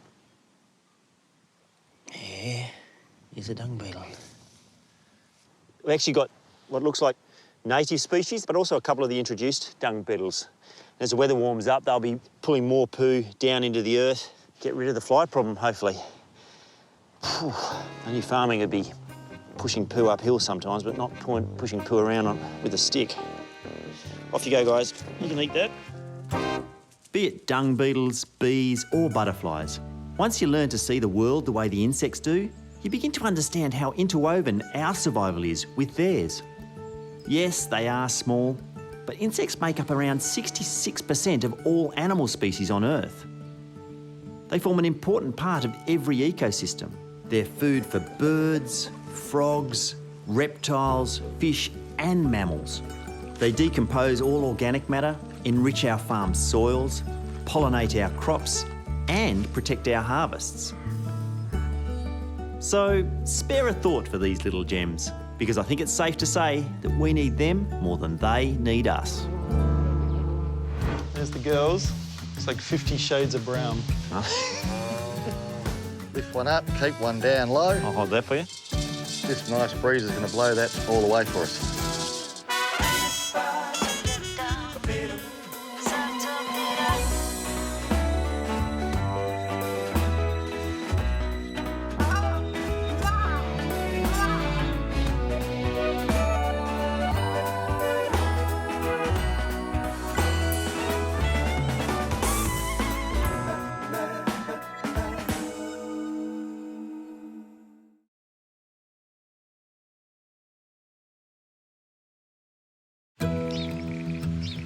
With the vivid blooms of autumn now faded from Fat Pig Farm, winter has set in as Tassie becomes a land of single-digit temperatures, triple-digit rainfalls and chilled-out misty mornings. Of course, when you've got a restaurant to run and a farm to tend, our mornings tend to get busy fast. Come on. He should be hungry. I haven't fed him. Like these pigs, you could feed them all day and they'd still go at that trough. I know. Between grazing our paddocks and powering through all our food waste from the kitchen, keeping this lot in food is a constant challenge, so I'm always on the lookout for free pig feed. And it just so happens that in winter, the giant English oak at the local school drops something that's supposed to produce incredible tasting pork. So I've always wanted to finish my pigs on acorns. They do it in parts of Europe, and found this beautiful big old oak tree near Cygnet. Gonna load up some sacks with acorns, finish my pigs on them, see if it tastes any better. I could just take all of this, leaves and all, and feed it to the pigs and they'd find the acorns, but I'm slightly worried that there's some poisonous mushrooms in here, so I'm picking out the acorns. Once when I was in Spain, I was eating this amazing ham, and apparently it was all due to the acorns. It makes the fat of the hamon taste fragrant, sweet, melting like butter.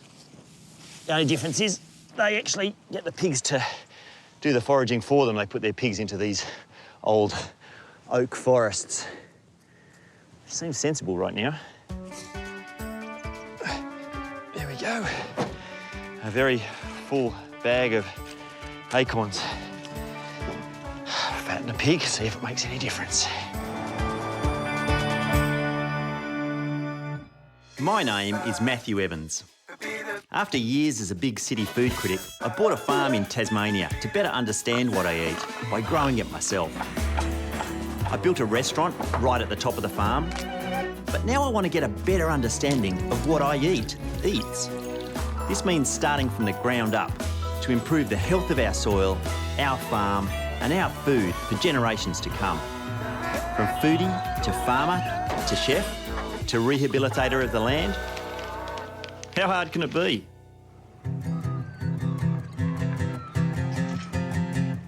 I think the true beauty of living in Tassie and farming this land to provide for our restaurant is that we get to share the fruits of our labours with other people every single week. It makes all the hard work worth it. There we are. There we are, we're in. And you can also see the horizons. And during winter, we host a hands-on sausage making and cured meat workshop for guests who want to understand how we raise and cure our own pork. So I've been in Spain where they have the acorn-fed pigs producing the incredible Spanish ham, jamón, and they get an inch of white mould on the outside, and they're really proud of it. They reckon the roots of those moulds are going right into the ham and producing the incredible fragrance. You want to get some white mould? Take a brie or a camembert and just rub it on a little bit of the fat, and you can kick off that process. Guest speaker today, James Mellet from the Meat Room, is a master of traditional Italian sausage techniques. So just getting those spices through, getting the mix through, and getting the proteins to work so they bind without the use of binders. When we run these classes, our philosophy is not to waste any part of our animals. So the highlight of the workshop is always what we eat afterwards. These are just the bones from the pig. And the idea is this old Italian tradition, you boil the bones up while you're making the salami and the prosciutto, and then you can just take these bits off. Oh yeah, they're falling off. Very complex broth, salt, water. And I think we put a bay leaf in there. So it's just the pure taste of pork. It's just delicious. Can't wait to try it a bit later. Wow. Looks pretty grim though. So this is a beautiful dish inspired by the old people of Italy. Boiled bones, and you just find the nice bits of meat off there, have it with your salsa verde. Lunches like this are the end result of all our efforts to grow our meat and vegetables as naturally as possible.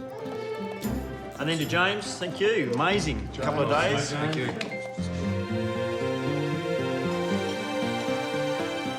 But nothing would get from our paddocks to these plates without good soil. And after having our soil fertility tested some time ago, the results are finally in. Hey Garth, it's Matthew from Fat Pig. I'm just ringing about those soil tests. So, yeah, interesting. So the third paddock, which is that south-facing paddock you said, that's probably the least fertile of the lot. Got really low phosphorus, low pH. So quite acidic? Yeah, quite acidic. So that just won't be as naturally productive as the other ones. No worries. All right, well, we can keep an eye on that over the next few years. Yeah, and otherwise everything else looks kind of as you'd expect for a sort of untreated paddock. All right, thanks for that, Garth. Cheers, boy. Oh, that's heartening. Gardens, you know, what you'd expect a garden to be doing, heaps of organic matter, doing really well, a little bit high in sodium, and which maybe comes from the water, but the thing that we didn't know about, we've never tested before, are the paddocks, and finding out that they actually are, like we'd expect. The one he said was low fertility is the one that doesn't really grow a lot of grass. The other ones are doing pretty well. So maybe if we moved our pigs around, maybe we could be getting, increasing the phosphorus levels in those paddocks while resting the pig paddocks. Project for another day, maybe. In general, we've kept our mob of Wessex saddleback pigs in the same few paddocks through the year, and they have a pretty good life. But the reality is, we raise them to be enjoyed at the table. And because of the restaurant, we send about 5 pigs a month to the abattoir. The one thing we're never short of is fresh pork. So Sunday night is always rib night for the family. Yeah, I've got the fire lit. When it's hot, I actually want to cook some ribs long and slow. We end up with a lot of pork ribs. We have a lot of bacon, we have a lot of ham, but out of the bacon you always end up with these ribs, so I've got a freezer full of them and I want to try out a recipe. Anyway, so really, really easy. First thing I want to do is grate a little bit of garlic. So crushed garlic's what I'm after. So I find that rather than peel the garlic and then crush it, if you just grate it, you can put it through a fine side of a grater. Skin ends up on one side, the garlic on the other. So I find with pork ribs, pork generally, you don't want to be shy with the garlic, so use as many cloves as you like and then add 2. This is our tomato passata. You can just use pureed tinned tomatoes or buy passata. You can buy passata in pretty much every supermarket in Australia, I reckon now. About that much. A bit of mustard. You can just use a French-style mustard. This is one we've made ourselves.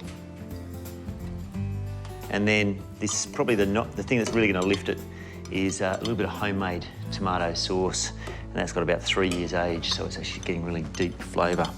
A couple of tablespoons, but should be enough. This is Grandad's vinegar. This is homemade vinegar, so it's quite strong. Just a splash. Rub the marinade all over the ribs. Taking the mustard, making sure the garlic and mustard go right through everything. You can marinate the ribs ahead of time if you like, but because they're cooking long and slow, you don't get a lot of advantage out of that. I reckon these are going to take at least a couple of hours in the oven. I'm going to put paper and foil over the top. The reason I use a baking paper is it helps the meat to steam a bit better. A lot less liquid comes out, a lot less steam comes out, particularly because I'm using an acid-based sauce. The tomato has acid in, and that can actually eat little holes in the foil and more steam escapes. It means my foil doesn't have to be as tight either. Might just sneak a little more water in there, just to make sure it doesn't dry out.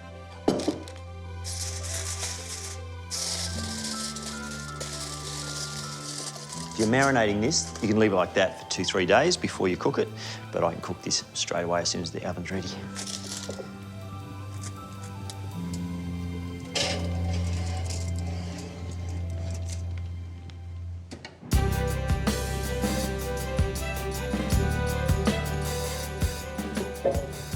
It smells terrific, and most of the marinade is gone, so I pulled it out of the oven twice, marinated it twice, and now that's ready to go.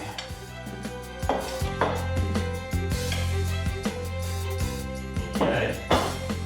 You ready for it? Oh, napkin. And some potatoes. Oh, you want to go. How much out of 10 would these go? And about 7. 7? Mum's ribs are a 10, Dad's ribs are a 7. All right.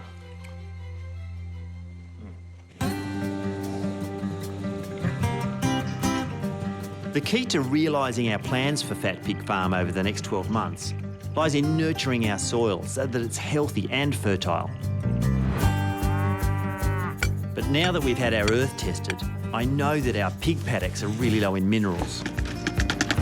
So I've moved these guys into some lush new winter digs, giving the soil in their old paddocks 6 months of pig-free rehab.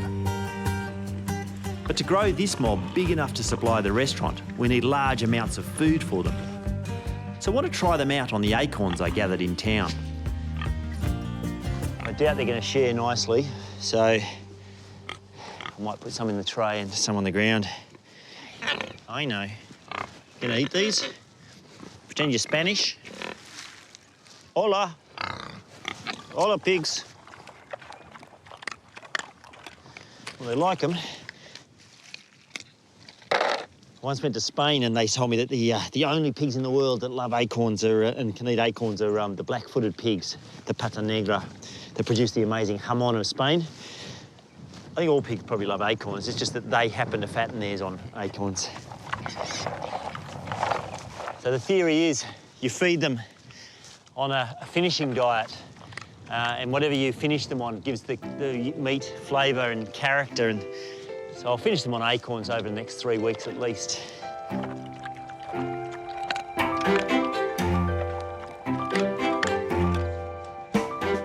Now, with the soil in our pig paddocks testing low in minerals like phosphorus, I really need to think about some sustainable ways to reintroduce organic nutrients to our patches of depleted earth. And I think our chooks may have a big part to play, because chickens don't urinate, which makes their poo especially rich in phosphorus and the world's best animal manure. So I'm off on a little road trip about 3 hours north to meet Phil Glover, a Tassie chook farmer who's figured out an ingenious way to distribute that beautiful poo evenly around his farm. G'day, Matthew. How are you? Yeah, Phil, pleased to meet you. Nice to meet you. I'm in the right place then. Oh, you sure are. Well, these are the mobile pens. Yeah, they are. They're basically a sled, pretty much. Yeah, we took on with a tractor and moved them to the next site. Yeah, right. So they're on wheels or are they just on a sled? No, they're on poles, pine poles in the shape of a sled, like a runner. Yep. Yeah, I got the idea off watching some nomads in Mongolia. They were dragging their houses around like it. Oh, right. So I was sitting there watching that. I thought, if you can drag a house, you should be able to drag a chook house. Yeah, yeah. Right. So when they're in one place for too long, they create dust bards. We had in our old farm, we'd have like furrows like that where they would scratch down. And now we're really focused on soil and keeping ground cover. And so how often do you have to move them around to keep it looking a bit like this? We generally shift into a new paddock once a month. Yep. But once we're in that paddock, we try and move the chooks about once a week. Yep. Each of these sheds are self-contained. They've all got water. Usually have enough feed for 4 or 5 days. Yeah. The chooks enter from the other side, lay their eggs on the astroturf. That's just brown astroturf? Yeah, it, like reduces your cracks, keeps the eggs clean, as you can see. Yeah, beautiful. Yeah. That's a real problem for us, is dirty eggs all the time. Phil fashioned these Mongolian-inspired chook sheds out of stuff he found lying around the farm. While they're a brilliant concept, they're probably a bit too big for what we need. But find a farmer who's come upon a clever idea and you're bound to see it reused in lots of different ways. Yeah, so these are just a daily move pen. We move these every day. They've got no floor in them. Right. Yeah, so we just grow birds out in these. And no laying boxes, no. So these are just for growing hens or meat hens? Yeah. So the whole thing just drags along? Yeah, we just got 2 short. They move pyramids with it. Yeah. So we just chuck those into there. Put them under there and then just roll it over until it comes out the other end. Whack one of them under there. Yeah. And then you just pull it. Oh, she's heavy enough. Right, but not quite what I need if I'm going to have laying hens. Yep. We've got this version here, which might be a bit more suitable, Matthew. A bit more room in there, but I'd probably still think if you're going to be doing layers, probably have it a bit higher. Yep. And what's the outside? That's just shade cloth and some greenhouse plastic underneath. Oh, so okay, so the plastic. We've got another couple others there that we've put that silver paper under it. Yep. Yeah. So I could probably build one of these in a short day. Yeah, right. Yeah, if you've got the materials there. Yeah. Oh, it'll only take me a week. I took me a while the first one or two. You wouldn't generally think that a chook farm would be inspiring, but Phil's free-range sheds have really got me thinking. I've always wanted to see pastured poultry, whether it's eggs or meat birds, actually having them on fresh grass all the time. I love the elegance of the system. I just want to see if we can do something like that at our place.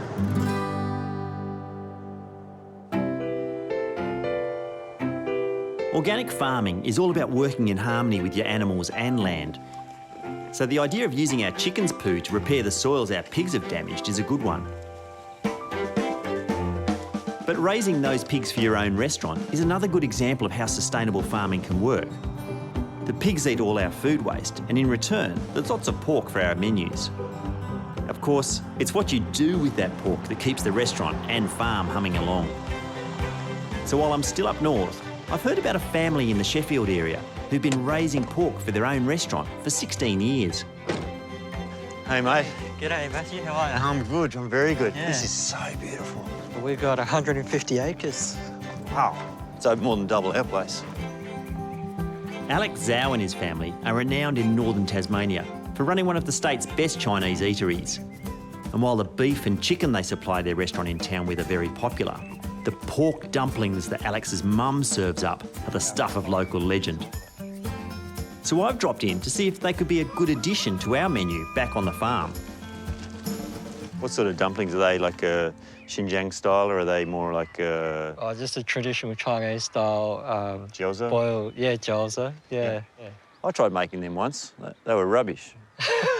Can you show me how to do it? Yeah. My mum, she's a master of dumplings. You reckon she'd be better than you? Oh, she's always better than me. I love her cooking. That's the right answer. All right, Yeah. Let's go. All right. Dumplings are a winter staple in most parts of northern China. And the recipe Alex's mother Sonia uses is a favourite in her native Xinjiang, which borders Mongolia. And so this is just flour? Just flour, yeah. So a good, fresh, but beautiful white flour? Yeah. And then just water, and what else? Just water, no, nothing else. No oil? No. No pork fat? No. No salt? No. So how much water to how much flour? Normally, and I put in the 3 cups flour. Yep. If we put in the water, just 1.5. Use your hand now. My hand? Yeah. Okay.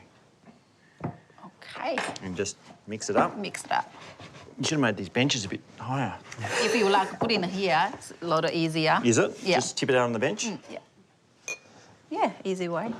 Oh, it's coming together now. I can feel it. Yeah. There we go. Yeah. Put in the 5 minutes, we're doing again. And then we'll do it again? Yeah. So how many times do we have to do that? 3 times is best. All right. Should we make the filling? Filling? Yeah. Make a filling now. With the dough resting, it's time for the filling.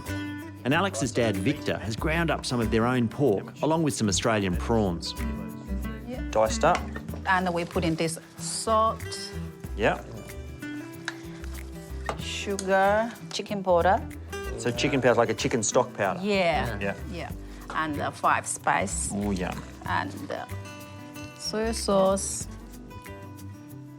See, these are all measured. oyster sauce, Do you want me to grab? I'll grab that out because you don't want to miss out on any of that yummy goodness. and oyster sauce. There we go.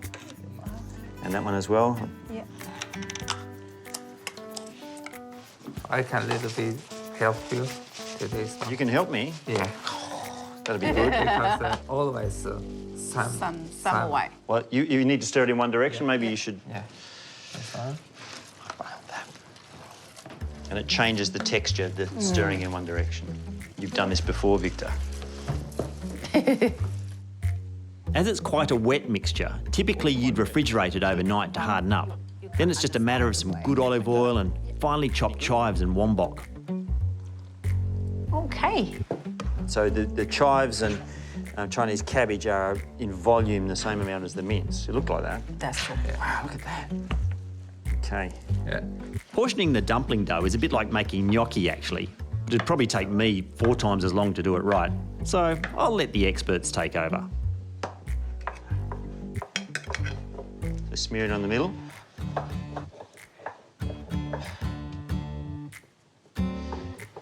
So that looks easy.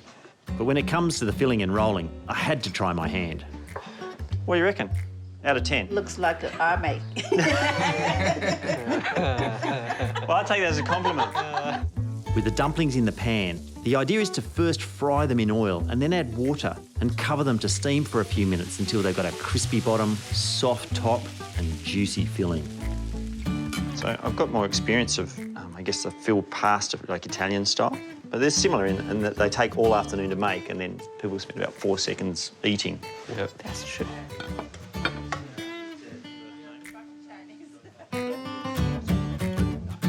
take 6 at a time, so... As many as you want. As many as you want. Yeah, we have got them all.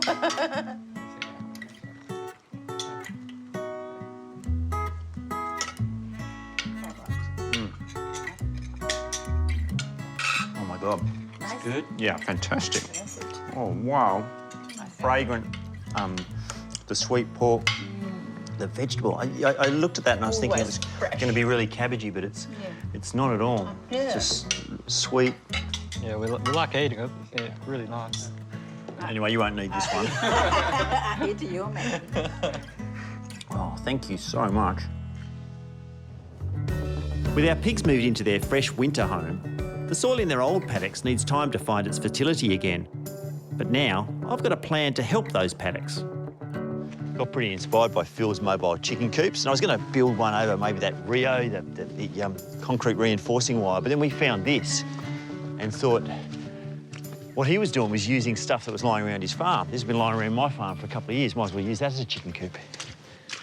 Oh, how big is it, Phil? About 2,300 by 1,650. Perfect. That's room for about 800 chooks. You don't seem very confident. I'm very confident. This is going to be brilliant, Phil. Yeah. I say he's building one from scratch. Definitely. OK, I think our chooks' music tastes lean more to country than heavy metal. How heavy's your end?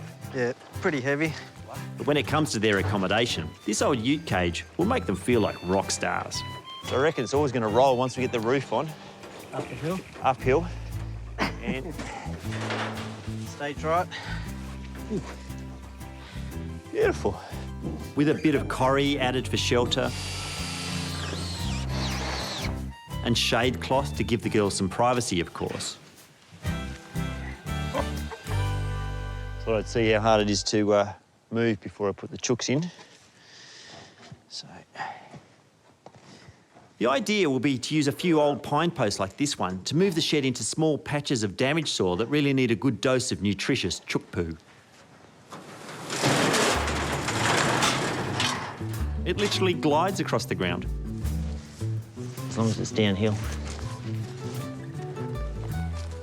Now with my range-roving chook shed looking good, all I need is a couple of volunteer test pilots. And that's another little idea to help our soil. Done and ready to roll into action with no need for chemical fertilisers. There we go. It may seem a little naive to think that simple little ideas like this are going to make any difference to the world. But right now, small farms of about 25 acres or less feed 70% of people on Earth. Oh, hello. 2 eggs. So with the world's population headed for 10 billion by 2050, every lesson I can learn on giving something back to the Earth that feeds us is an investment in my family's future and, in a small way, even our planet's.